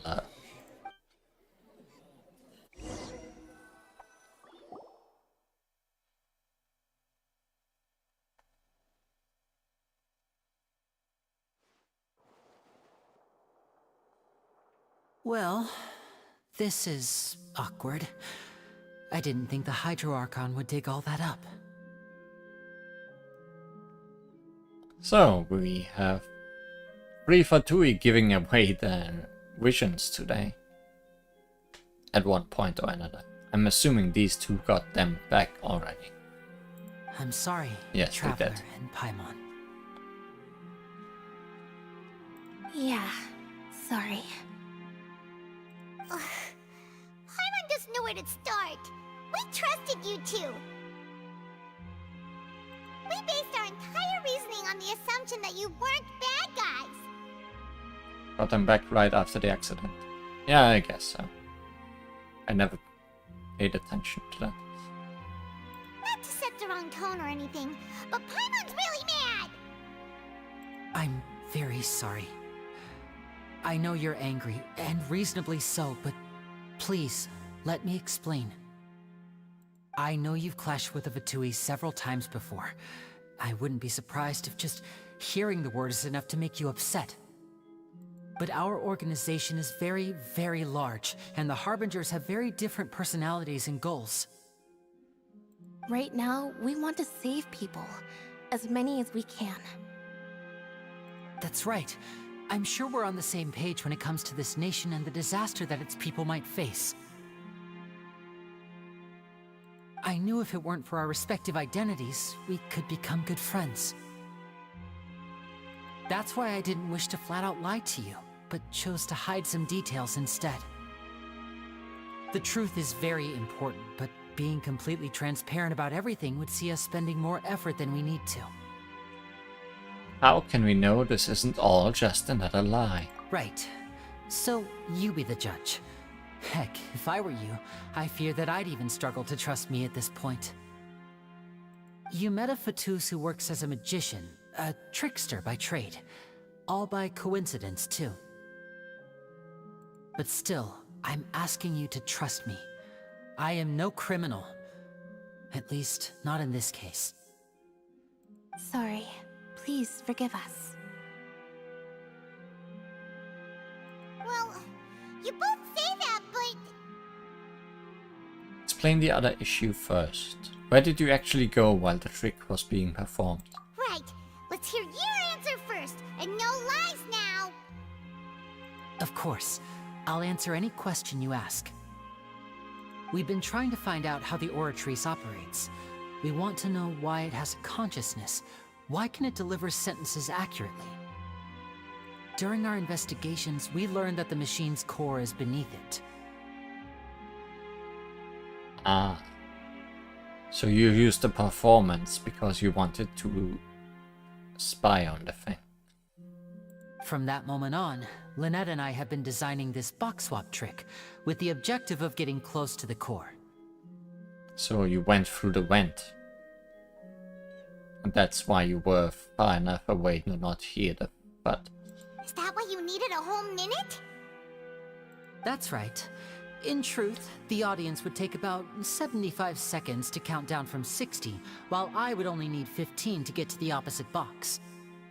So, after jumping into the tunnel, I accessed the Opera House basement via the vent, and went to investigate the room in which the core is stored. That air vent was created during the construction of the tunnel specifically to execute this step. So the tunnel did not exist beforehand.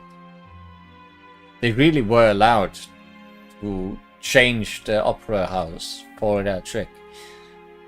People trusted them a lot, I guess. And what did you find? Well, nothing. As soon as I reached that room and was about to investigate, I heard someone's voice. Which should have been impossible, of course. I was quite certain that I was the only one in the room. That voice seemed to recognize me and tried to speak to me. I chose to err on the side of caution and retreated the way I came. On the way back, I saw the broken vase and the clothes on the ground, but the countdown was almost finished, so there wasn't time to give it any thought. After that, the homicide occurred just as you saw. Well, that explains why you didn't hear the thud. Why do you want to understand how the Oratrice operates? Because of that prophecy I told you about, of course. We must know all we can about this nation's secrets in order to deal with that prophesized crisis. That's the only way we can save everyone. So, there you have it. The whole truth. I swear, I didn't hide anything from you this time. It was never my wish to proceed under this cloud of mistrust either. But, like I said earlier, you can be the judge. If you want to leave because you don't trust the Fatui, there's nothing I can do to stop you. Well, Traveler, you decide. Paimon will follow your lead however you choose. Thanks for the choice. I believe in the facts.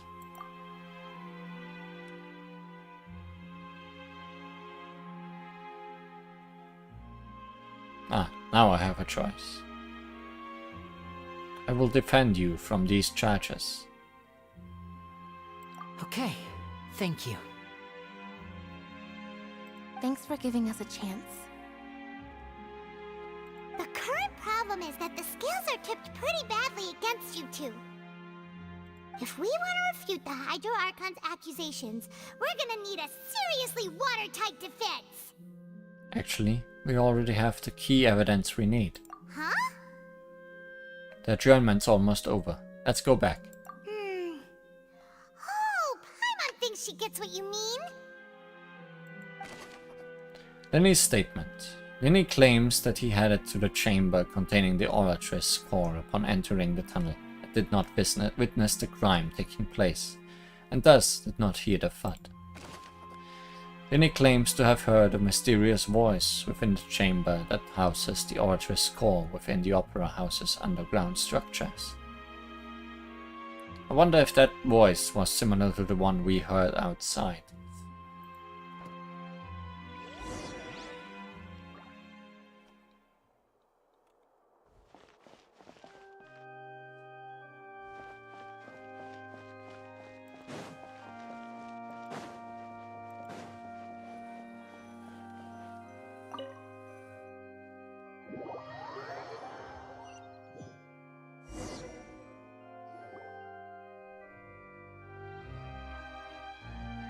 Both parties have returned to their positions. Let us continue the trial. When last we left off, Mr. Linney acknowledged the new evidence presented by Lady Farina as fact. Therefore, Lady Farina may continue stating her reconstruction of the events. That took long enough. Now then, if everyone would lend me their attention. At this stage, let's revisit that scene from Linny's perspective. Facts. Based on the opposite's account of event, you can identify loopholes in their statement. Use evidence and clues obtained during the investigation to refute any erroneous assertions of fact and replace them with new interferences. Oh, it's turning into a game now. Use your refutations to convince the audience and obtain more support from the people. The Oratrice will display such shifts clearly. When you find and refute all incorrect content, you can complete the cycle of refutation and unveil the truth. As the countdown began, he entered the tunnel. When the flatbed trolley passed, he opened the box and got into an altercation with Halsey, which caused the loud thud.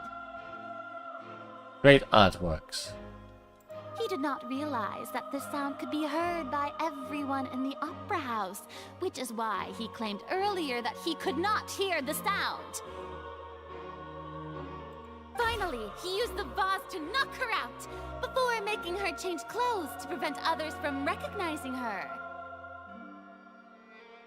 At this time, Cowell arrived in the tunnel, having heard that strange noise, and caught Linny red-handed. So Linny proceeded to knock him out too before stuffing him into that box. Afterward, Linny passed the unconscious Halsey to his accomplice through the magic box in the audience stands, before operating the devices such that Cowell's death would be ruled an accident. And there you have it. That's the truth behind what happened.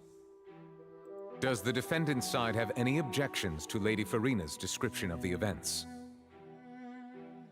The key to refuting Lady Farina is the order of events. What Linny experienced and what he saw.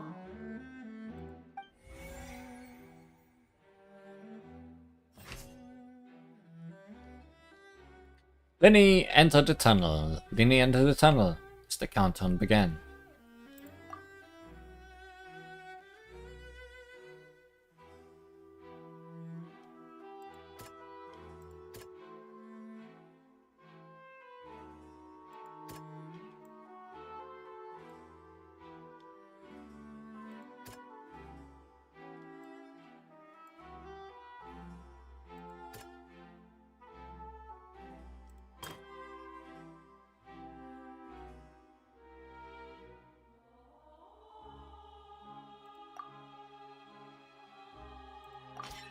According to Linny, he left via the vent after entering the tunnel. He couldn't have had that altercation with Halsey.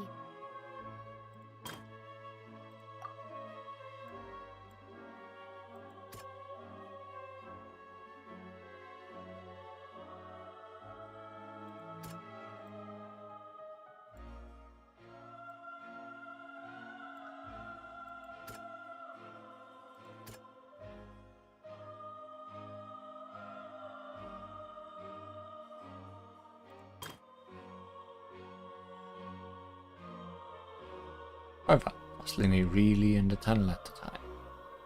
No.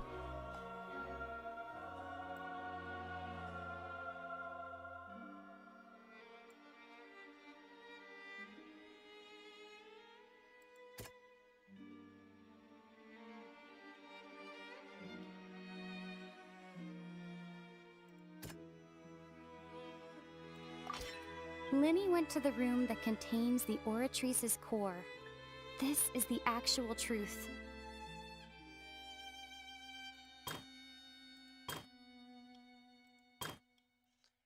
Linny knocked Cowell out. The existing evidence indicates that when Linny returned to the tunnel, the crime had already taken place, and all Linny saw was... Linny did not take part in the underground altercation. He only witnessed traces of the aftermath. Attention! Ace Detective Paimon has something to say!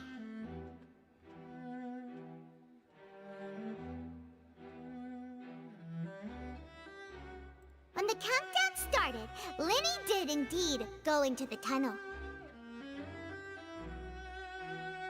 But he immediately used a vent to access the Opera House basement, which is where the underground core of the Oratrice is stored. Once he reached that area, he heard a voice in what should have been an empty room. Since he felt something was amiss, he returned immediately. The crime scene had already developed by the time he reached the tunnel again, and in order to complete the magic trick, he did not remain there for any length of time. Finally, he reached the surface, and that was when the accident happened from his point of view. Therefore, he's innocent!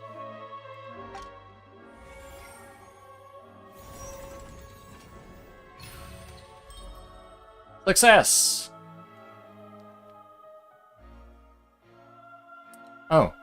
Cowell is one of the Sunny, just like Tatalia and Scaramu. That might be an important clue. A bit of a meta clue, but a clue nonetheless.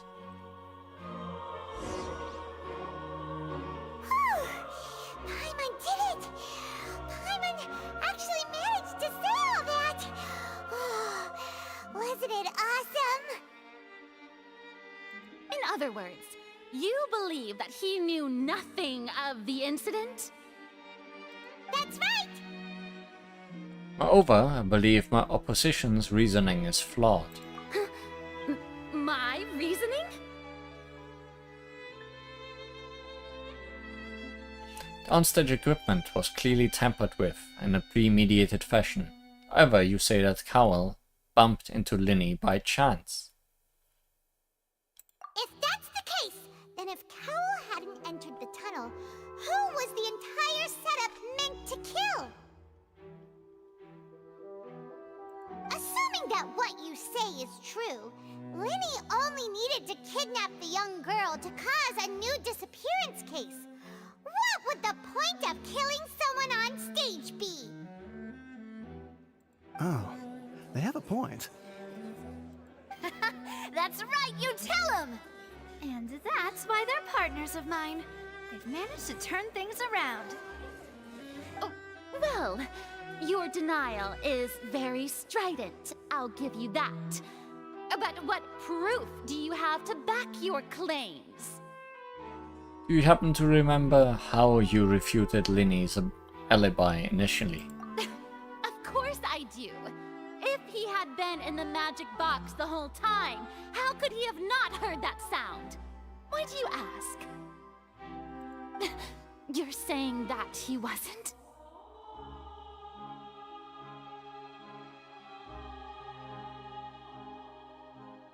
Your claim has now become my weapon.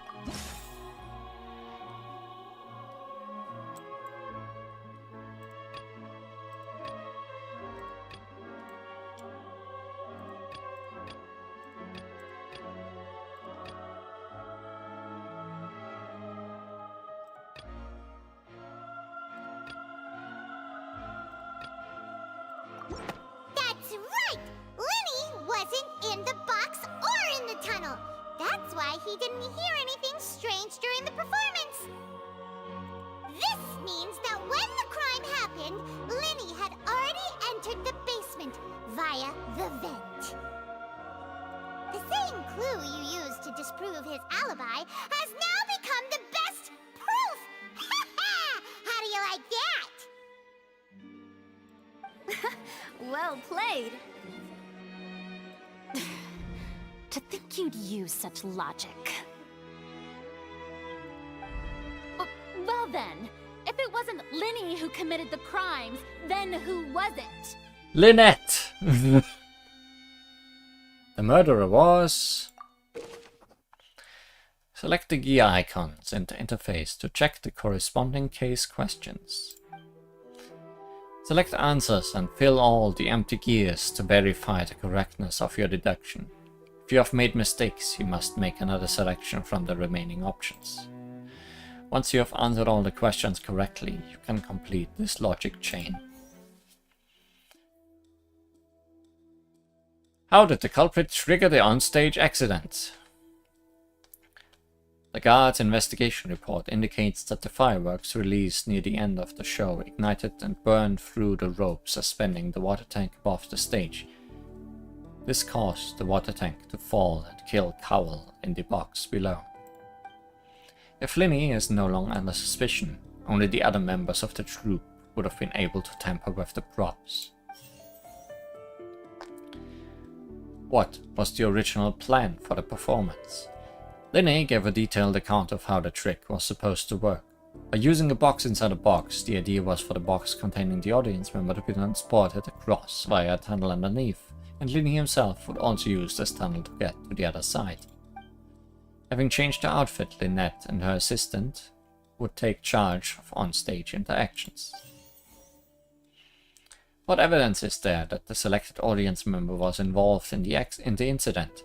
The clothes belonging to Halsey, the lady who went missing, were found in the tunnel, The reason for this remains unknown. Who was the only person who could possibly have committed the crime?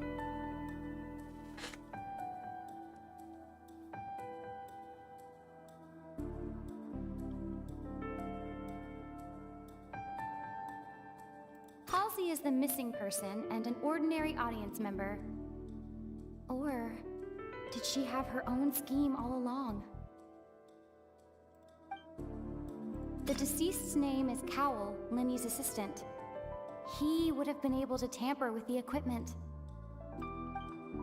Could there have been a third person involved? Is that really a possibility? Navia. I'm surprised that Lynette is not an option. Halsey is the missing person and an ordinary audience member. Or did she have her own scheme all along?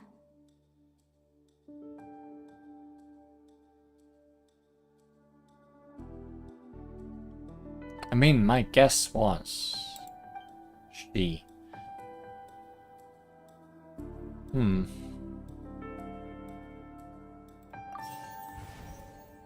But it's wrong. The deceased's name is Cowell, Linny's assistant.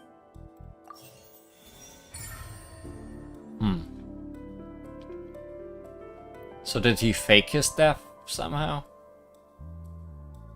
Or did he not care dying? Or was his own death an accident? That can't be right. Are you serious?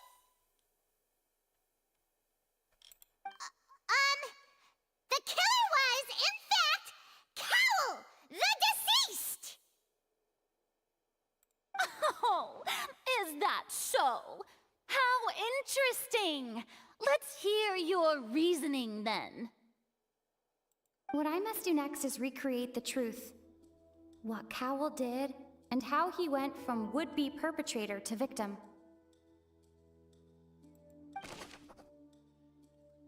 How can we envisage Linny as having been unable to interfere with the crime? Linny was not in the tunnel at that moment, which gave our criminal ample time.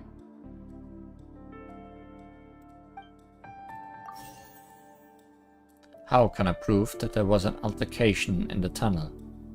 Halsey's clothing was in the tunnel. So, there must have been some fear that she would attract attention. No one entered or left the Opera House through its entrance. It would have been tough for both people to fit into that vent. They would likely have bumped. The sound we heard may have come from a clash between the missing Halsey and the criminal.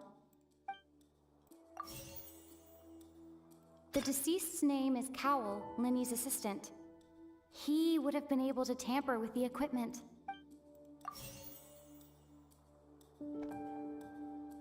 Halsey's clothing was in the tunnel. No one entered or left the Opera House through its entrances. So, where... It would have been tough for both people to fit into that vent. They would likely have bumped into Linny as well. The sound we heard may have come from a clash between... It would have been tough for both people to... Nope. No one entered or left the Opera House through its entrances. So, Halsey's clothing was in the Did she tunnel. dissolve? No. No one entered or left the Opera House through it.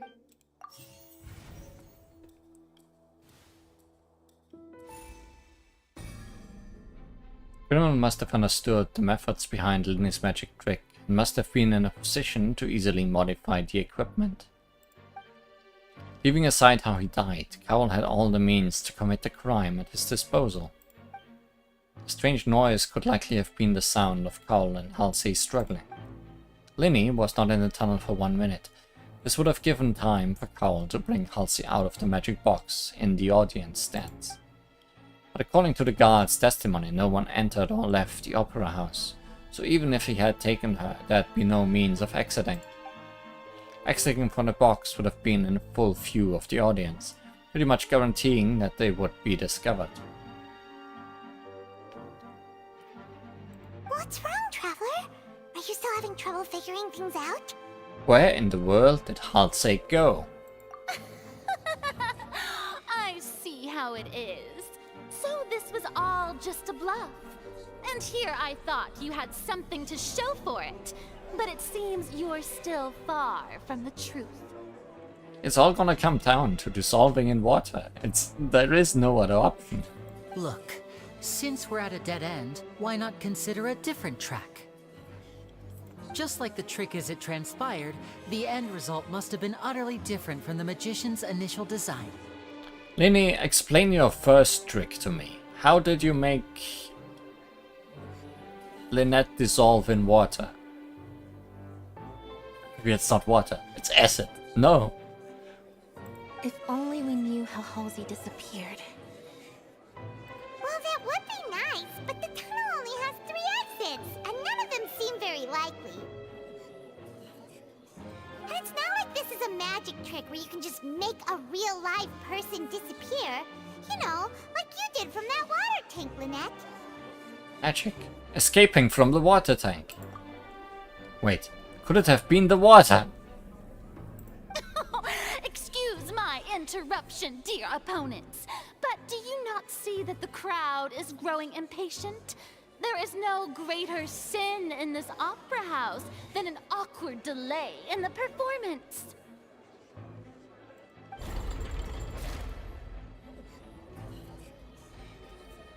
If the defense is unable to make further effective arguments, we will move on to the next stage of the trial.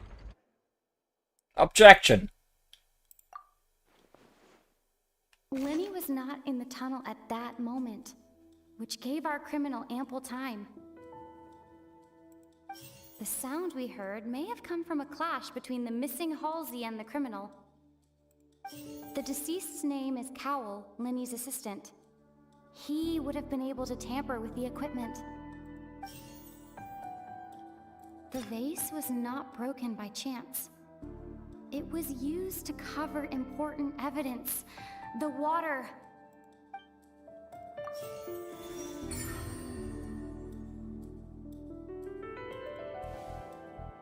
Oh, Paimon gets it!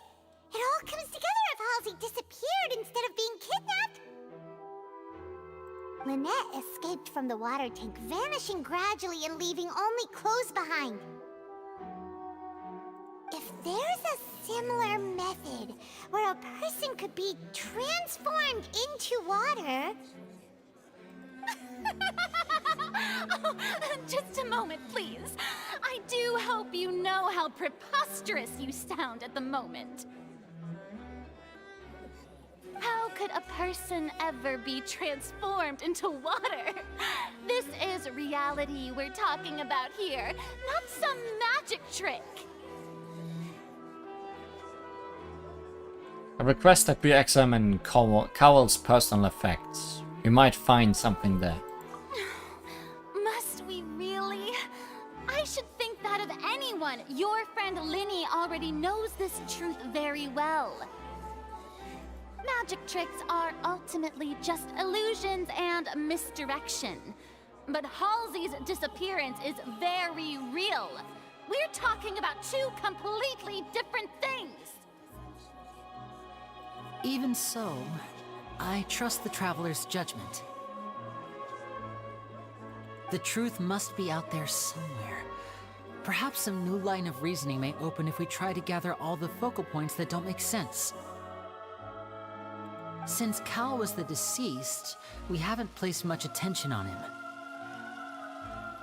But given that we aren't making much progress with the case, it wouldn't hurt to have a look at his belongings, would it? People really do come up with all sorts of harebrained schemes when at the end of their rope. The way I see it, your suggestion that we broaden the scope of our investigation is nothing but a tactic for stalling the trial. Nevertheless, I believe that this is a reasonable request on the part of an attorney. Since the trial does indeed appear to be at an impasse, I believe that additional evidence may help us make more progress.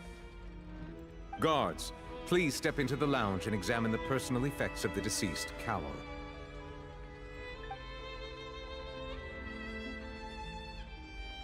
We are still examining the items, but we have already made critical progress that we feel must be shared with everyone post-haste. We discovered several test tubes of fluid within Cowl's baggage, each labeled separately. Uh-huh. The notebook in his backpack claims that these fluids are water from the primordial sea. Uh-huh. The primordial sea. The note's contents also indicate that Cowl belonged to an organization that sells illegal drugs and that he had an accomplice. Well, this essentially makes sure that he is indeed the culprit. The notebook has many entries concerning safe usage of these fluids, in which the keyword dissolve appears many times. Haha. One of these tubes was labeled Opera Epiclese, along with yesterday's date. It is empty. The notes also state that these dissolution properties work exclusively on people from Fontaine. It's likely that Halsey was chosen as some sort of test subject.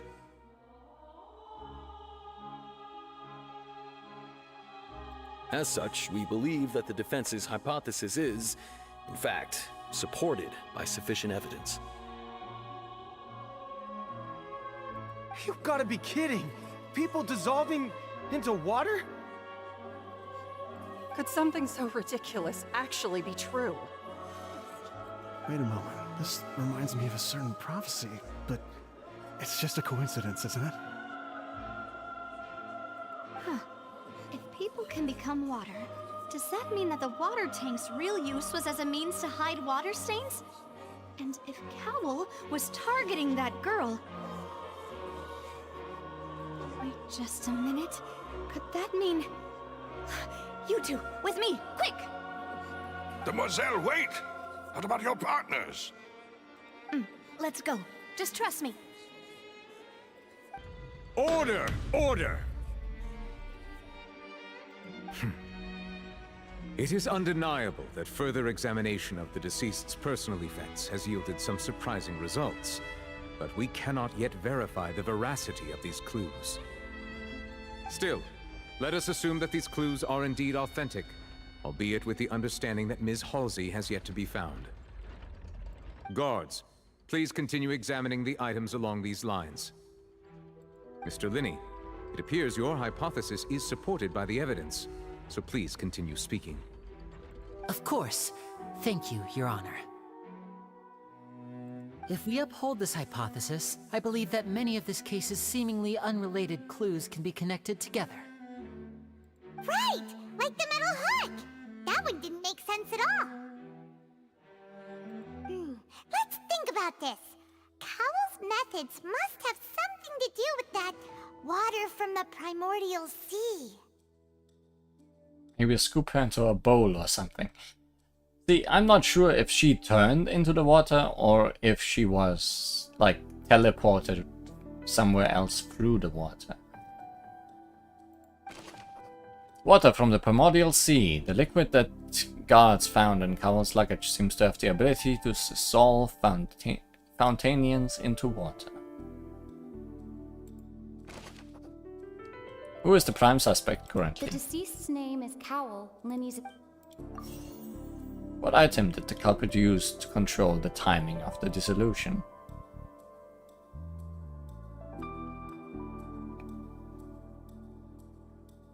What item did the culprit use to control the timing of the dissolution?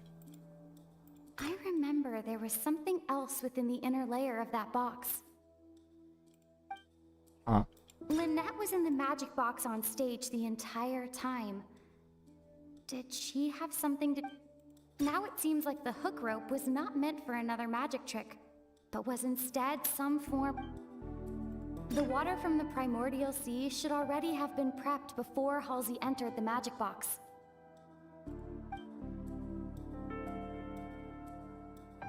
Item did the culprit use to control the timing of the dissolution? The hook. Now it seems like the hook rope was not meant... Like the hook was used to throw over the vase, probably. The water from the primordial sea should... What item did the culprit use to hide the mechanism behind the crime? I remember there was something else within the... Aha!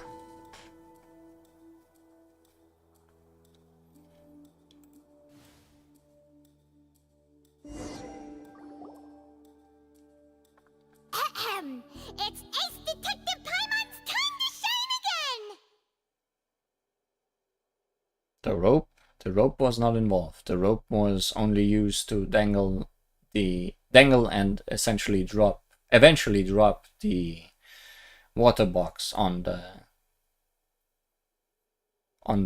regular box. Which we do not know who is behind that. Like, we do not know why our culprit died and who planned that. In the original plan, Cowl would tamper with the water tank rope and the number selector securing his target.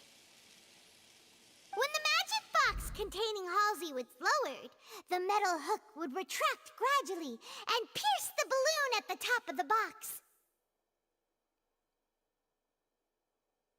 When the balloon attached to the box popped, the water from the primordial seed inside it would pour down and dissolve Halsey.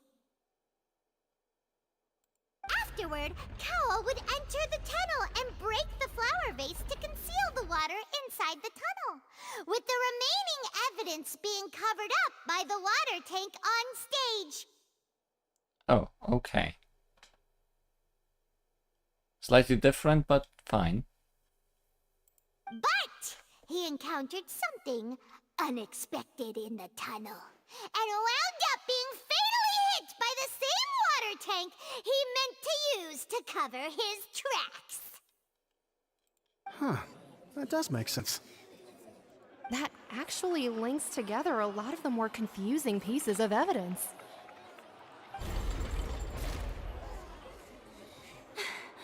Oh dear, what do I do? Even I think they sound convincing now. Have I falsely accused an innocent person? What a humiliation.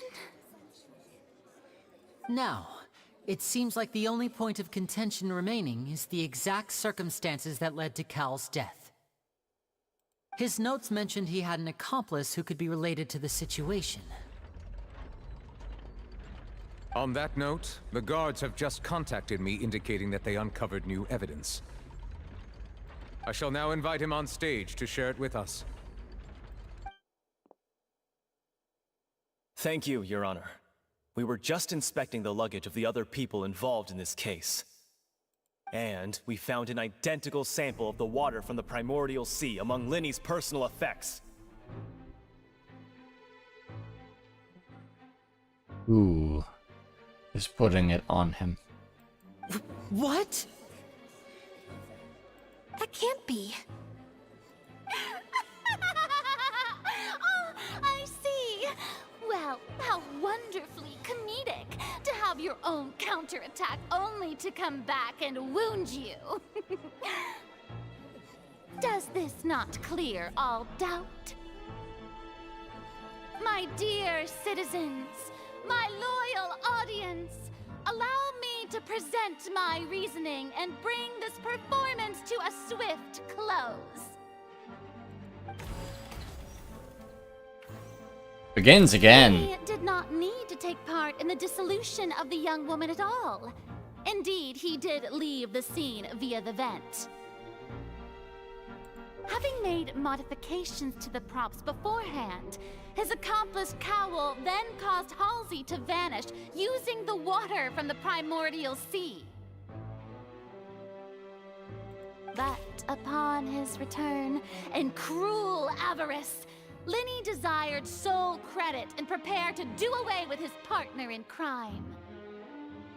Ultimately, he knocked Cowl out, and the tool meant to cover the crime up also became a murder weapon. Now, as much as I regret having come to such a viciously straightforward conclusion, it does seem that the famed Fatui is quite the cold-blooded and ruthless organization. But wouldn't there be fingerprints or evidence on Cowell's... fingerprints on the vase or evidence on Cowell's body that he was killed before the thing dropped on him? Am I right, Mr. Linny? We've used up all the evidence we collected. There's no way for us to make a rebuttal here. Is this the end of the road?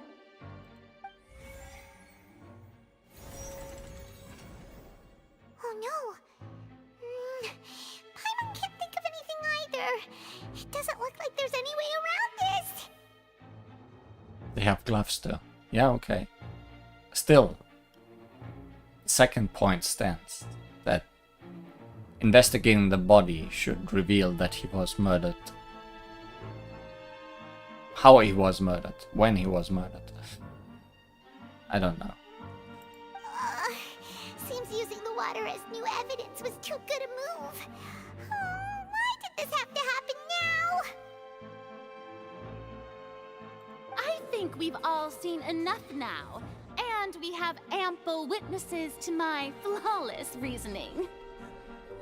I believe this is indeed the finale. Now then, my good, noble Chief Justice, should we not, in your view, move... Excuse me, everyone, but I must interject. Oh yeah, you left. Miss, I must ask you not to shout, and to respect the ongoing legal proceedings. Oh, come on. Don't be hasty. I have a good reason for interrupting, you know. Now, would anyone here like to take a little break from all this debate and see a little magic? I'll show you an amazing trick. One that can bring a young woman who has disappeared back in the flesh, right before your very eyes. Please, do the honors, Mr. Linny, if you would be so kind. What in the world is she saying? No offense, miss, but miracles like that are beyond my scope as a magician. Come on now, don't be silly. Magic is all about misdirection, isn't it?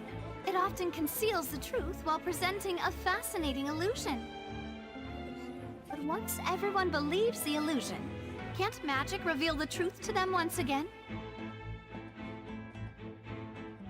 And wouldn't such a trick be the most marvelous finale to today's performance? Come on, Lenny and Lynette. Give it another go. Don't worry. Spina di Rasula has made the necessary arrangements on your behalf. Drop a water tank on someone else. But, as the magic makers and stars of the show, I think I should leave the final performance to you. I understand.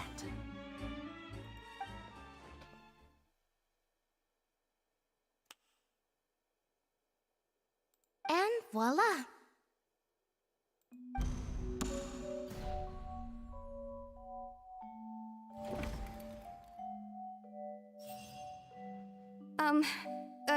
Sorry for the interruption. Wait, isn't that Halsey? So the whole thing about people dissolving wasn't true after all? To be clear, I'm only here because this person told me that if I testified, the merit of doing so would lessen my sentence. I was hiding outside this room listening to the proceedings because I was afraid that I would be the one put on trial. I was just feeling happy that no one had noticed me, and then before I knew it, she caught me. That'll teach you to underestimate us three. Where should I begin? I'm sorry. I'm the one who killed Cowell. I admit it. I knew it! What? Why? Firstly, my name isn't Halsey. It's Lillian, and I'm originally from Mondstadt. I heard that Linny's show was gonna be a real thriller, but I missed the chance to buy a ticket, so I stole one. That's how I make a living. I steal stuff here and there. And I'd never been caught before. But I was noticed at the harbor a few days ago, and I barely got away. Linny was the one who caught me in the act. Wait. Hey, no wonder you look familiar. So you were the thief! I didn't even think about it. Liddy even mentioned that you were pretty skilled. Well, and I thought that would have been the end of it, but then the number selector chose me. He even mentioned the Fortress of Meripede. That's a prison, isn't it? So you can imagine how shocked I was. I thought he was on to me for sure. So I played along with the show while looking for an opening to flee, but then I got water poured on me for no reason, and then someone jumped into the tunnel to nab me. I wasn't going to take that lying down, so I knocked him out and stuffed him into the box. But yeah, the water didn't work on her because she's from Mondstadt. There was nowhere to run from there, though, so I had to change my clothes and hide in a box containing performance costumes. I slipped out after the first guard arrived at the scene and continued hiding inside the opera house. Can a person even hide in there? They are practiced hand at concealment, probably. Professional thief, for example. But I swear I didn't know that the water tank would fall down. Really, I swear it. Had I known that, I wouldn't have put him in the magic box. I may be a thief, but I'm no killer. Well, that makes everything pretty clear now, doesn't it? Yeah. Now it's time to refute the Hydro Archon's previous reasoning. This time, we need to tell the entire story from Lillian's perspective.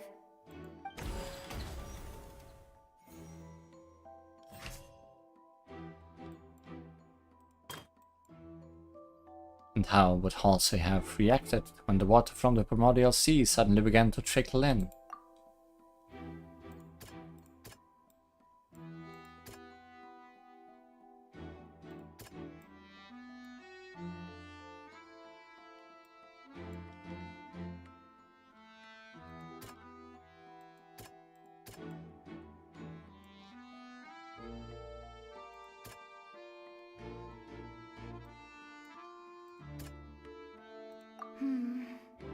Seems this won't produce a particularly effective rebuttal. Yeah, I had a feeling.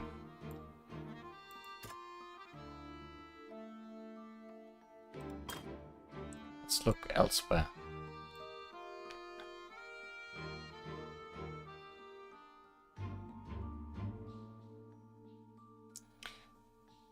He wanted all the credit and glory and wanted to get rid of all his partners. Halsey has appeared completely unharmed by all of her eyes. Rain's projectors no longer holds water.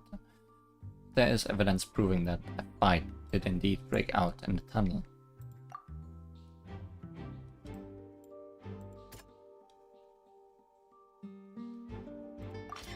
The flower vase was not broken to cover anything up, but was smashed during the struggle between Lillian and Cowell.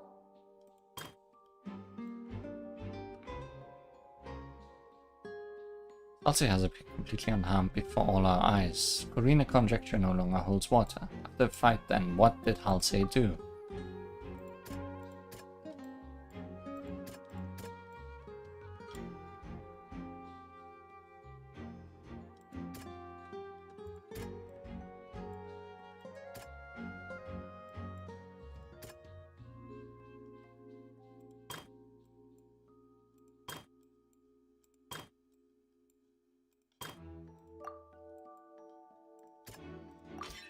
Lillian was afraid that she would be recognized if she left, so she changed clothes and hid, biding her time. Just what one might expect of an experienced thief.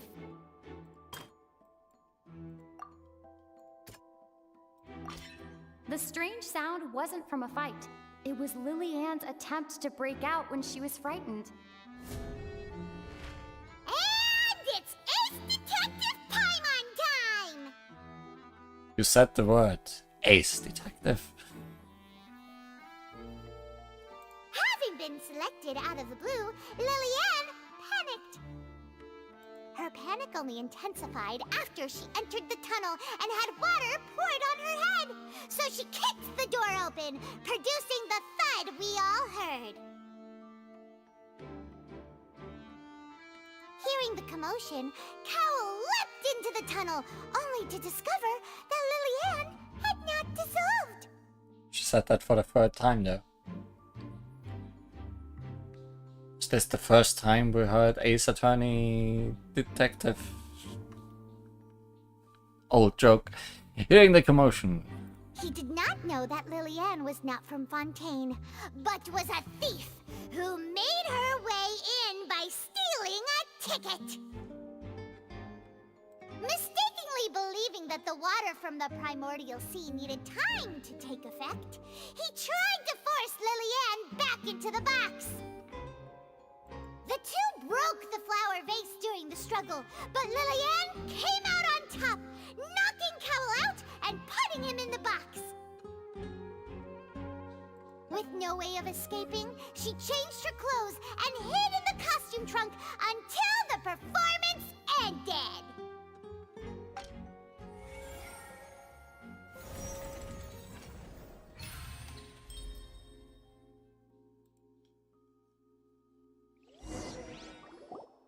Like how it just goes back to equality. She knew that she would have to go through guard inspection if she tried to leave afterward. So, she has been trapped in the Opera House these last 2 days. Goes to neutrality, but not to our side. She had already become desperately hungry by the time we were chatting over macarons. So, she swiped 2 of them right under our noses. Talk about a sneaky thief. Oh, talk about that. Evidence. At this point, all the events that happened in the tunnel have now come to light.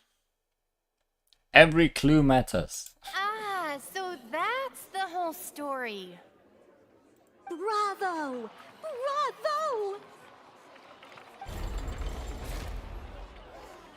Now then, Lady Farina, do you wish to speak against the defense's statements?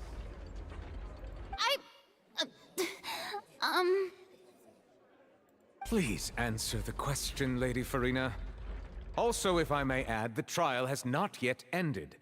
As such, I request that the prosecution not leave the room before the proceedings have concluded. Oh, she wants to run away now. What? Are you reading my mind now? No, I have no further arguments.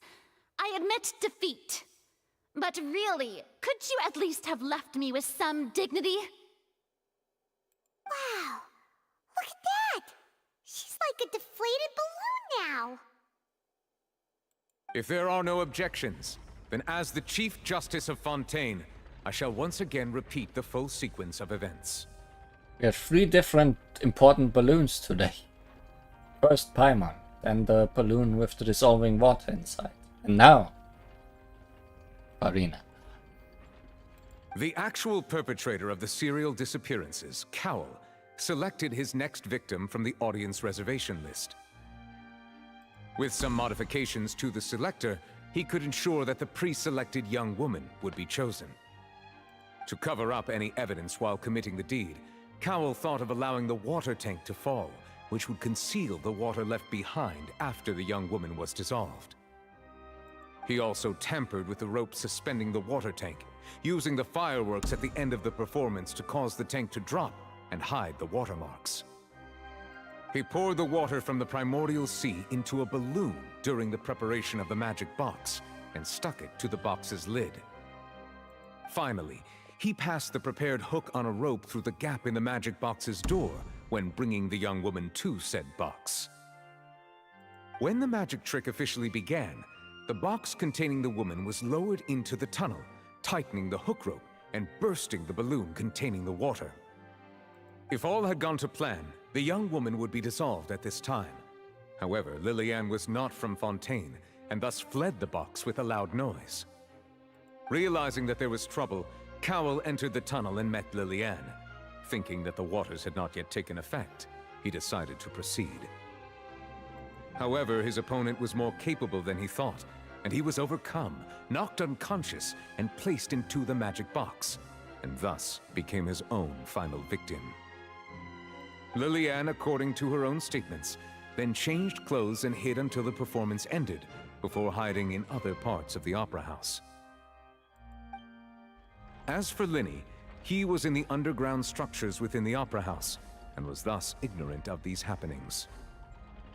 From this reconstruction of events, we can conclude that Linny, the accused, is in fact innocent. While there is much in Linny and Liliane's conduct that should still be investigated separately, this case, at least, can be handed over to the Oratrice to make the final decision.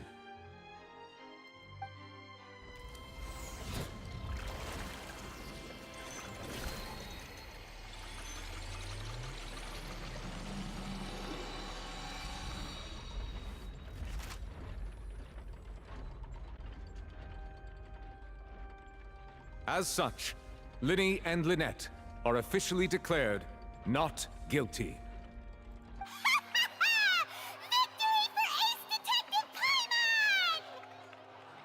Great work, partners.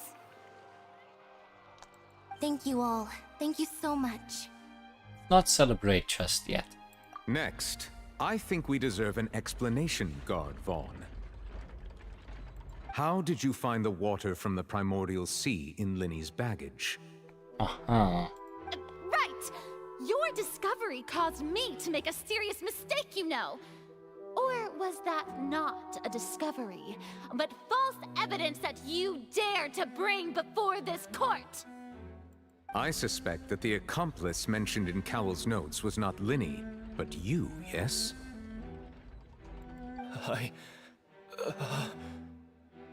I'm sure you know what you must do to lessen your sentence. Speak quickly!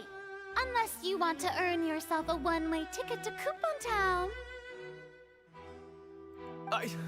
I was just following orders. From whom? We were supposed to place blame for the serial disappearances onto Linny, and thus cause suspicion to fall on the Fatui. The higher-ups said this was the best opportunity to do so. And now that your plan has fallen through, and the secrets of the water have been revealed, you have become a liability to said higher-ups, yes? Therefore, you would be wise to tell everything you know, and seek the protection of the guards. Yes, I'll tell you everything I know. Our boss discovered that the water can cause people to dissolve. It can also be made into a potion, which when extremely diluted, can cause people to experience unforgettable exhilaration. We've been in this business for a while now, and have made decent more off it. The disappearances were also the boss's idea. I mean, this is the boss we're talking about.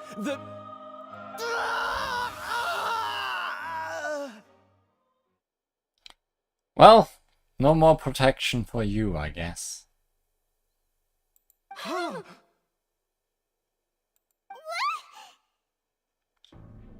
He dissolved into water. And now he can no longer talk. Such ruthlessness. I shouldn't have expected any less of them. An outrageous act. All present, please submit to inspection immediately.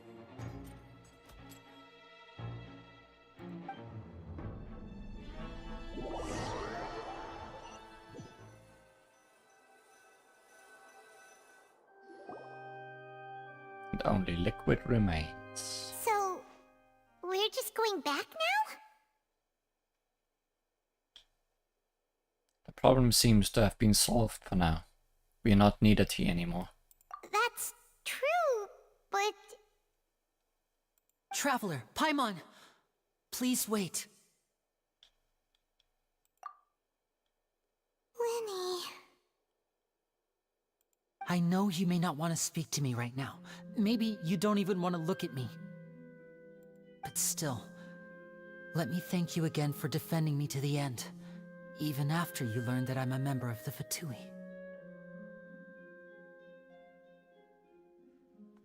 Just didn't wish to see anyone be falsely accused.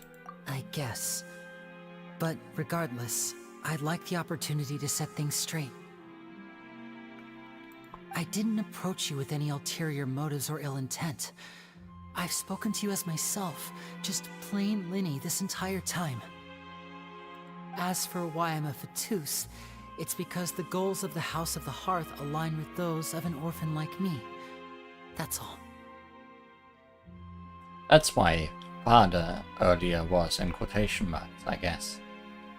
That was how Father, who Yeah. you might know as the Knave, approached recruiting us back then too. The knave. Otec. The knave? The one who controls the House of the Hearth? She's your father? She's your father? That's an interesting sentence. That's right.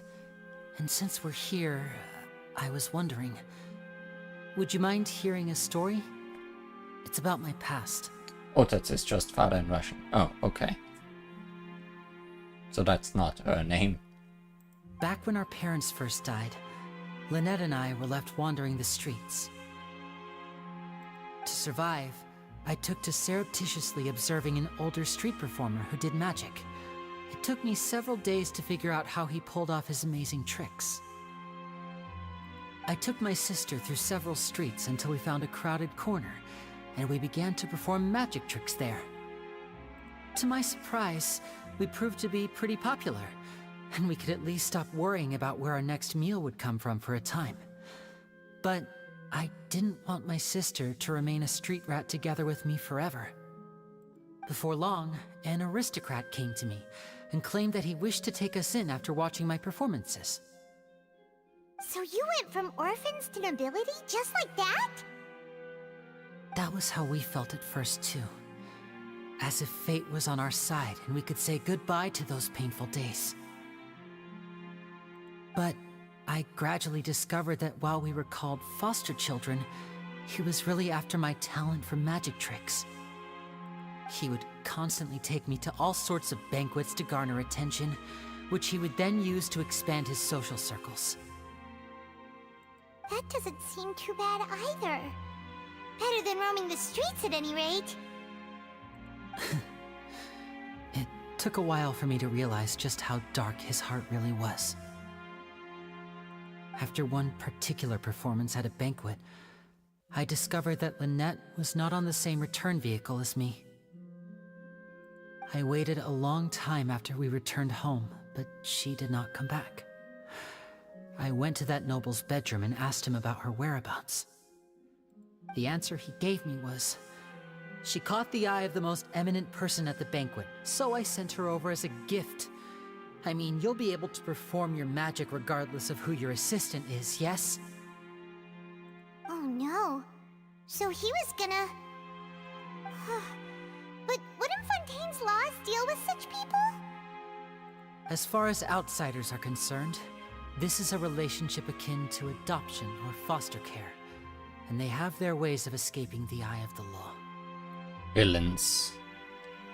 I managed to ferret out the location of the mansion of that so-called eminent person and hurried through the night.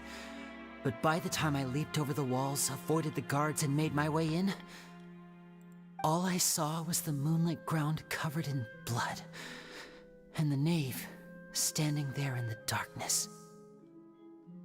So, she'd already taken care of that guy. That's right. She had rescued my sister before she could come to any harm, and had even discovered several girls hidden in a basement, all of them orphans.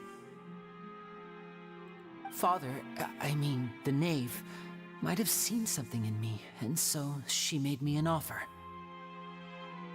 The House of the Hearth welcomes you, for your interests align with ours. Here, none will ever betray you. Indeed, betrayal shall never be permitted here. I was hesitant to trust her. I mean, I had just been betrayed by nobles.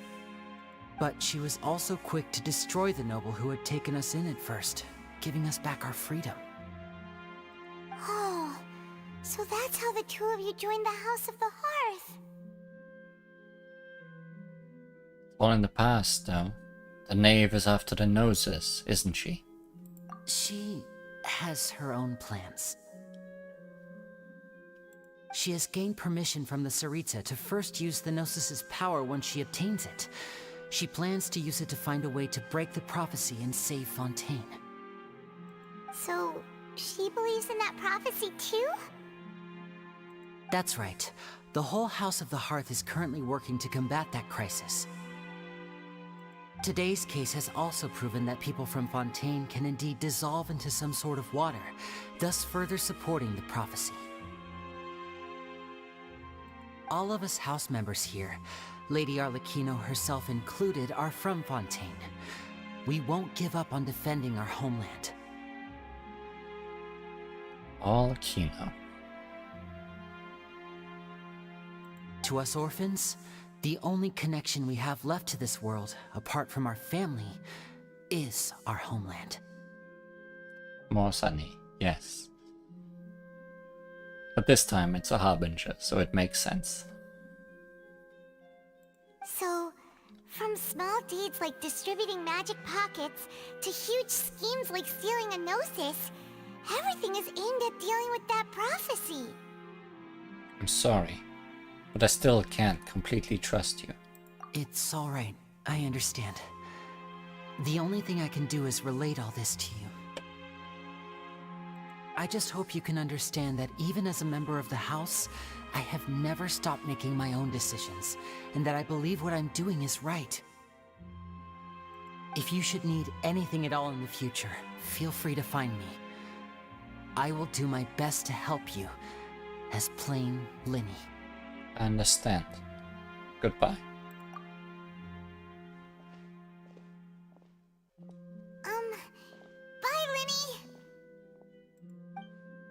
And Lynette. Twist of great magic.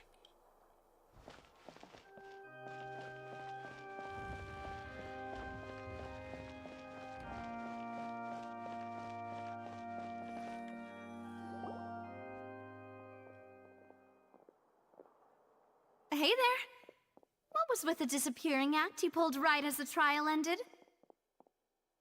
Were you looking for us, Navia? Well, this whole thing isn't exactly over, is it? I do feel that we're getting closer to solving the serial disappearances case, though. Don't you think so, too?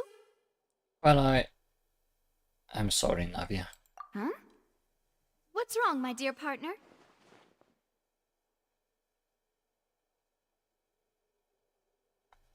I was really only trying to defend Linny. I wasn't necessarily looking into the serial disappearances case.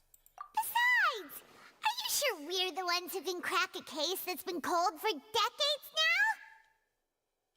And given that there's new evidence from the trial, there should be a trail of breadcrumbs for the Hydro Archon's people to follow now, right?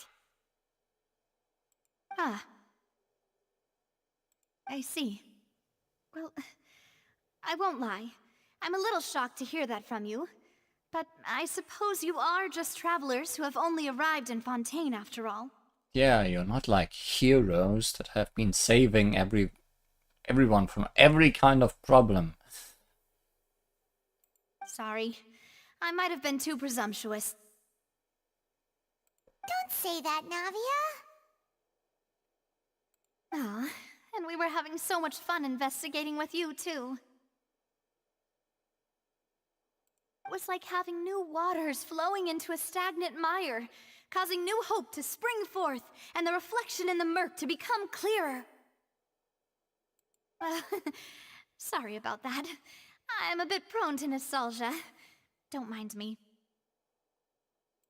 Wait, shall we have a farewell meal? You know, to commemorate our time as partners? Huh? Do we really need to get that formal? Well, guess you really did treat us as partners, huh? Well, I'd just like to have a proper ending to every important memory. That way there are no regrets later. Anyway, it would just be a meal, so it shouldn't take up too much of your time. Well, if you say so.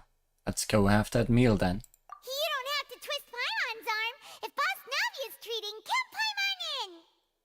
Oh, wonderful.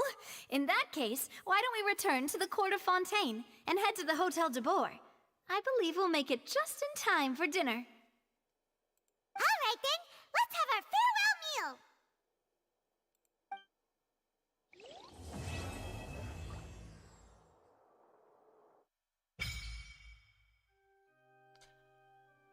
Offerings to the Fountain of Lucine have been unlocked.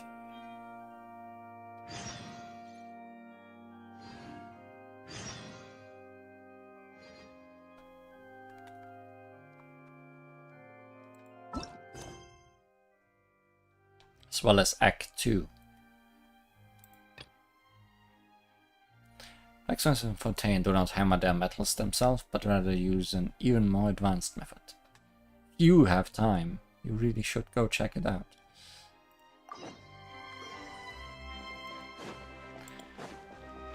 Next time, Act 2.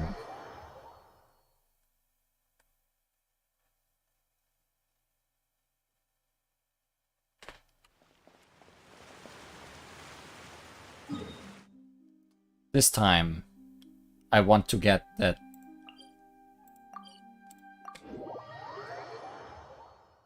Statue of the Seven.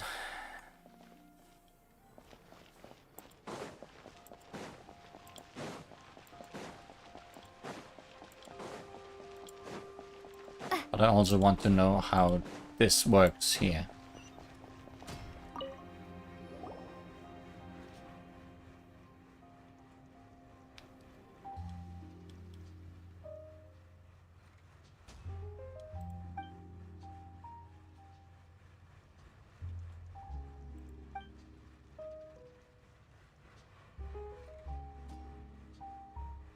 You wouldn't need a blacksmith at all. You're out of a job.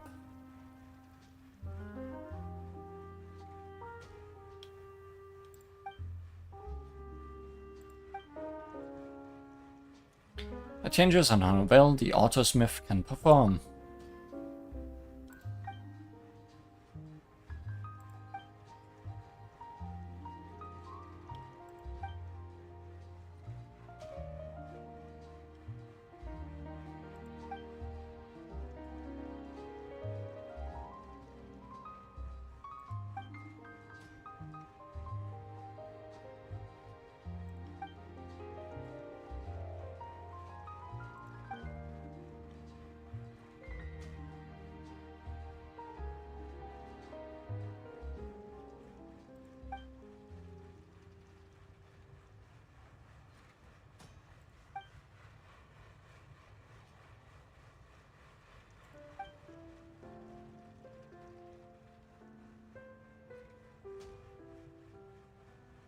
Is it more fetch questing?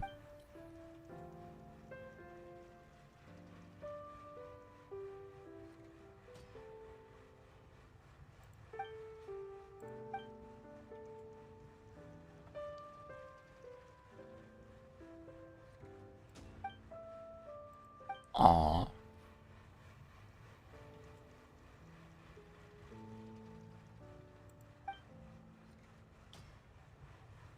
I smell trade secrets.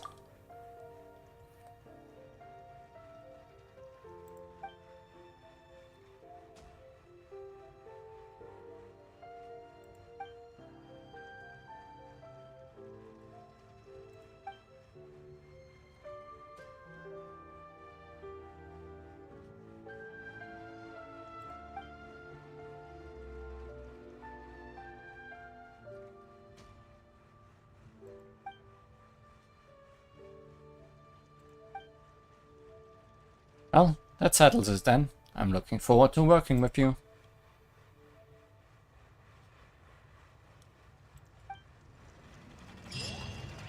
Okay, no fetch questing. Just unlocking the forge, I guess. Now, How do I get to this thing?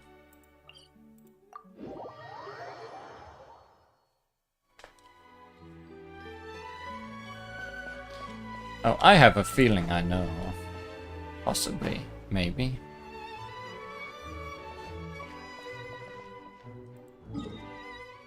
Maybe not.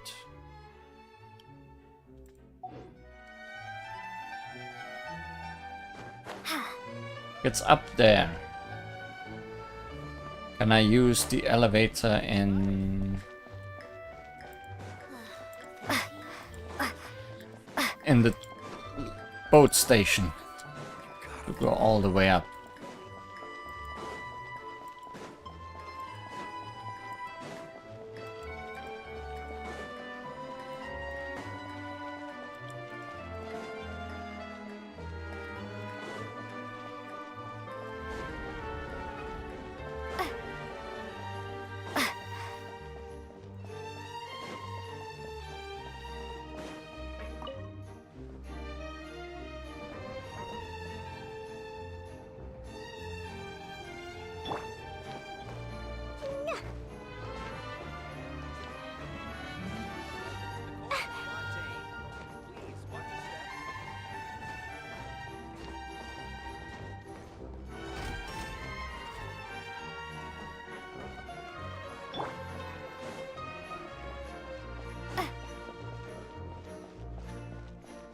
Yes, yes I could indeed.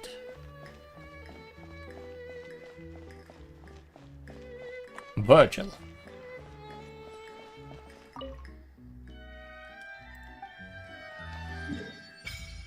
Yay! Most of the map has been had.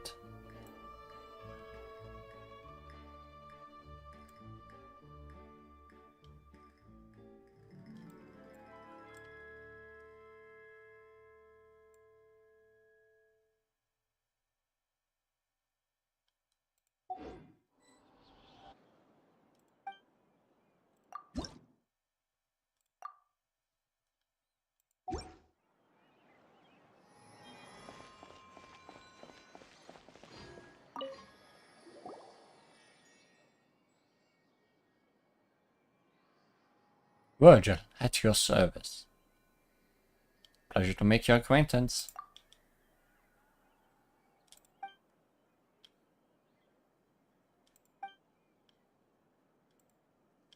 How did you know we are not from Fontaine? Uncivilized? Uh-huh.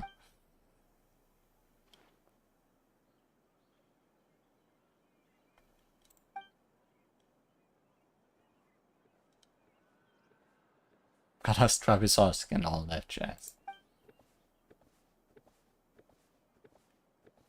I don't want to talk to you anymore.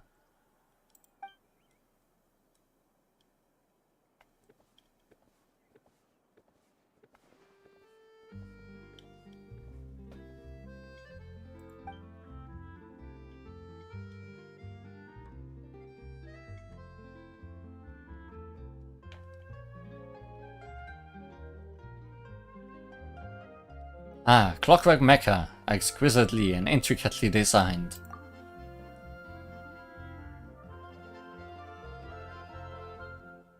Always the food.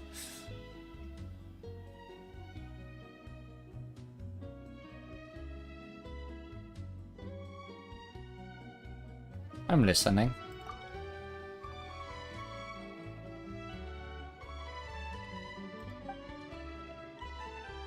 Lilia Cruz's treasure.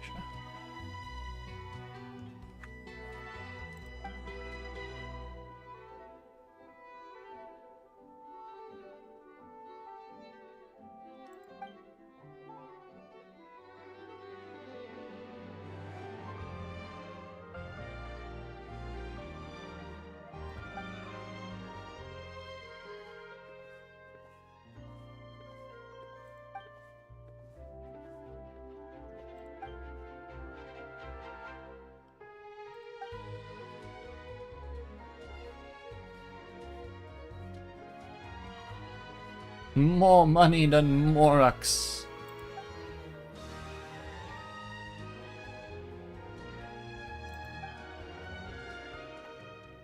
Food and riches. Ah, Paimon's favorite.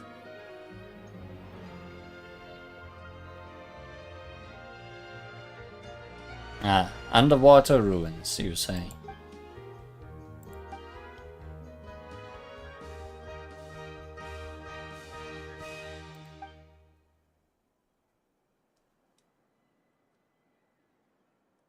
Never fear, I am here.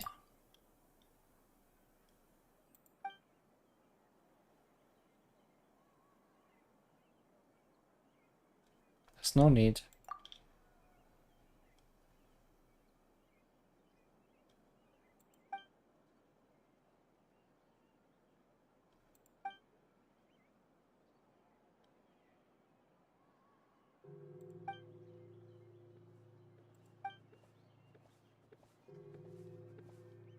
Yes, please lead the way.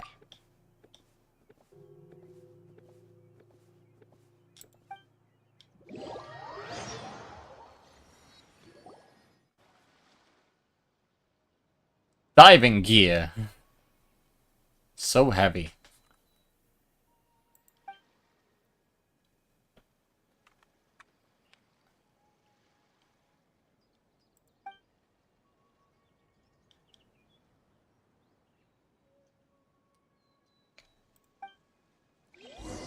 Maybe he's an astronaut. Maybe we all are.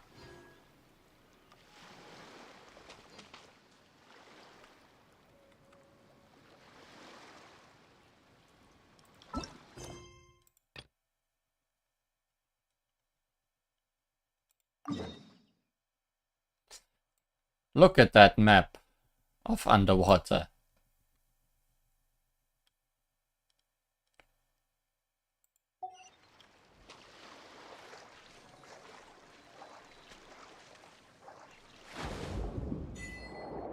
Water world!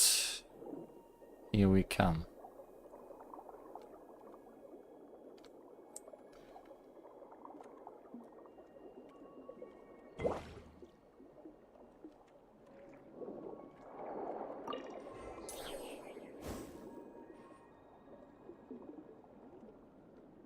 I heard from a person that they entered the water and left the water 6 hours later. I will not let that happen right now.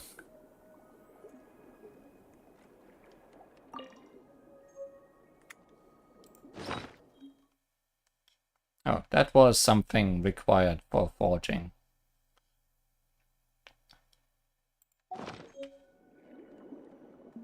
Blah blah blah blah. No underwater quotes. Hey, I'm happy enough that we get underwater animations for everyone.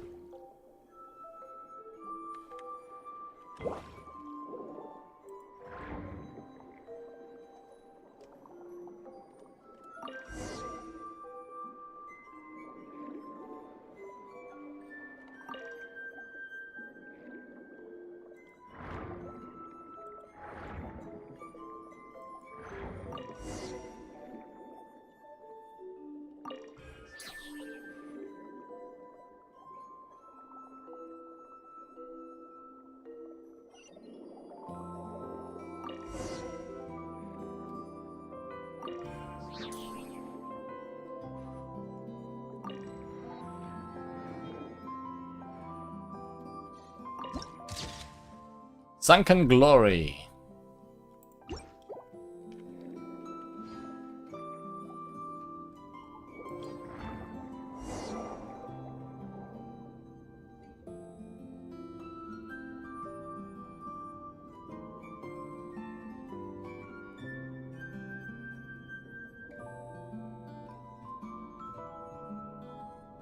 Time to try that. Absorb the ability of Xenochromatic Fortima Aberrants. Absorb how? Oh. That how. Hunter's Ray ability. Release Fortima water blades that are long and sharp. Hold to aim and release. Use this ability to cut the weak sections of the Fortima seagrass and destroy them. Because we cannot use our regular abilities down here.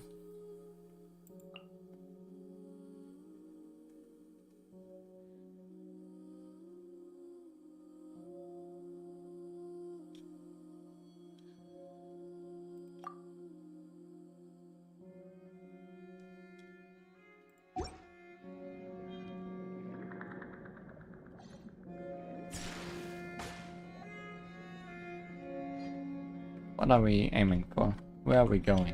Down.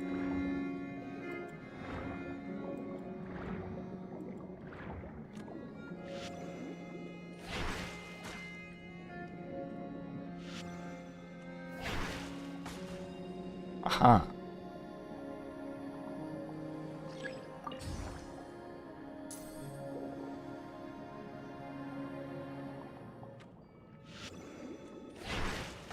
Also, underwater enemies who can do the same thing I can.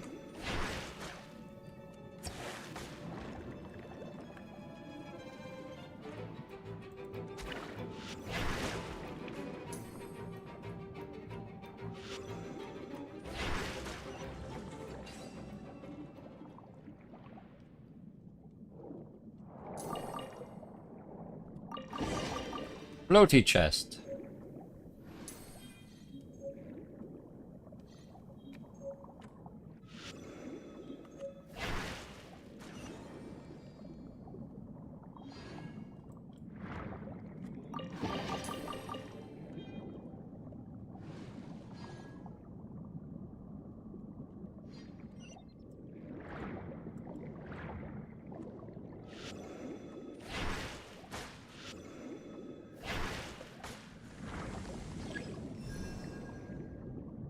I have a weird feeling that this would have run terribly on my old PC.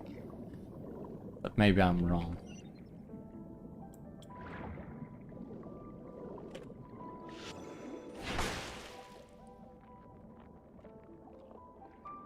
Crab?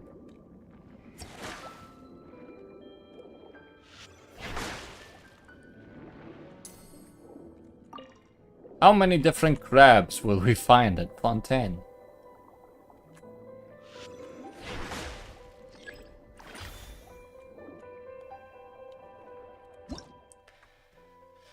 Armored Crab ability creates a heavy armored shield capable of releasing shockwaves that can shatter stones. Holding it down will continues to expand the shield, and when you release the skill, this will release a shockwave in the direction you're aiming. If you attack during this time, it will unleash an even stronger energy bolt. We can not only find crab, but also be crab.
High pressure went. We went through that.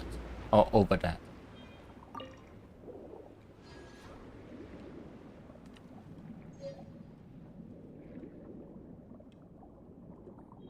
Crab is spinning.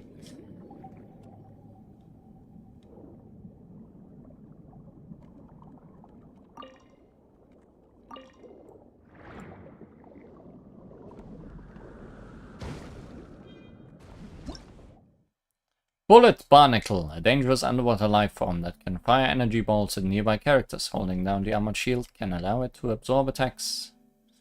An eye for an eye.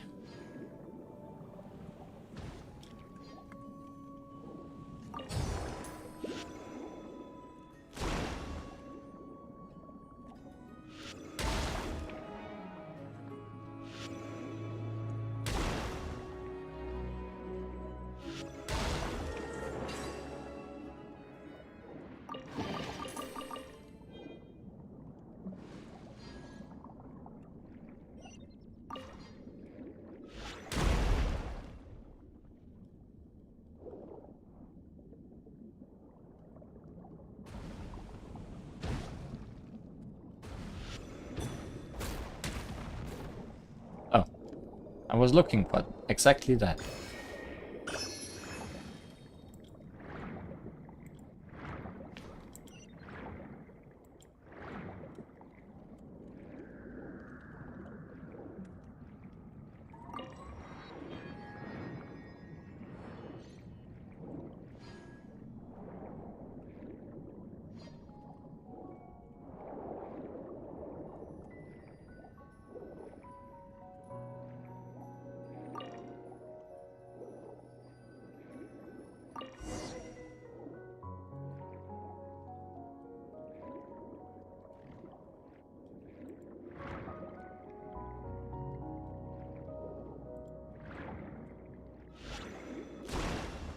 Can't break a window, huh?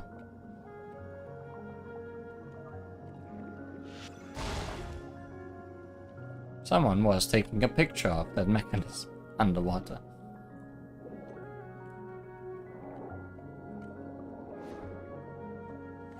Oh, leave the water.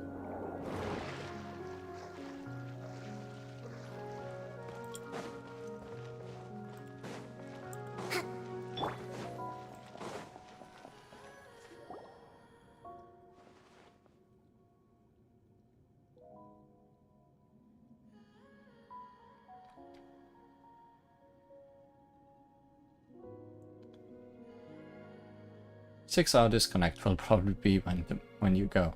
Yeah, that's fair. I'll not go for much longer.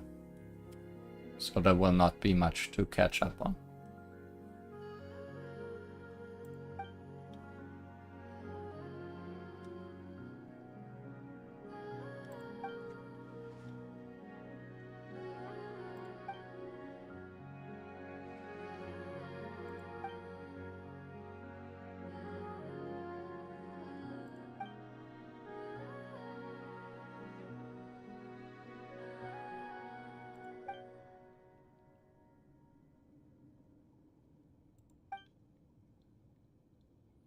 These things are pretty annoying.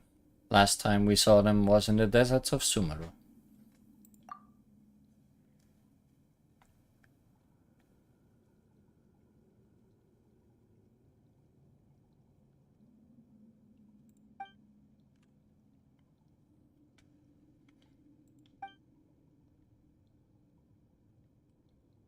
You presume correctly.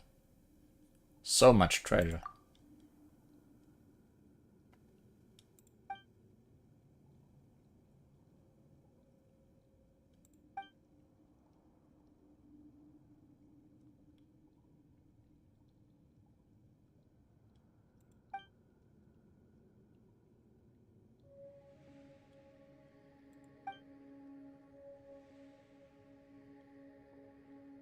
Yeah, let's worry about the food, not the people.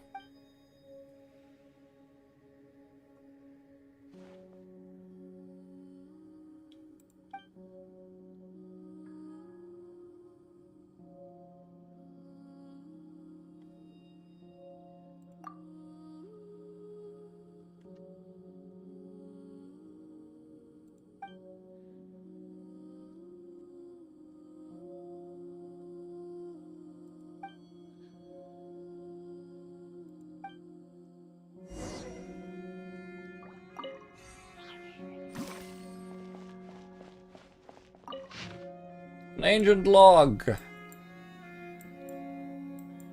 So much log, so much ancient. Moved my lab.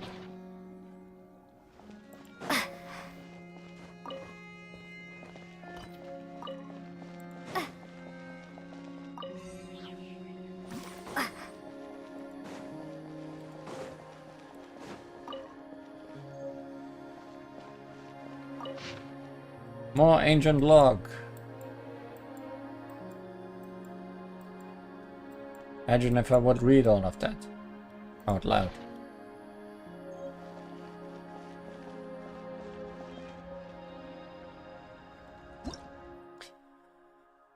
New Motion Relay.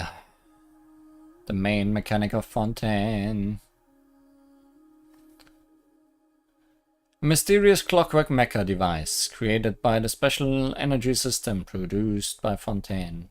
It possesses 3 energy states, Usha, Balanced and Pneuma. And these states can be altered when attacked by their opposite. Among the 3, the balanced state should be the proper state objects exist in. But as with many things in the world, what is proper is rarely what is common.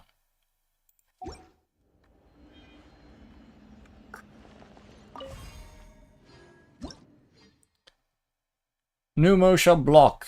Energy blocks that can be naturally occurring or artificially created, and are separated into pneumo blocks and usha blocks. After collecting an energy block, your next normal, charged or plunging attack will, upon hit, release the energy stored within it. This will come in handy when adventuring in a place like Fontaine.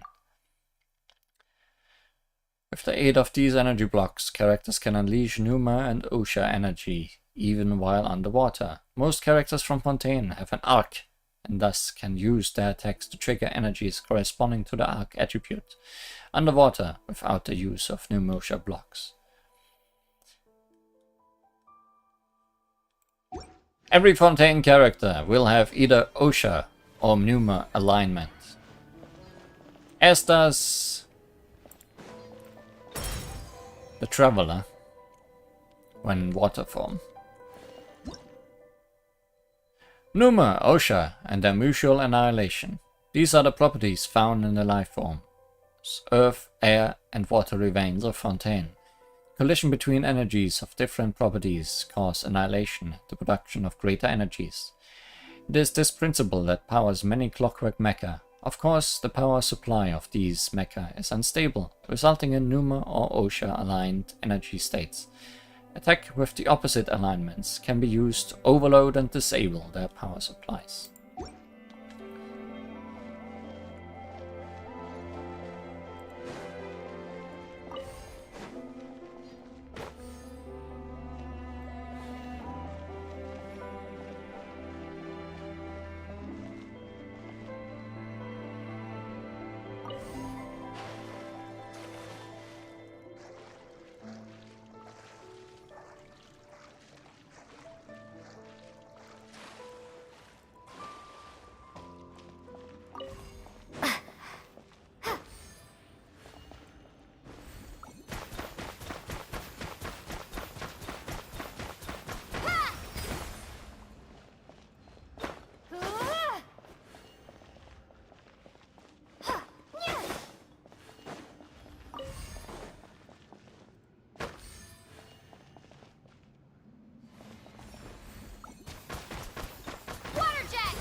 Just not entirely sure how to do things.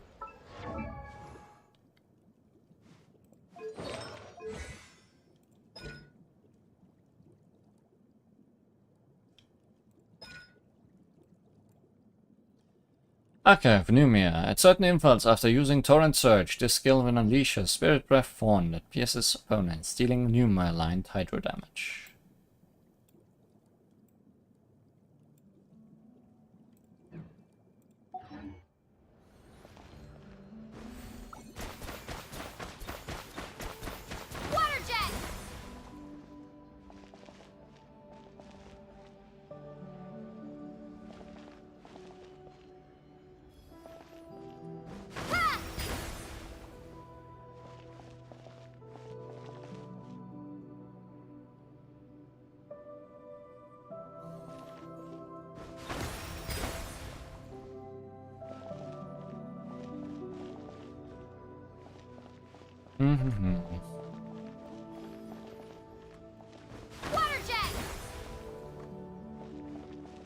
Trying to understand.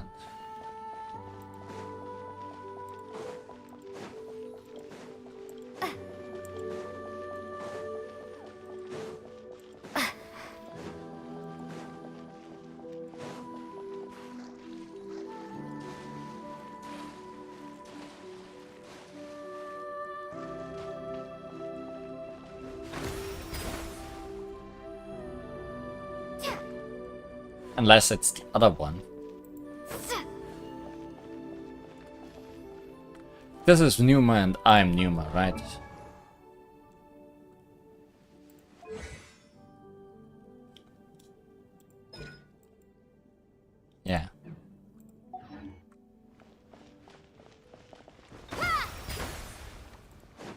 So it wouldn't matter.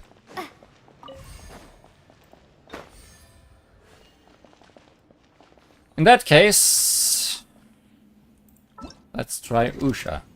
The curtain never falls on magic.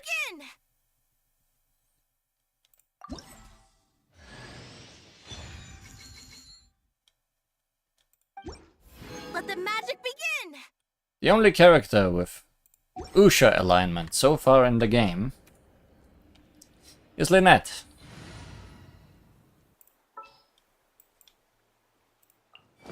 Is it time for a magic show? Seems to be so. Over here! Aha! Everyone gets a free Lynette, for that very reason, at the beginning of Fontaine. Because otherwise, you could not proceed with puzzles like this.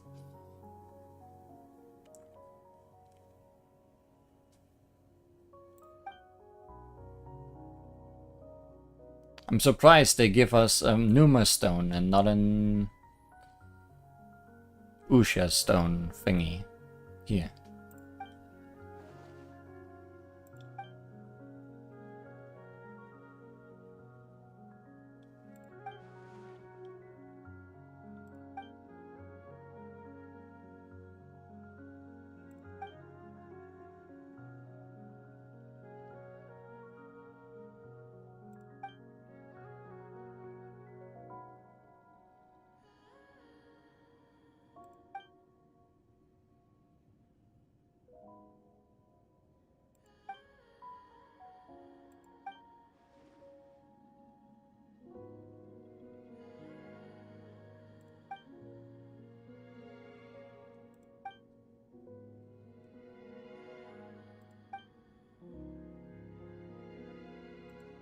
Yay, treasure.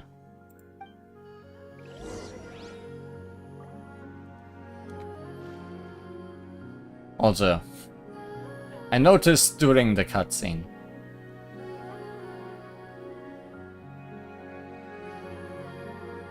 that there was an Usha here as well. So they gave me both. I just didn't look up. Oh well. It gave me a reason to unlock that Lynette.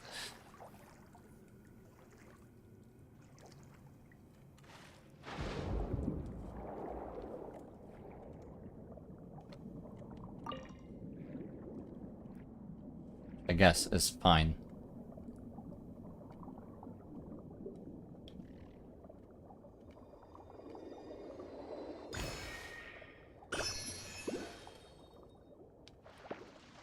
Lynette also has a special ability while diving.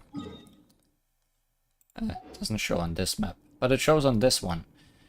She makes the fish appear on the map that restore your stamina.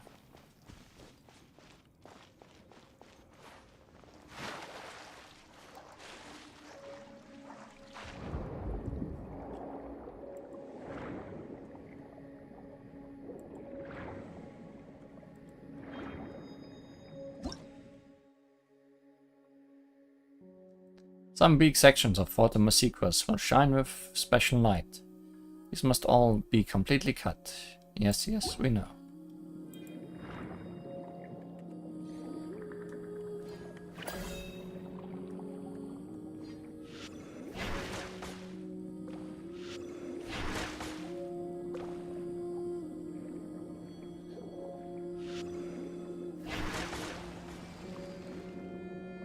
Orbs.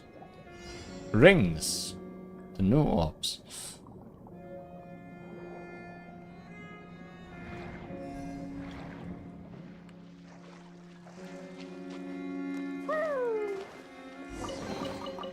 Yay, shiny!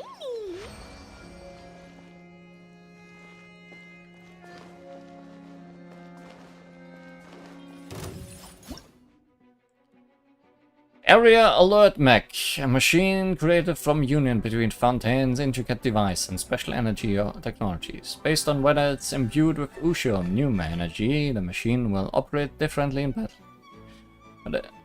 When either energy is annihilated upon being attacked by its opponent, an overloaded state will be induced. Emerge, right now. Emerge. Dumpty Dumpty Go! I will not use my level 1 Lynette to do weird things though.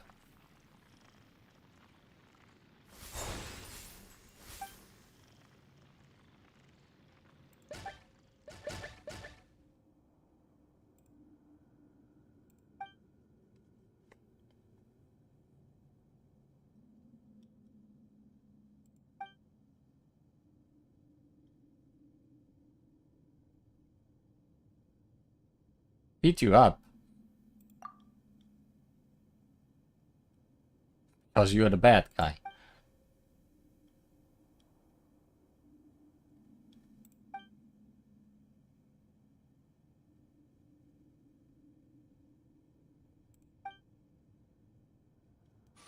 Paimon, why don't you show him that trick of yours again?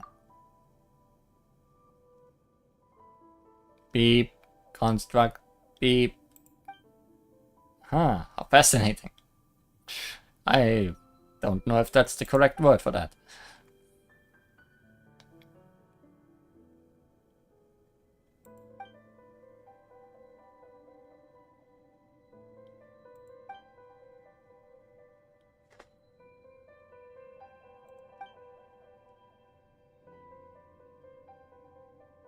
All waters lead to Fontaine. All roads lead to Rome. I feel like this is not just France. I feel like it's parts of Europe that have lots of water.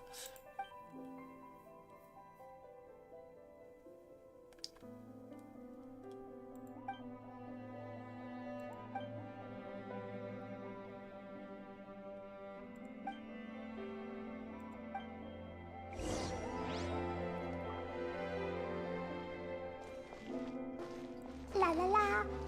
Woo!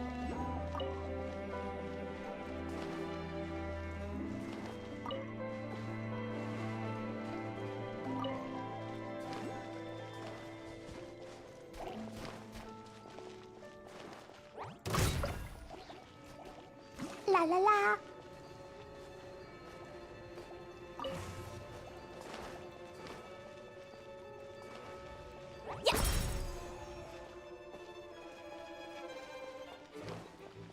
Okay. Seems like you don't need Traveler or Lynette to solve the things here. Which, for an early quest, seems fair.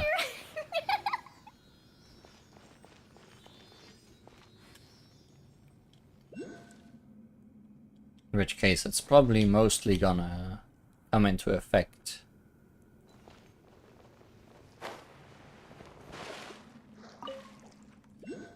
during battles.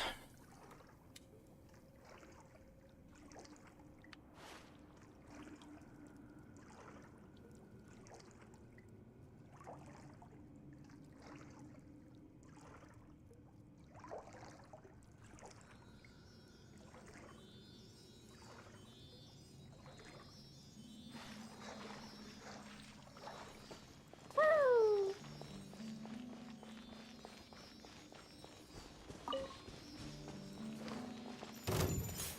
Boing, boing, boing! Right now, right here.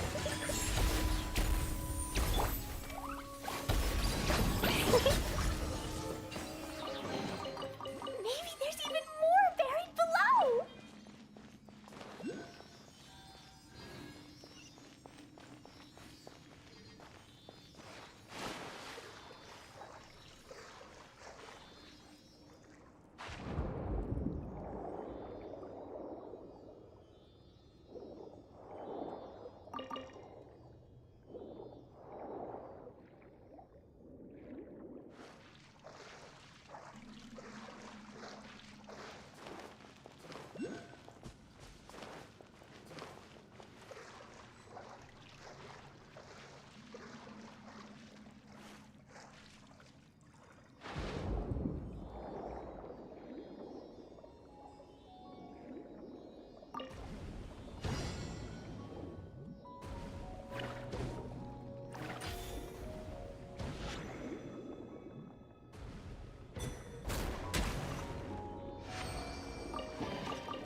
Dogs!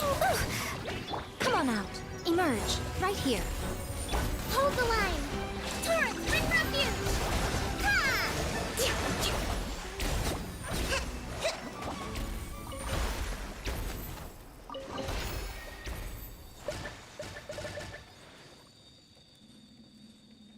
I'm gonna have to read all of those afterwards.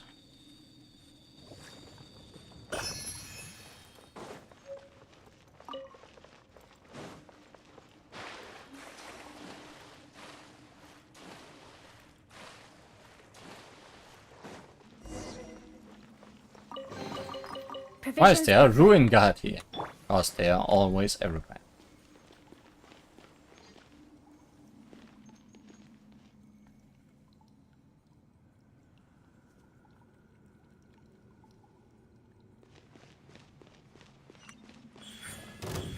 Right now. Rest and rebuild. Blazing delight.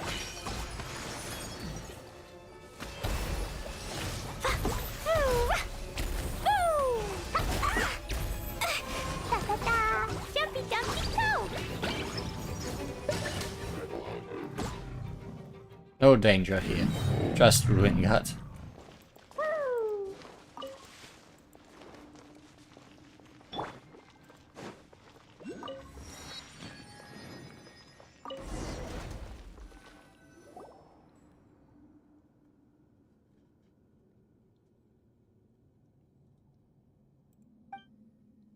Treasure vault. Where's the treasure?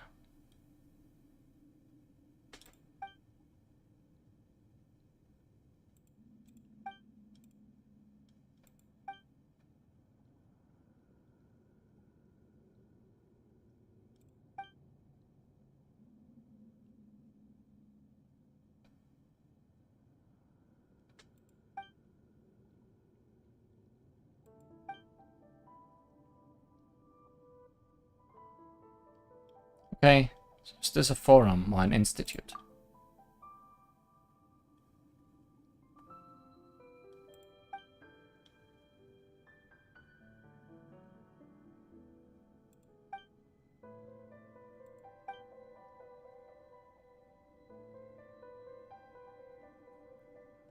Holy Sword. Lilia Crucis.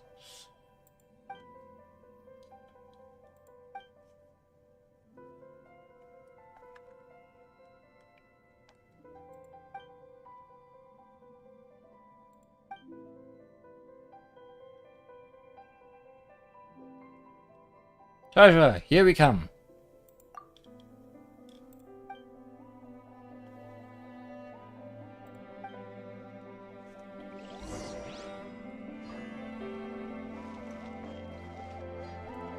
Somehow there's a giant ruin mecha in the center. Weird.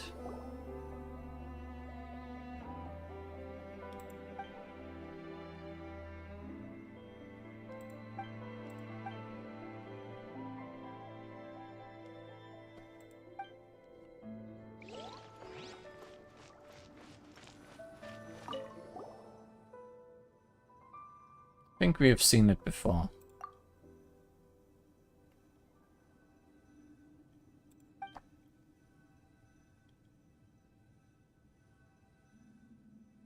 Knowledge has value too.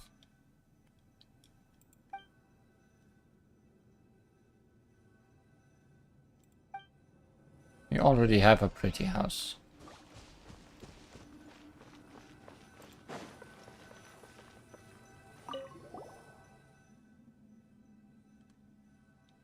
Looks like there are cracks in the glass.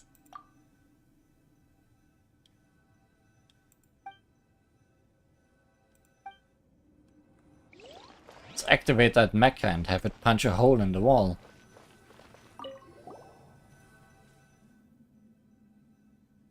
It's just a ruin crater. We can handle it.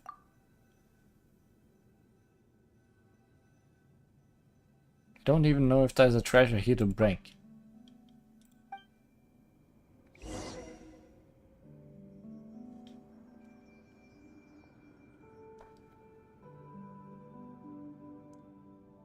Huh. What's that sound? Virgil, what's going on? I'm so very sorry. I made a terrible mistake. It was only during our expedition that I realized this wasn't the former grounds of the Lilia Crucis Forum, but rather the ruins of the Institute of Natural Philosophy. There's no treasure here, but there's a lot of experiments on machinery and energy. And now, my dearest friend, another experiment is about to begin. You betrayed me! As for treasures, it would be wrong to say there aren't any at all here. As seasoned adventurers, I'm sure you've accumulated quite a bit of mora and other precious items over the course of your journey. I will return after the conclusion of the experiment to collect the treasures you are sure to leave behind. And don't you worry, my friends, I'll be sure to put them to good use. Virgil, you lied to us! I figured he was going to do something like this. So you knew and still decided to step into my trap. You're the kind of person I despise the most. So arrogant and disdainful. Your blasted fools all treat me like an idiot. Even a couple of foreign hilly whatever. According to the records here, this machine is a special ruin grader. No matter how good you are, even if you can handle ruin guards, you're still only made of flesh and bone. As to what makes it special, I'll leave you to find out in your own good time. Goodbye, my dear partners.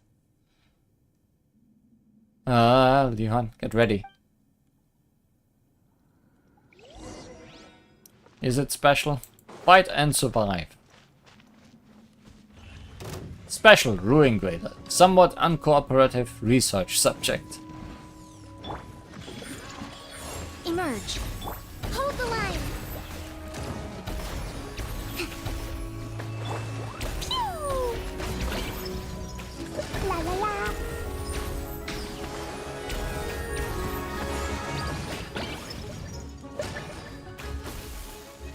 The Ruin Grader's machine really is something special. Allow me. I'm always watching. Right now. Right here. Boing, boing, boing! Be amazed!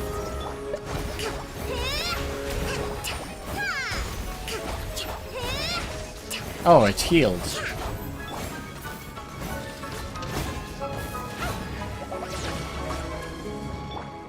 Hold the line! Right now. Right here.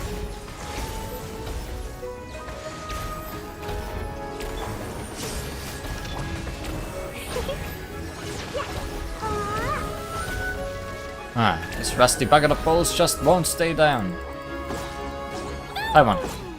Got it. Hurry and break the glass wall.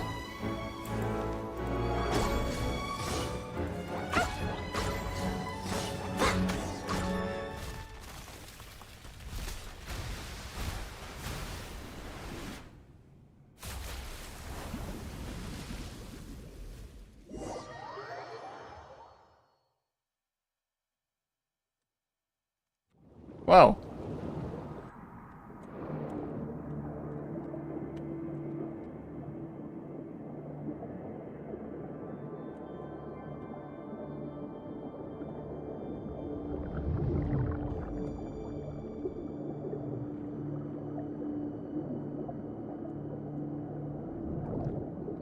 Let's get flooded out.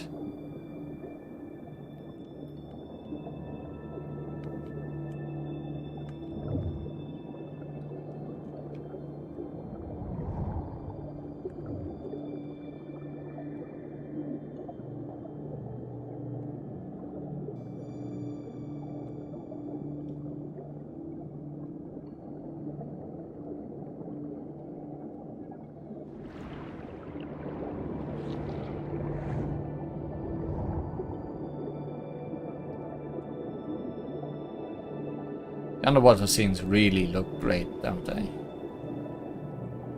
I'm glad they put a lot of effort into these. Where will the current take us?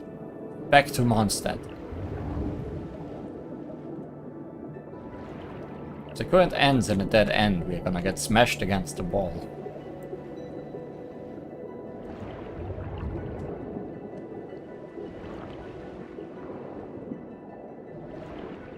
Submarine Canyon.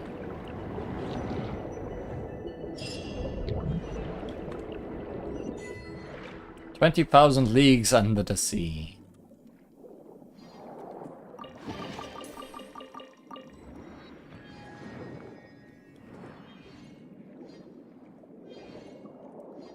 Is the quest done? Yes.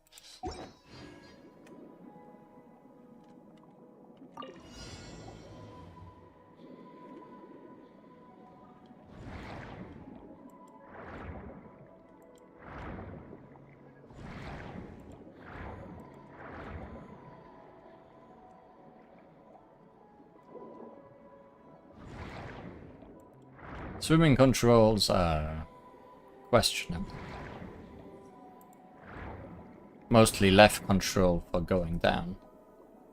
Keeps catching me off guard.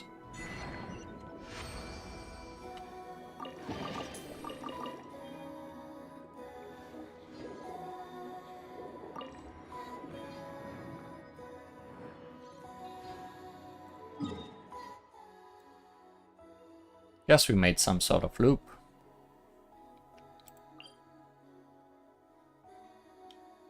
There's a quest there somewhere.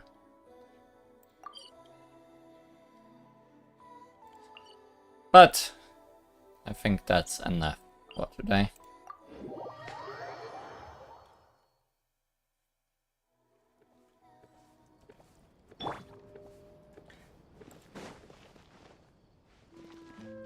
While more people are arriving in places, this game certainly does not want to end.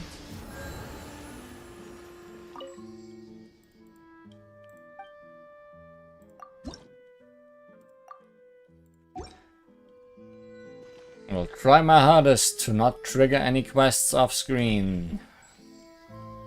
And next time on Genshin Impact.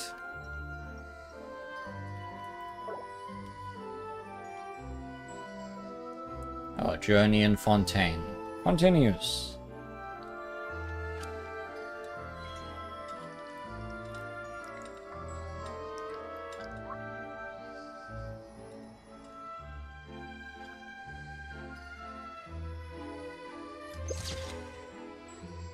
See you then.